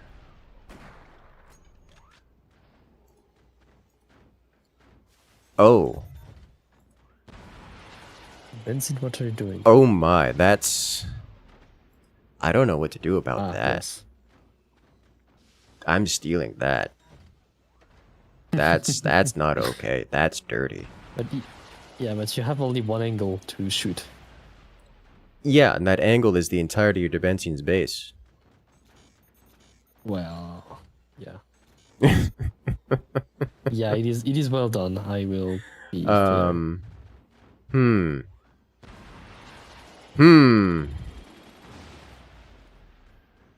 This is why Eaton wins games.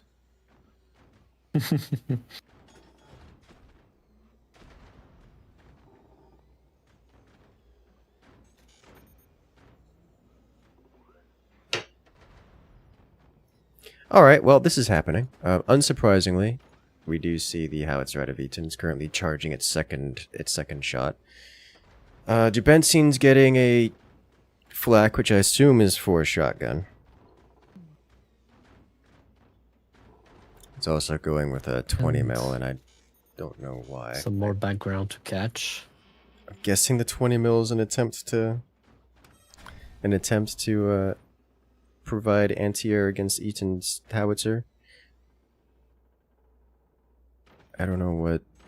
I'm curious as to what Derben's offensive strategy is to actually win the game, because Eaton's just gonna go there and move them. He's not coming for core damage, he's coming to remove the entirety of the base. That's one shot. He's gonna close the doors, not expecting the second shot.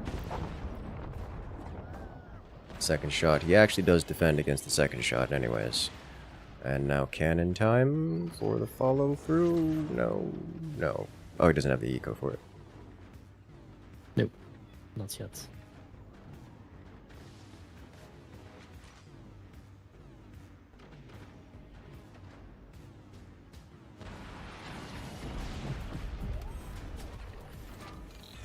So at this point, Derben's kind of gonna scramble for additional anti-howitzer. We see a second shotgun coming online. Machine gunners scattered across the front. Eaton also has to bank up a little extra energy. He may actually want another battery for this. Certainly more turbines.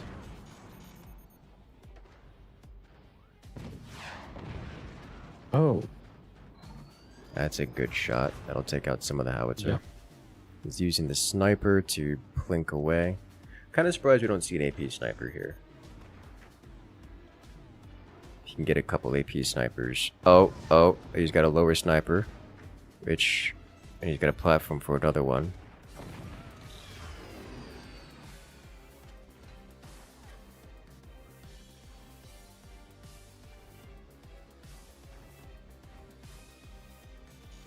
Alright. He should have what it takes to bank 2 shots. He does. Howitzer. He certainly does. There is no shotgun.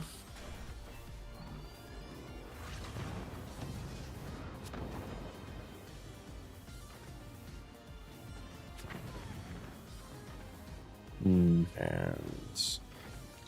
not sure what the active ability was meant for there, but Just to damage the doors just a tiny bit more, I would guess.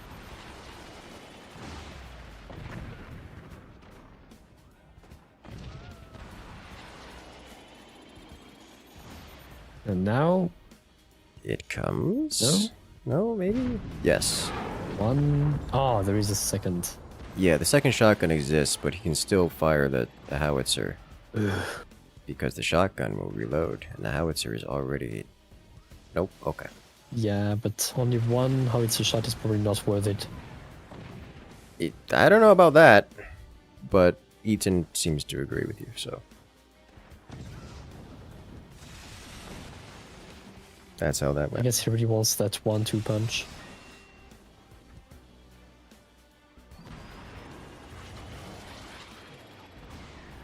Oh my god. Oh. Brutal. This needs to stop. Yep, and the sniper doesn't quite penetrate. It comes close, though. A single door left, barely holding it together.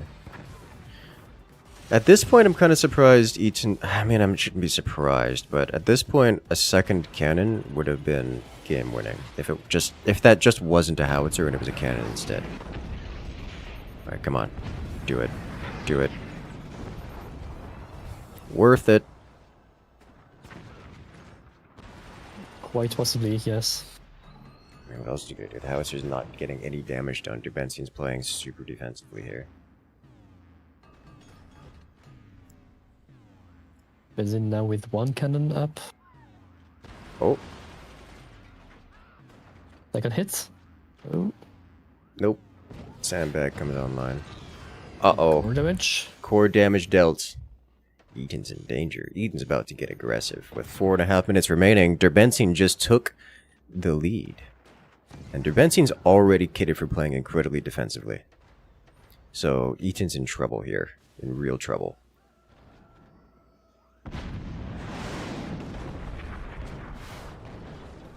He needs that second howitzer shot. It doesn't have the quick reload enabled. Oh no!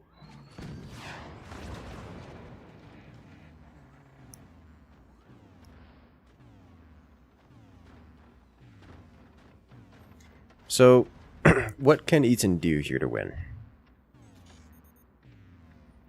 Like, he has to land the howitzer at this point, right? Like, it's kind of too late to tech switch, or to switch out to a different weapon. Probably. Or he might, with a double shot cannon, he might be able to power through the 2 doors of the bottom cannon and destroy it. Yeah. But he would have to know that. And he doesn't have any way of knowing that right now. No. But he does know that there's 2 cannons there. So he does know that it's a good angle to hit.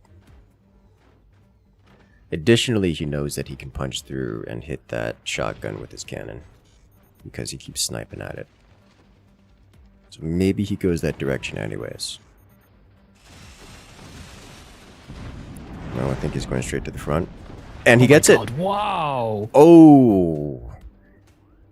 And he's gone! Ladies and gentlemen, Eaton takes round 2 in explosive fashion. A howitzer clean to the face. And there you have it. That was crazy. I wasn't expecting Eaton to make that shot. Not because it's a difficult shot to make, but because Derben had so many defenses against that shot specifically. It was going to be very difficult to make it happen.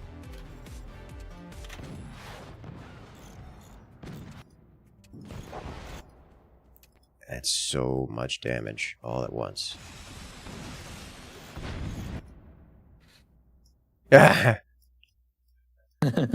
Bronze match play time. A third match in a row. No rest. Look at that. The shotgun just misses the anti-airs offline. And it's just gone. It's all gone. I think Benson's sniper killed him. When he placed that sniper, converted that brace, and he lost angle on the shotgun. Oh, wow. No way. Really? Oh my god, he did. Look at that. There's an angle here where the shotgun can go up to here.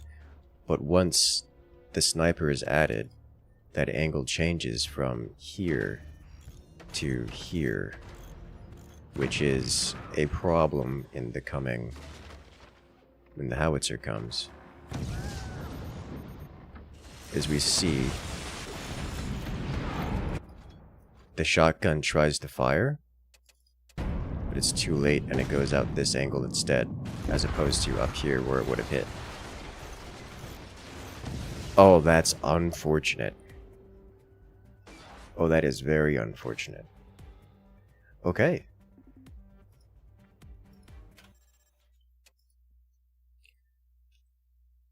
Well played to Eaton taking this round.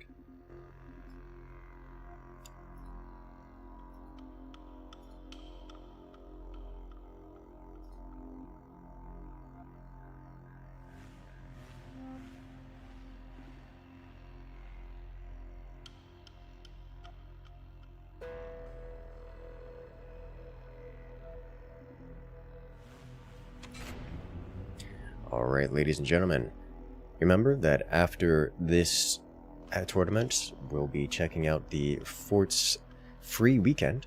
So if you guys are looking to play Forts yourself to check things out, now is your opportunity. Today and tomorrow, you guys can play Forts for free on Steam. And as we can, we'll be doing the big Forts lobbies.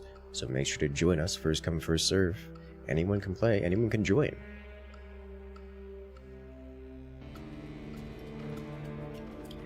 And we're off to the bronze match. The funny. The funny. As here we have on the left-hand side, it is Alexander, playing as a spook commander against his opponent.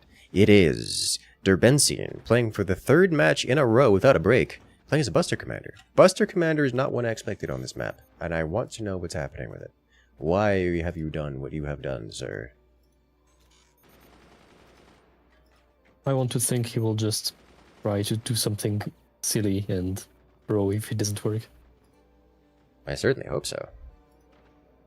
Because that's the funny. This is a best of 3, yes? Or is it a best of 1? Yes, this is a best of 3. Okay.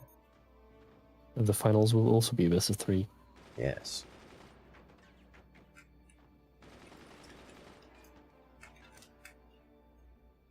Which will make this a quite long tournament, but it is how it is. I'm okay with long tournaments. As long as we're all having fun. Yes. We are still having some crazy moments, so Yes. I'm still happy.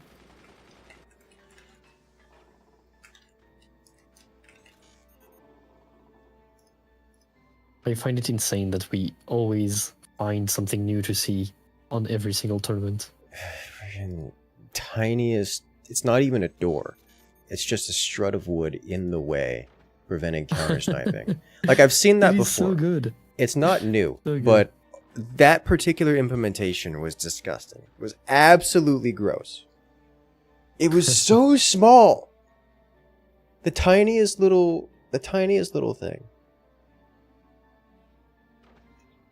I'm not even sure you can consistently hit that spot with the sniper. The deviation, I mean. May very well be a deviation issue. Like that's when you're building so tight, so perfectly that deviation is an issue, then you've done something right or horribly wrong, one of the two. Either one. Okay, so Benson going for Upgrade Center as well as Alexander. And also basically exposed core.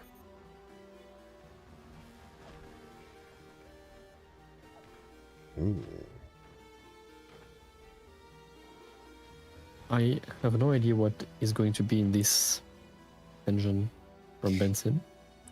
Yeah, I have. So it looks like the players are both going for similar type things. Like nothing. This is your 6-minute no rush kind of build. Everyone's expanding to every expansion. I like Derben has the workshop, and I'm disappointed that we don't already see a buzzsaw. But aside from that, everything else is kind of easygoing. Everyone doing whatever they want to do. Now, typically in a 1v1 2v2, when I see Buster, I think mortars/rockets. We could still see mortars out of Derben. Not that mortars are particularly amazing on this map. But we certainly can't see rockets from Derben because he doesn't have the tech for it. Now, my question is, what does Derben actually do?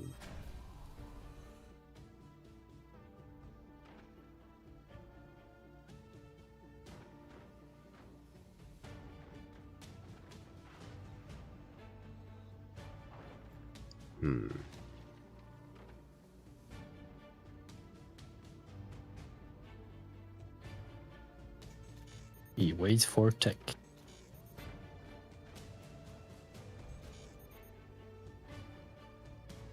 Yes. Okay. So Derben with the munitions plant for the cannon tech. Alexander with the laser tech. Okay. Yeah, we may be seeing 8-minute no rush here. This might be it might be the world we live in right now. unfortunately. Yeah. We do see the buzzsaw, but Alexander's reacting to the buzzsaw. So he did it sooner. And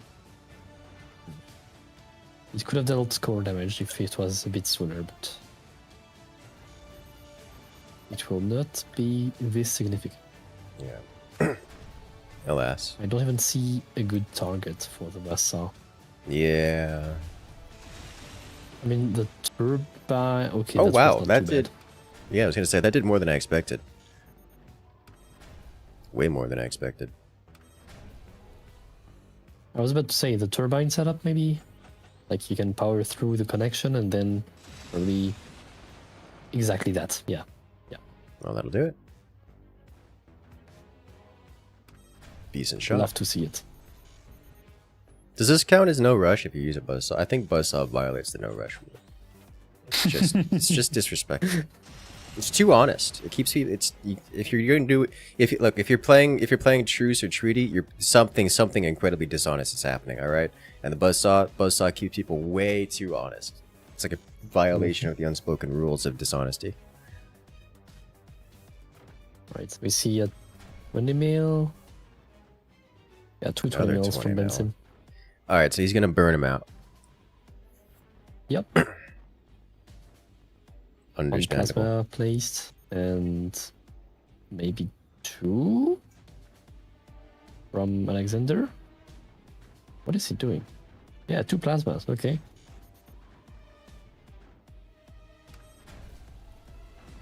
That is crazy.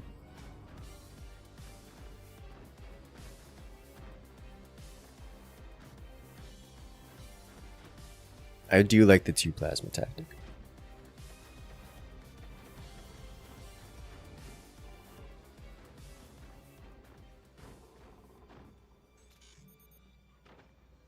It's very penetrating. Oh yes. Goes deep.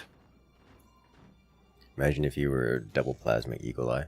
And just combine the shots twice. It tickles places you don't want to see tickled. Yes, that's an over penetration level of firepower, is what that is. Yep.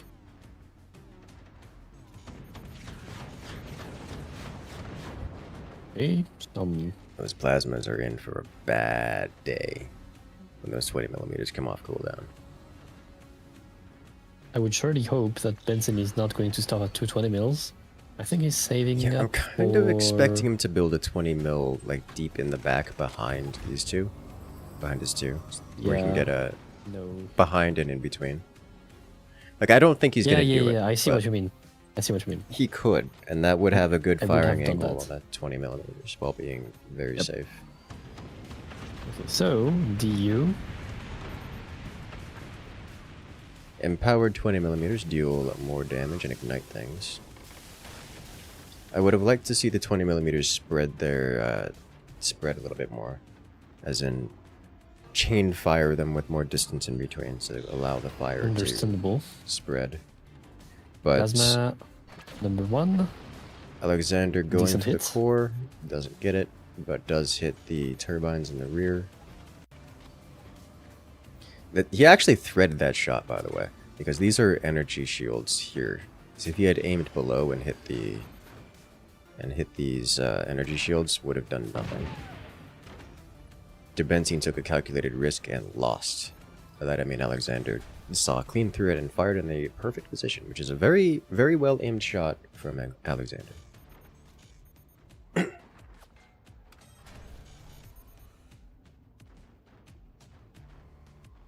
We see an AP sniper from Alexander. He does like his AP snipers, and that makes me happy.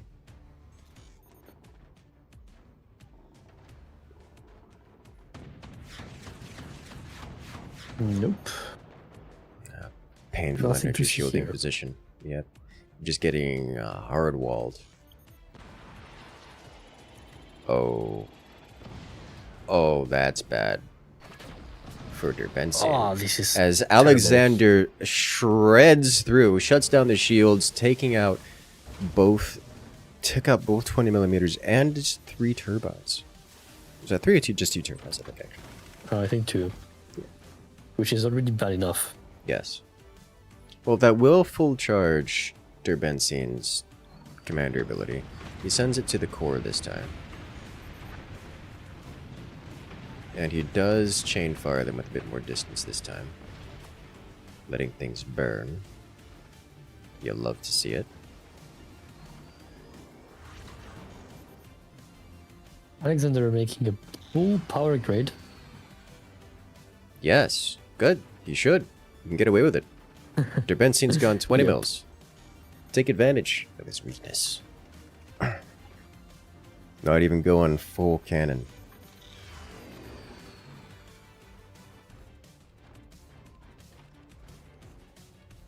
Alexander could just go for a 3rd plasma if he wanted to. Yes. I probably would, honestly. Actually, I would probably go fire beam, but Yeah, like 1 or 2 fire beams at least. just at least 1 fire beam. But I'm a big fan of more plasma. Like people see you go energy tech and like I can skimp on defenses because plasma you know they don't penetrate deep. But if you get just a large amount of plasmas, they start penetrating real deep. And there goes the 3rd one, as expected. Yeah. Alright, is it 20 mil time? It ought to be 20 mil time. Commander active, 20 mils. Can do it. Oh, he's gonna wait for the 3rd. He's gonna wait for Maybe, the 3rd yeah, to first get some doors. open. Yeah. Oh, nice. Mm-hmm.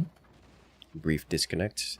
More importantly, that causes a lot of stress on the upper layer just from deformation. Making some D4. fall long to compensate. He's just digging straight in. He's not coming close yet, but a third plasma will make it come close.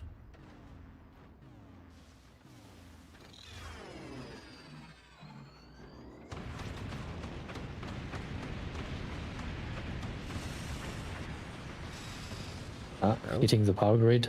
He is hitting the power grid. That does some damage. But damage does not an opponent defeat.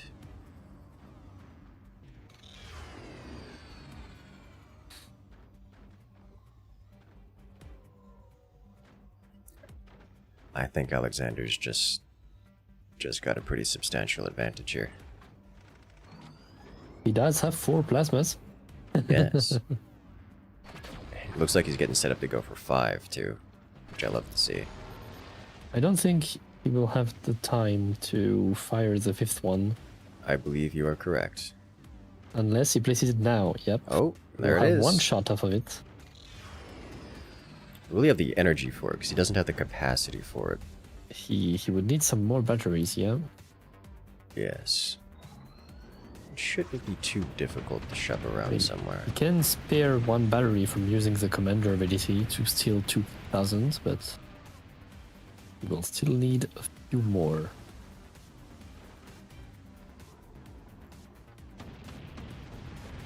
And he will also need to line up all the shots, which is not a given. Yeah, that's really difficult to do. That's the hard With part this of the much thing. parallax, yeah. It's one thing to line up 2, maybe even 3, especially if they're close together. But But those 5, not really. alright, well, he gets through at that moment. Manages to do no damage, which is a miracle. Or a curse, one of the two. The 20 mils. There's so many of them. Oh my god, they don't stop. It's beautiful. This makes me so happy to see. This makes me so happy to see. 1 Just minute the left. damage.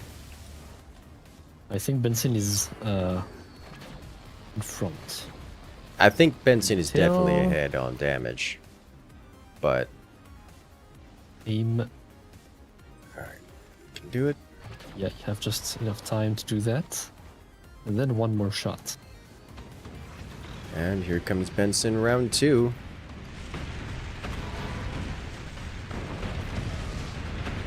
It's just that Alexander is covered in energy shields, so half of those rounds, if not more, ricochet and do nothing. Okay, last volley for Alexander. And it's not aligned sufficiently. Yeah, he tried. Yep, it is over. GG. Alright, it goes the timer. Lots of shots fired, lots of damage dealt. But Team 2 Yep. takes it Team 2 takes it with a 20,000 damage lead. Derbensian wins 1-0 in this best of 3. Goes up, should I say, 1-0 in this best of 3. What did I say? I said desert ruins. Okay. Desert.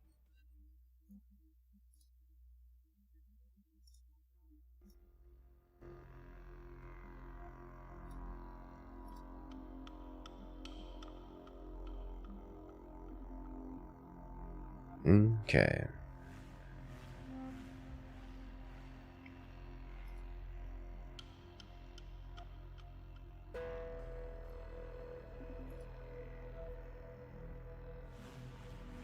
Let's get ready for the next round.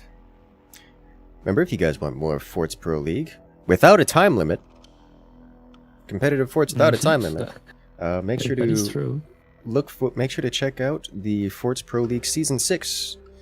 The signups are right now. So if you guys are looking to participate, now is your opportunity to go to the Forts official Discord and sign up for it. Now with a Swiss bracket. Yes. The open season starts in about 1 month from now. So and Forts Pro League coming soon.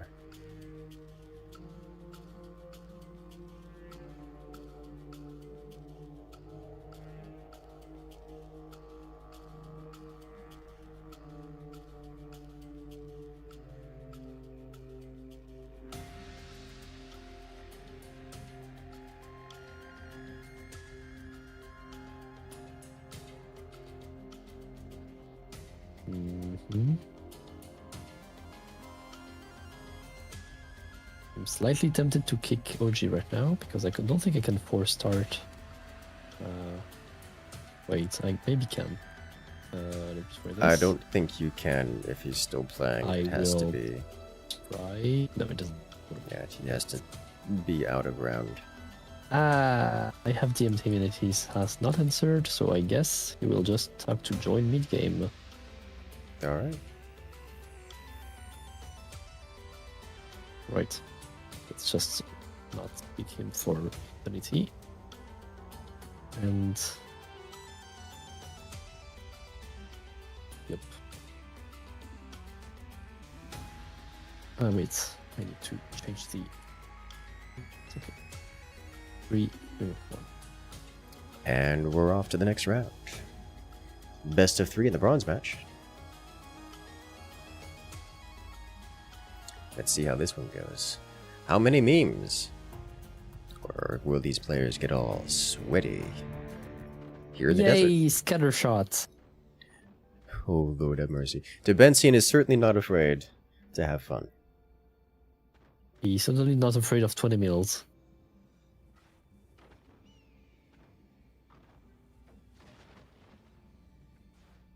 The front lean strats are always mesmerizing.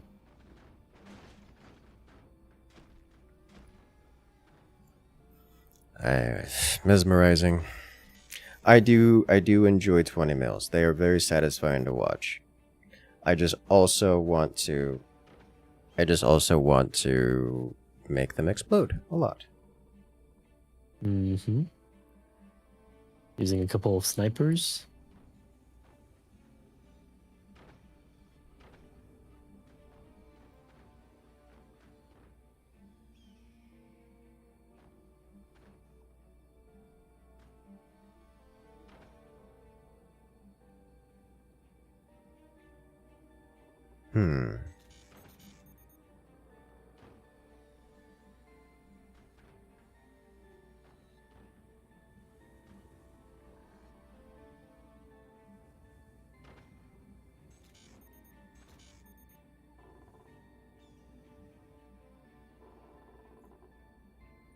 Shout out to Alexander doing the single line all the way down. Very cheap, very effective.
I do like the buzzsaw from Alexander.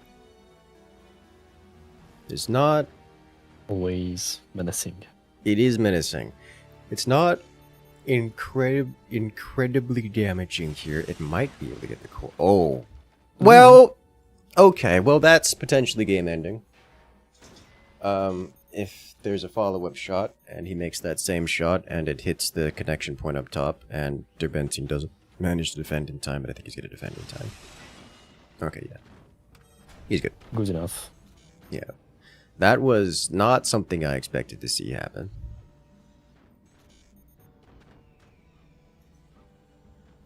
At this point, all you can really do is disconnect the extension.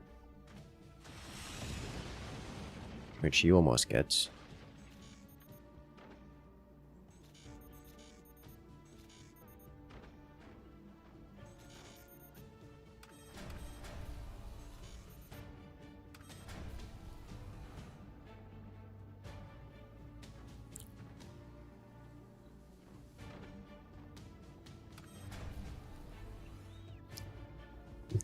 So Alexander's going with upgrades before tech. Derben kind of sort of the same thing. He gets his tech down before putting the upgrades, but he's getting his upgrades before weapons. Alexander going for the munitions plant. So it's going to be cannons for everyone involved. We knew it was going to be 20 millimeters for Derben because of the commander choice. Alexander still has choices of whatever he wants to do, but he does know it's going to be 20 millimeters out of Derben, so we expect to see a lot more energy shields from Alexander, which probably means Alexander is going to be investing into additional energy production. What's more is Alexander just placed down another metal storage, which is a dead giveaway that he's going for howitzers. So we will see howitzers from Alexander, which is an interesting choice on this map. Oh, he almost got the core with that AP sniper. Yeah. That was close.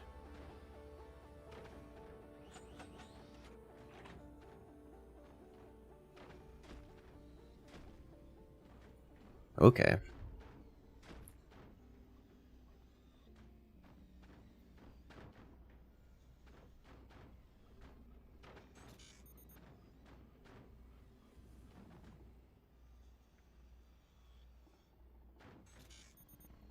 Derben getting thick with the defenses for weapons he doesn't even have yet.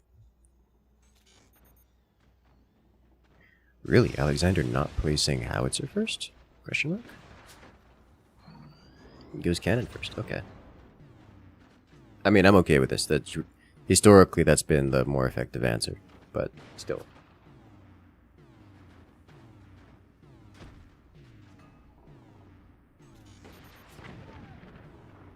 AP sniper being a nuisance.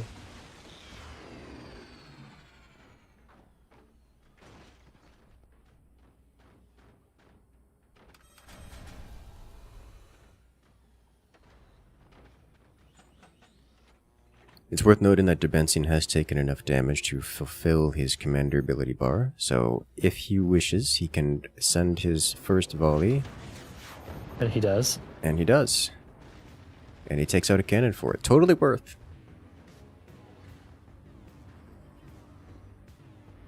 I am satisfied with this. Yes. I wasn't expecting that to work. But it did work. I mean, it was conditioned on Alexander harassing him with AP snipers and buzzsaws. It also was conditioned because he fired it.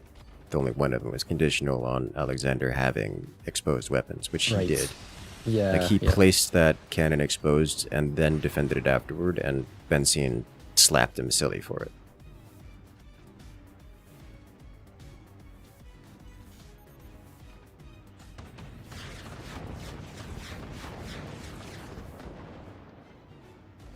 Command ability is charged, and he's got double 20 millimeters now. But this time, Alexander's got energy shields defending his cannons, so that's not going to work again.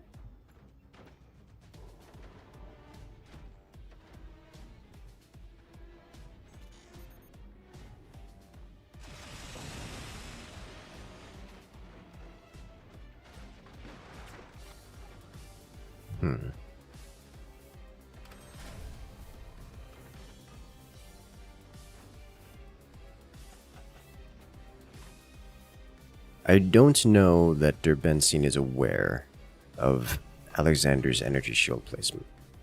He's heard energy shield sounds, so he knows they exist. But I don't know that he knows where they are. When they're charged.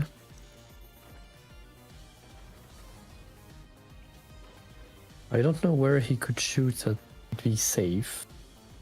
Because the cannon is well defended, and the core is not too badly defended, I guess. I mean, he just kind of got to fire somewhere. Yeah. I think he's got the angle on that. For these, I'm almost certain he's got the angle for both. But as long as he fires somewhere. Keeps the damage high.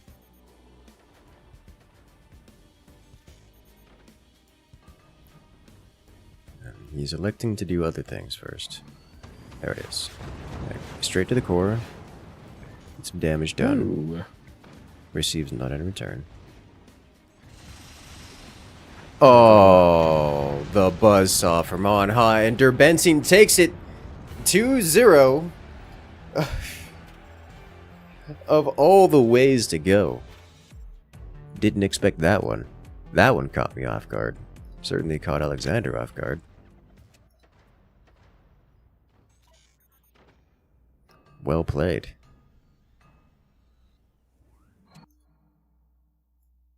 Alright.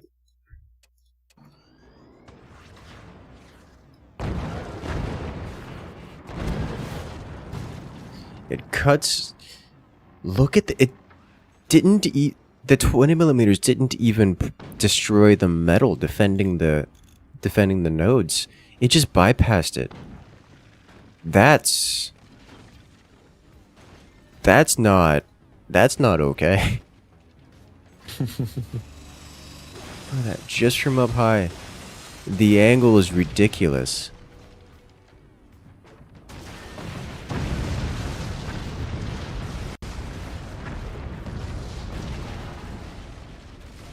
And this is it. It's gone. Okay, well.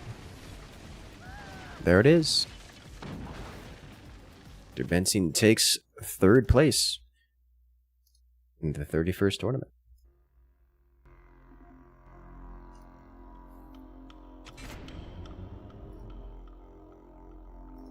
Well then. Another 2-0. As we go on to the final match between Julian and Eaton, the decider between 1st and 2nd. Indeed.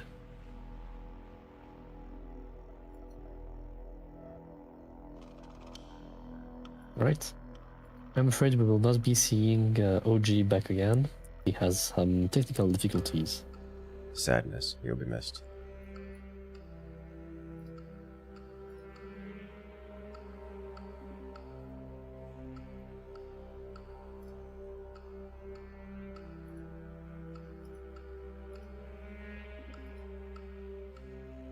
Alrighty then.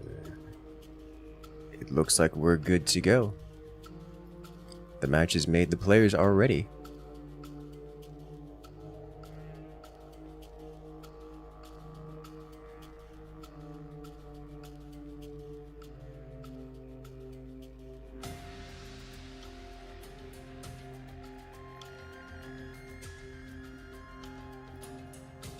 Ah, okay. Epic. Let's do this. The time has come at last.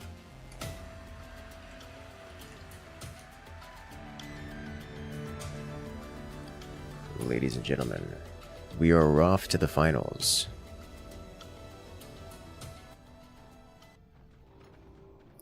Here we have on the left-hand side, it's the challenger, Julian, playing as the Spook Commander in this mirror match. Facing off against his opponent on the right-hand side, in the red, it is Eaton. We have a spook on spook action, as the reigning champion attempts to claim yet another badge for his collection. I'm looking forward to this. Force the devs to once again expand his badge cabinet. Has he actually now it has to scroll. Has he actually gotten enough badges that he requires another update for the amount of badges? No, not another update. Okay. Now that he can scroll, it should be good for a while. Yes, okay. I was like, no way. That's ridiculous. Or Salzburg. The internet's been suffering. I mean, I guess it is also some problem between France and Germany, but for some reason only with Salzburg and not the other German players. I don't think it's a Germany-France connection issue. Nah, I don't know. Yeah, I think it's just him, unfortunately.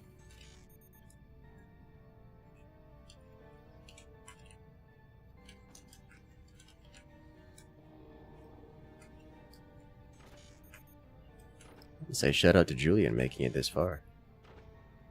Oh, yes. He played well to get here. He has played well to get here.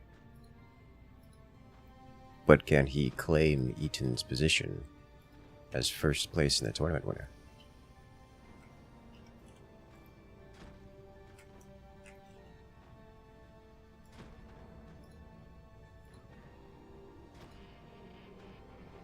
I certainly hope he gives him a run for his money at least. So far we have similar builds. That's actually not true at all. Why did I say that? With the force of habit. I suppose so. Eaton going straight for laser weapon rush, whereas Julian went upgrade center before laser weaponry.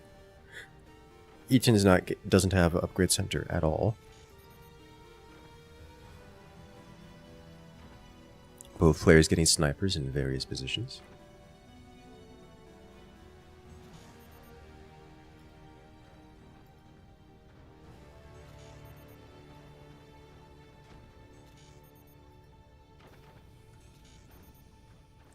Let us see how this continues. There's not going to be much in this way of excitement, I can only imagine, for at least a couple more minutes, as both players are fundamentally going for heavy weapons first with no earlier game weaponry.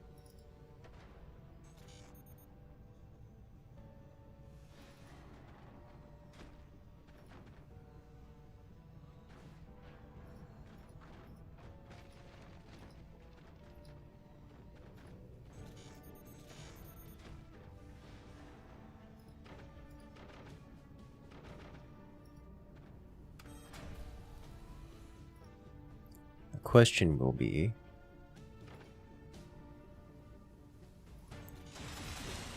how does this turn out? The buzzsaw can do some damage. The AP sniper is revealed, which can threaten to do things to that plasma. I don't know if Eaton's gonna do something with or about that, but can get greedy and not do anything. Alternatively, he can build a fire beam, which is the get greedy and don't do anything about it option.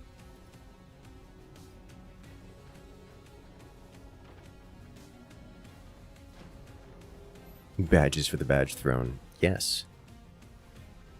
Eaton the collector of badges. You see plasma double fire beam. Just in the face of that AP sniper. Julian adds a very buzzsawable platform, but yeah, just across the board, both players are vulnerable to buzzsaws. But only Eaton has. Unfortunately, only Eaton. Yeah. Yes, and I think Eaton's going to take advantage of that. Please do.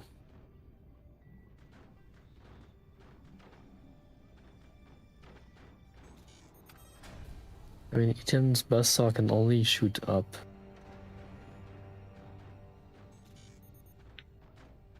Well, above the obstacle. Yes. At least for now. I suspect Eaton's not going to be keen to break down the obstacle. I don't think any player here is keen to break down the obstacle.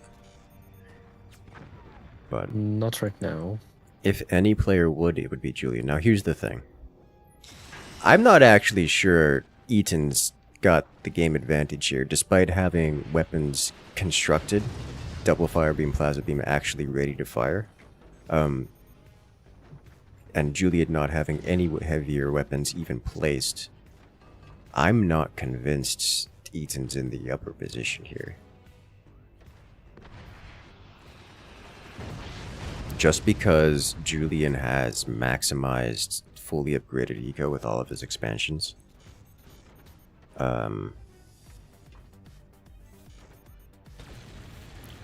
But Eaton only has laser weaponry, which is particularly vulnerable to being unable to dig through heavy armor.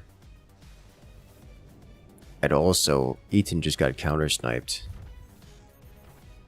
losing a plasma beam in the process. Yeah, I don't see Eaton doing much in the way of damage here. Julian can just do whatever he wants. Whatever he wants is going to involve getting weapons, heavy weapons of his own.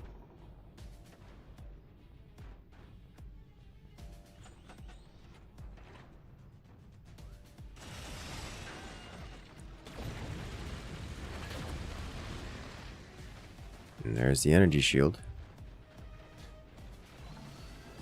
I'm surprised Eaton even went lasers here.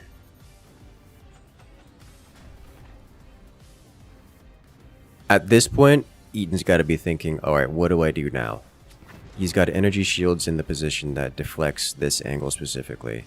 He's gone full upgraded mines because that's revealed. If he just rebuilds a bunch of plasmas on high to go directly to the core, he's way behind. Alright, he finds a shot, snaking through things. He loses another fire beam to counter sniping. Yeah, I think Eaton's at a pretty heavy back foot here.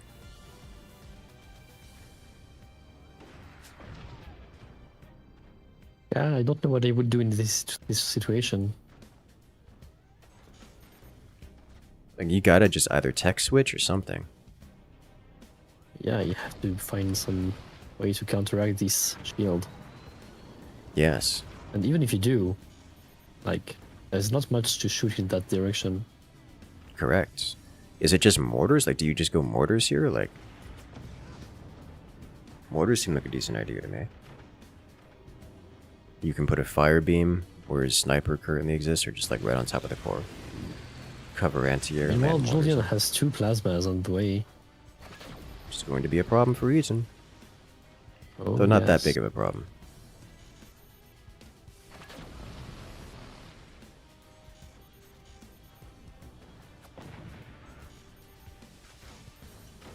Two plasmas coming online. Julian adding in a workshop because he senses buzzsaw in the water. And he's right. Yes.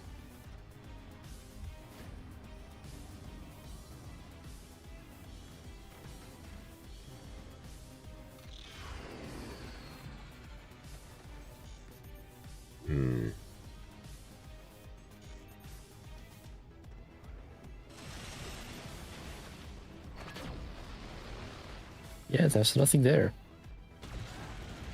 I think Eaton knows that. At least now. This is the 3rd fire beam to be destroyed by counter sniping. Julian's doing a good job at that, by the way. Like, I should point that out. Julian's doing a good job of counter sniping. Every time Eaton fires those beams, they get sniped. The middle is opened, leaving Eaton vulnerable to direct fire, which puts him at a pretty substantial disadvantage here. Additionally, Eaton is in fact going mortars. Does not surprise me. Oh. Oh. He actually Small has an crumble. angle there. An angle easily rectified, but still. Alright, Julian, fix that angle. Don't let him do it again.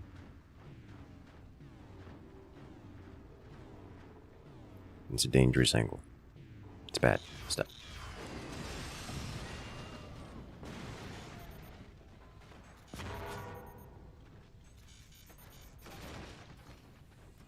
Alright, Eaton's mortars are coming online, and Julian has anti-air in production. He catches it with some sandbags, which is a good job, but now the anti-air is online and should shut down the mortars, at least for most intents and purposes. The machine gunners are vulnerable to counter-sniping. They're vulnerable to sniping, I should say. And the snipers are here. Of course, Eaton's snipers are vulnerable to counter-sniping, which is happening. And Eaton is vulnerable to death. Oh. Second follow-up. Does he make the shot? He does not have the no energy energy to fire. Okay. Well, It's a nice one. dream. That was close. He made the shot. He just didn't have the energy to actually make the that shot. catch.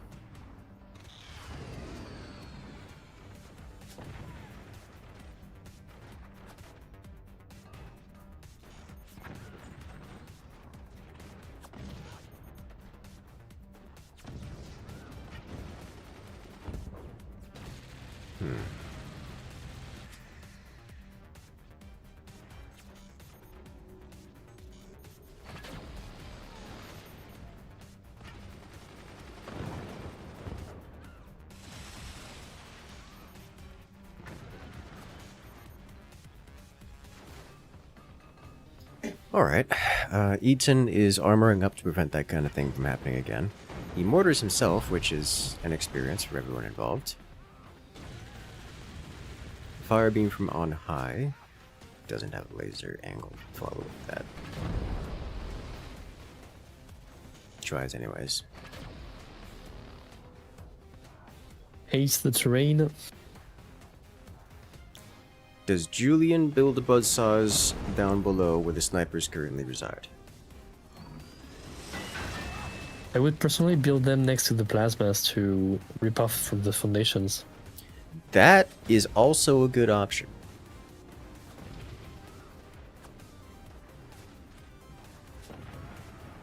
Obviously, we also have full game view, so Yes.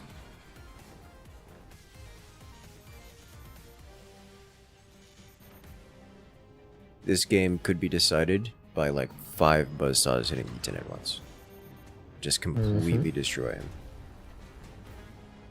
oh, looks like Eaton heard us. Honestly, buzzsaw is still the right idea to hit there, because then you just hit it with the plasma. Yeah. That doesn't fix the issue.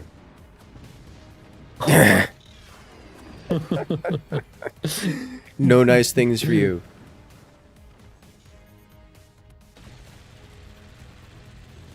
This is why you can't have nice things. He bleeds. And loses a mine.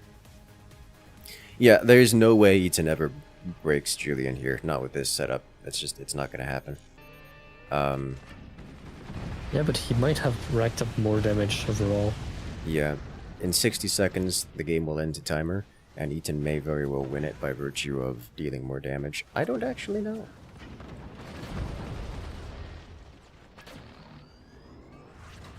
Poor Julian. His perpetual energy woes. To be clear, everyone's it will suffering be energy close. woes. Yeah, actually, I think this one will be close. Especially with these rockets landing. Oh yeah. Those 4 rockets might be the difference. Oh wow. Ooh. I am no longer convinced Eaton is in the lead.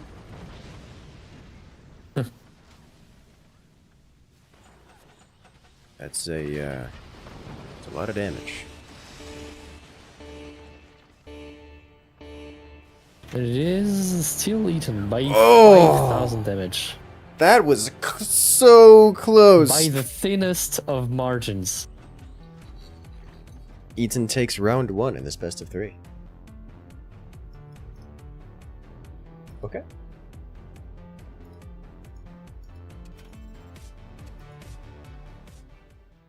Oh. Ah, you have been disconnected. You may rejoin. Why do you hate me so? I'm sorry. It is beyond me.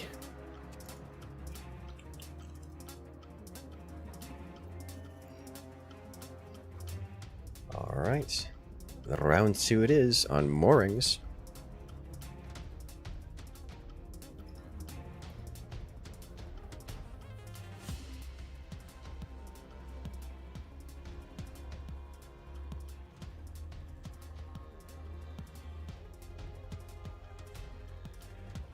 Okay, let's go. Ready up, let's do this. Alright, ladies and gentlemen, we're off to what is potentially the final round in the 31st tournament. The 31st official tournament. Mm-hmm. So here we have on the As we left-hand side, have. it is Eaton playing as the Warthog commander, facing off against Julian playing as the Spook commander. This is a best of 3, so Eaton, with 1 point already, only has to win 1 more round, whereas Julian has to win 2.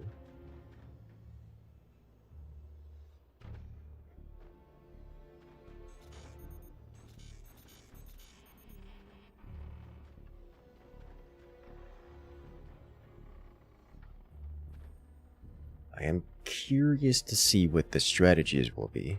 Given Eaton is the Warthog commander, I can only assume it's going to be early cannons and then firepower. I doubt he's even going howitzers, but I mean, maybe he goes howitzers. Julian, on the other hand, playing Spook, can do pretty much whatever he wants.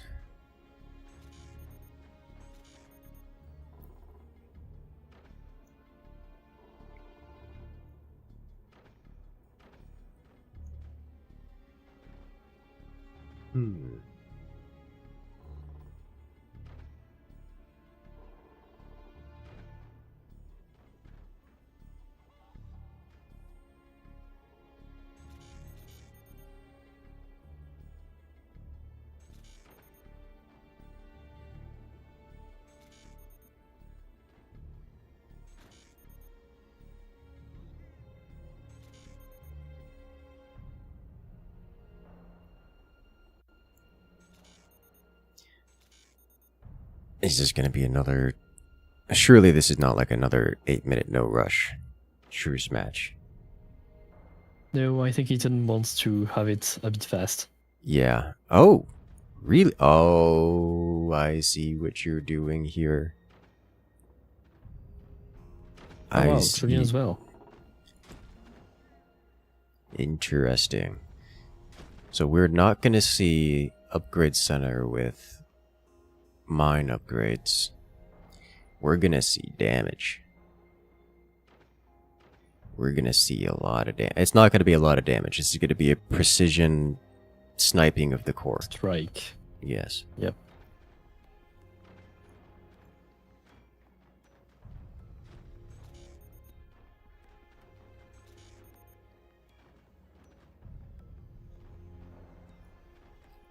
I'm honestly kind of surprised we didn't see this from Eaton more often. I think just because he wanted to potentially play around a bit more by using a suboptimal strat. I'm pretty certain this is Eaton's optimal strat here. I wouldn't be he's just surprised playing if he it sells now off. because he has one round. Yeah, In his pocket. yeah. I think that's what's going on here. I wouldn't even be surprised if he sells off the workshop, but also he might keep the workshop so he can blast the Buzzsaws wood. Yeah, or motors. include buzzsaw into the combo, which is quite The powerful. onslaught. Yes. Okay, plasma. And plasma from Julian. Like, I guess the ideal would be buzzsaw while the buzzsaw is flying, then use the fire beam to hit that spot so it ignites the buzzsaw, and then plasma beam follow up.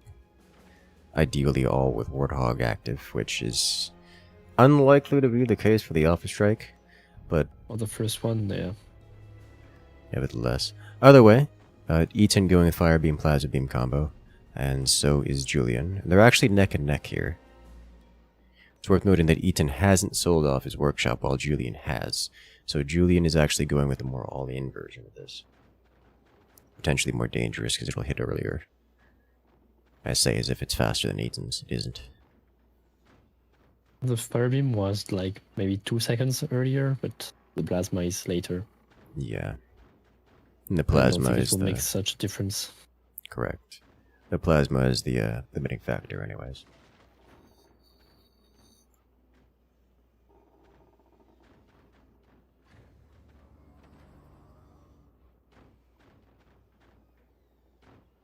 One shield has been placed.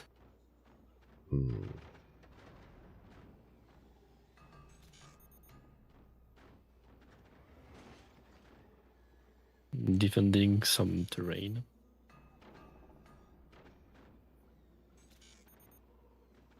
This is an awkward shield spot. No one is going...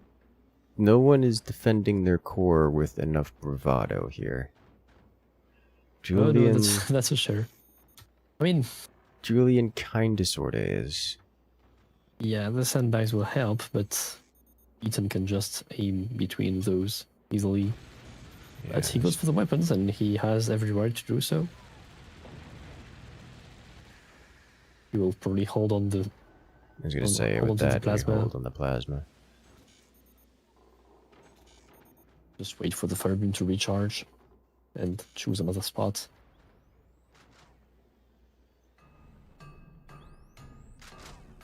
The other spot might just be the plasma, to be honest. Yeah. It's not optimal, but I don't see what you do in this situation because you just have the constant fear of being door sniped. I think this time you fire the plasma. No? No? Okay. There is the extra sandbag. I mean, that doesn't make it not worth the fire, I think. It's still trading energy for metal. Yeah, that's true.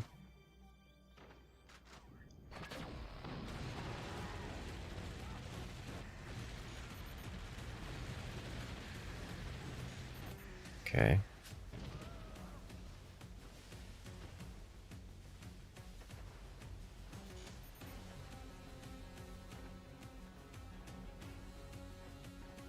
No buzzsaw out of Eaton. Yet. I was gonna say I was fully expecting Eaton to go like double buzzsaw here. Just open the front of Julian's base, then fire beam plasma beam combo. Oh, okay. A good Interesting. burn, but he goes for the weapons. So it looks like we have some laser on laser violence. It's turning into a laser duel situation. No one's going for the kill shot, which is a surprise to me. I mean, if one went for the kill shot, you could just be door sniped midway through. Yes. Especially now that they are all pre-aimed at the weapons. Yes.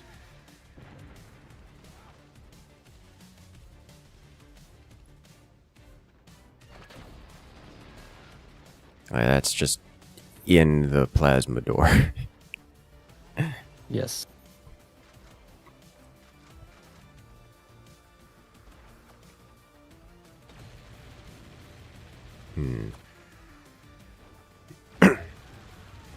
So how do they... This is an even match, effectively a stalemate at this point. How do they break the stalemate? At the moment, I credit Julian with being a bit ahead, because Julian has managed to deal damage to Eaton, in terms of, at least in his weapons. Whereas Eaton has not really been able to do the same. Oh, Yep, there it is. as I expected. Eaton fires first and loses for it. Eaton loses his plasma. Takes damage on a lot of his stuff. No core damage, but with the lack of the plasma existence, Julian's now free to do whatever he wants, basically. Julian has armored up his core a bit more to prevent cheesy stuff, and that just puts Eaton pretty deeply on the back foot. Momentum to Julian. Classic sniper, classic plasma or energy weapon usage, by the way. Like, they only really ever are good for door sniping. Like, that's about it.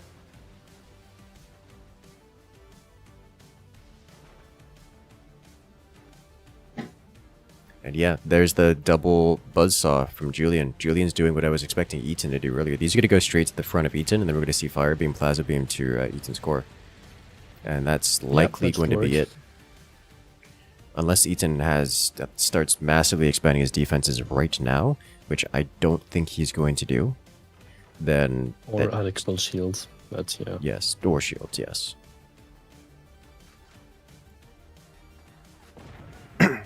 We might just see the end of Eaton in this round. There it goes. Don't blink. Oh. Does the fire beam not have an angle? I don't think the fire beam has an angle. Oh, dang. That sandbag might be in the way, as well as the wooden struts.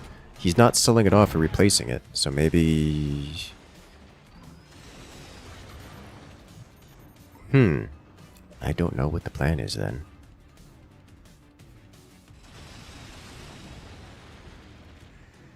Was that not the plan? Maybe it wasn't the plan.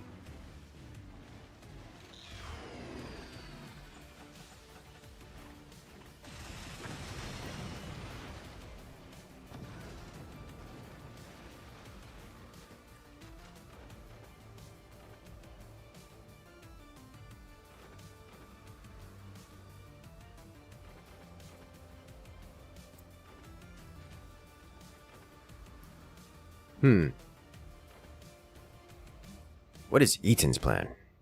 It's mortars, but what else? Is it just mortar firebeam? I guess what else can he do at this point?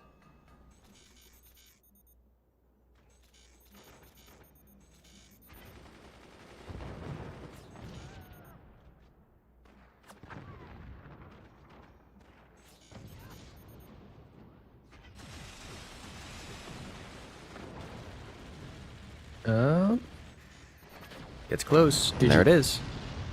Okay, that's what I was expecting 3 buzzsaw shots ago. But there it is. Julian wins round 2 in this best of 3. Going 1-1. Making it all even. How exciting.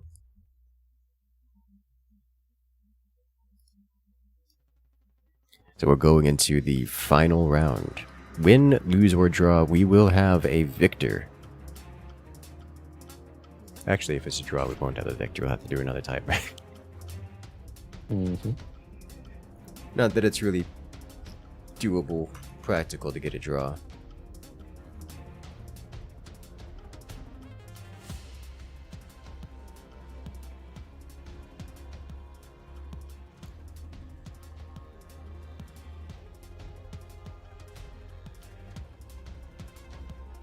Alright, ladies and gentlemen, I hope you're ready. I hope you've gotten your drink, because things are going to get exciting. Your drinks, your snacks, as we're jumping into the final round.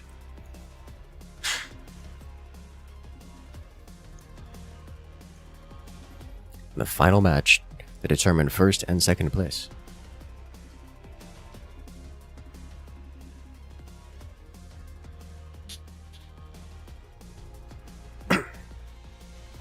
And we're off.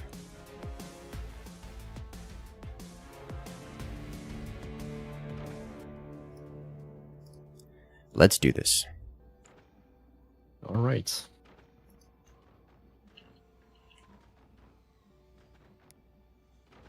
Well,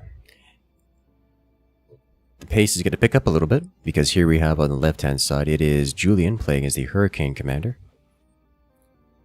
facing against the reigning champion, Eaton, playing as the Pinch Fist Commander.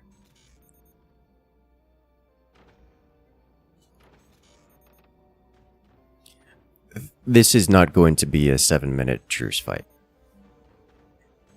Either because Hurricane just kind of naturally gets places faster, or because Pinch Fist is Pinch Fist, and also Eaton is here.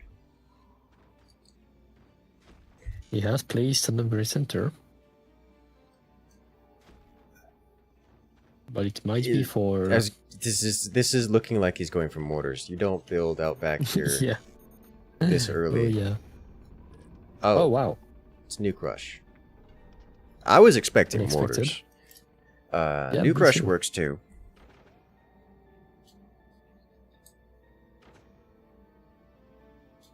Why did you build back there then? Rear turbines? For the Okay. singular For turbine. the singular okay. Okay. I you know what? I'm washed. I didn't predict the singular turbine.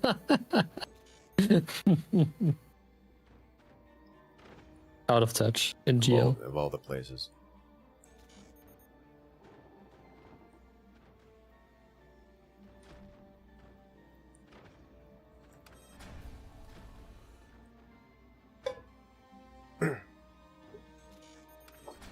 I was like, rockets work well on this map.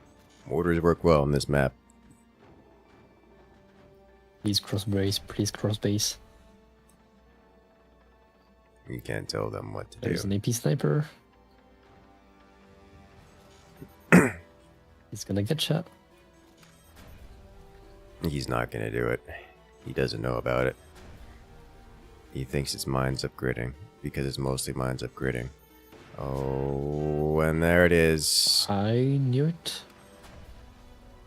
And the turbine blocked to prevent the revenge. Yep.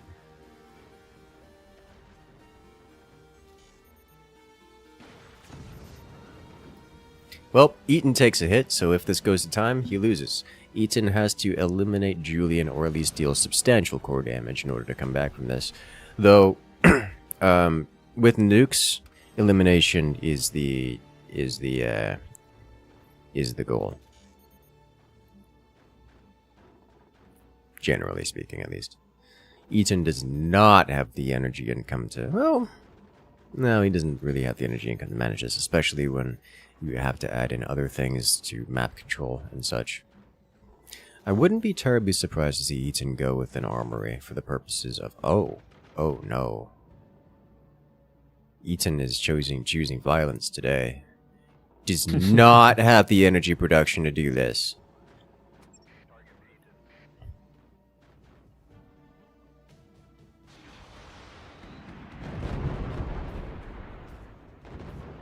Well, Swarm Missile doesn't get to feast upon the turbines today. At least not in this match. Eaton will now know that Julian is Hurricane. Yes.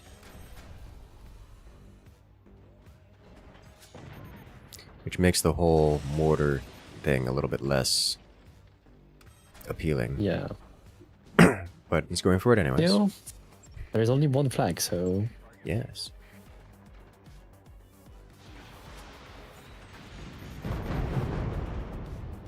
And it's going to go... Impact. Ooh. And that actually does deal enough damage to put Eaton in the lead. Neither player knows this. But it is enough.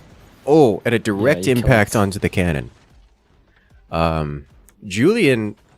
Eaton is out for blood and Julian is bleeding. There's really no good places for Eaton to hit with his weaponry so much as just anywhere at this stage. Just as long damage. As long as damage is being dealt. He's got to put Julian into the death spiral. And he's trying for it. He's struggling on the eco side of things. He could use an extra battery, some more wind turbines. Yeah, with 2 cores he's doing alright, I think. He is doing alright. He's kind of crutching on the Oh, but with 3 more motors, definitely not, though. Yeah. Like, as it stands, he's crutching on the commander active ability to fire his stuff. Yeah. It is working, as you can see, by as evidenced by Julian's lack of a functional base. Lack of anti-air. Heavy hit. Julian has done the thing where he's managed to get a heavy weapon on the board, and traditionally in this kind of situation, getting a heavy weapon on the board is effectively game winning because it forces your opponent to either stop attacking and defend themselves, like what Eaton is doing here, or lose the game outright. So Eaton is reducing his damage output and is instead choosing to survive this cannon experience. Oh, that wasn't even a drunk nuke. It just decided it just decided to be a traitor today. Okay. Yeah. He's building higher.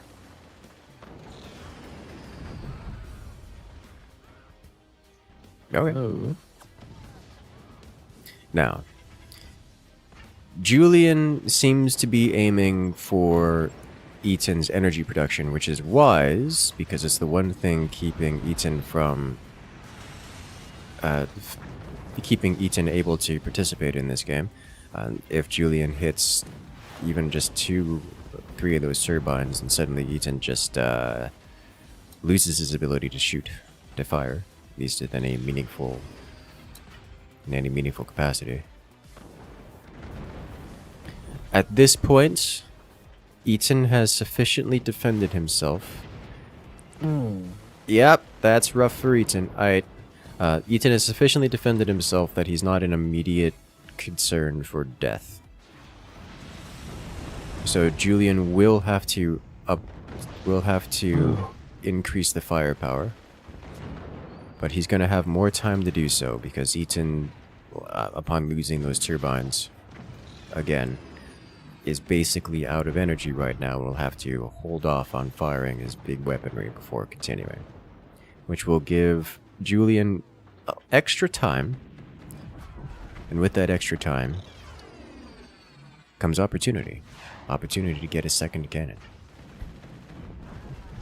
You can see the nuke hasn't fired, so it'll be another moments yet. Eaton is selling off a mortar.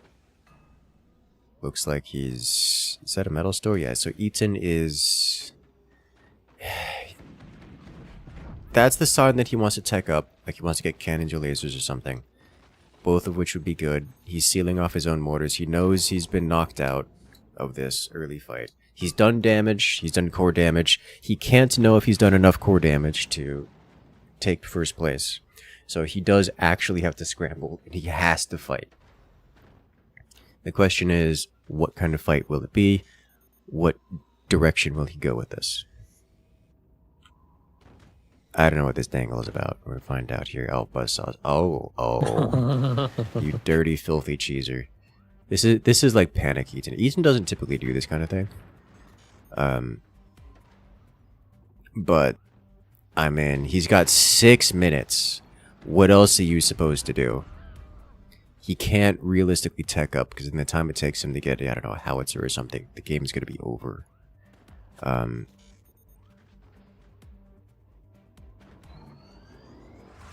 The mortars, Eaton has kept the mortars, but has, nope, okay, he's selling the mortars. And now Julian is bristling with anti-air. Those nukes are not going to make it across. He's getting a 20mm cannon. What do you do as Eaton here? He's trying to... oh. Okay, well wow, that is so bad. Yeah, that is so unfortunate for Julian. That's just insufficiently defended cannon. Gets taken from an angle where he knew it was there. Because he reacted to it. That's going to put Eaton pretty... He has to know that he's got core advantage now. Yeah, now he can just turtle. Yes. Eaton's 100% going to go turtle. He's adding armor, extra wood all over the place. The onus is now on Julian to deal core damage. He still has those buzzsaws in position to attempt to snipe out the core again. I think he's going to try for it because why not? But Julian's in trouble. Julian's in big trouble.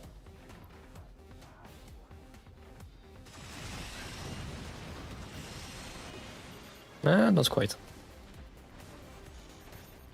I don't think Eaton can... I don't think that he's going to manage that shot. I think it's technically possible still, but I don't think he's going to manage it.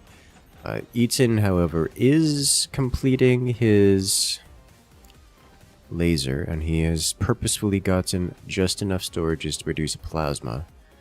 And he might be able to get a plasma on the board.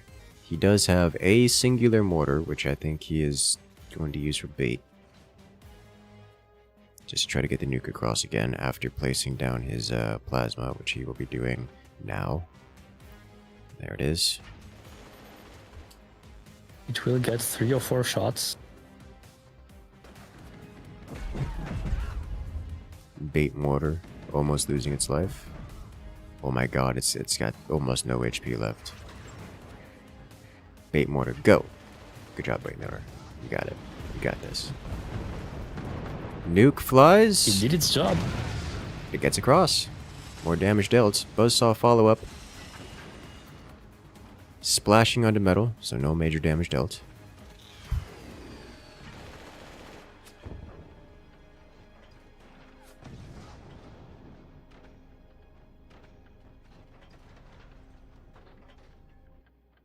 It's worth noting that Julian does have a howitzer in production. Eaton almost certainly does not know about this. The howitzer will get a couple shots off, or at least have an opportunity for them. And because it's a howitzer with a cannon follow-up, it does have the opportunity to deal... Potential. Oh!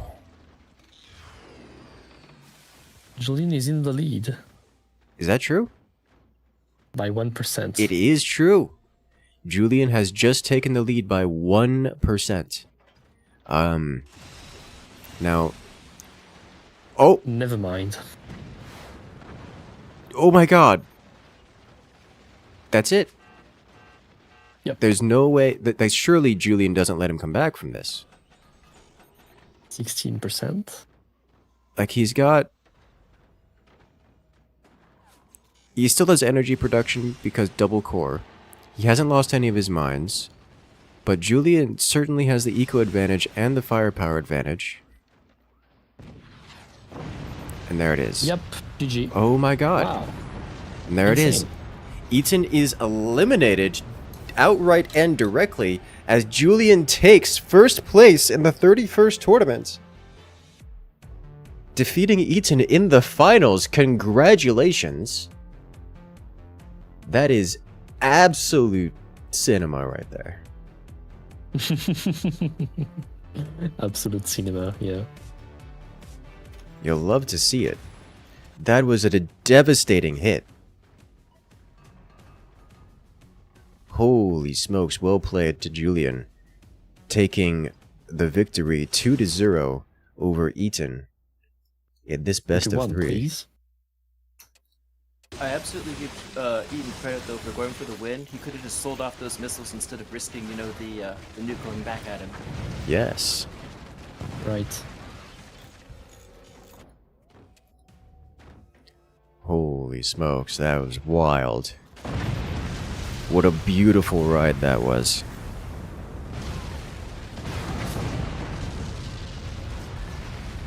Ladies and gentlemen. Very, very well played. Alright. I hope you guys have enjoyed because I know I have. Once again, I want to say thank you to everyone. Thank you to the devs for putting together this tournament. Wow, this has been wild. Alright. Well, shout out to Julian taking first place, Eaton second, and Derben on third. I want to say once again, right after this, we'll be going to our community forts, the big game matches. So don't go anywhere because I'm not going anywhere. As this weekend is the free multiplayer weekend, so anyone and everyone can download forts. You guys can come and join me and play on stream right here and right now. If you guys want to see more competitive forts like this, make sure to check out and hit that subscribe button, the follow button, because we've got the Forts Pro League Season 6 coming up in 1 month. And that means for those who are looking to participate, the Season 6 signups are open today. So you guys can head on over to the Forts official Discord and hit that sign up button so you can join in with you and your friend and participate in these competitive matches yourselves. And if that wasn't hype enough, well, we've got the Forts DLC, the Forts Firebird DLC. That is, well, it has been announced. Release date soon. So make sure to hit that wishlist button, and I will see you guys there. So once again, a shout out to all the competitors here. Julian taking first place. And I want to say thank you to those of us, or those who are helping out in the background here, or perhaps not so background. Shout out to 42 Scientists, the other French voice we've seen here, as well as Romero, mostly hiding in the background, commenting on important things as they occur. Thank you. Thank you. Alright, ladies and gentlemen, don't go anywhere. I will see you guys right after. I will be disabling the delay, and I'll see you guys in a minute. Well, 3 minutes, because that's how long the delay exists.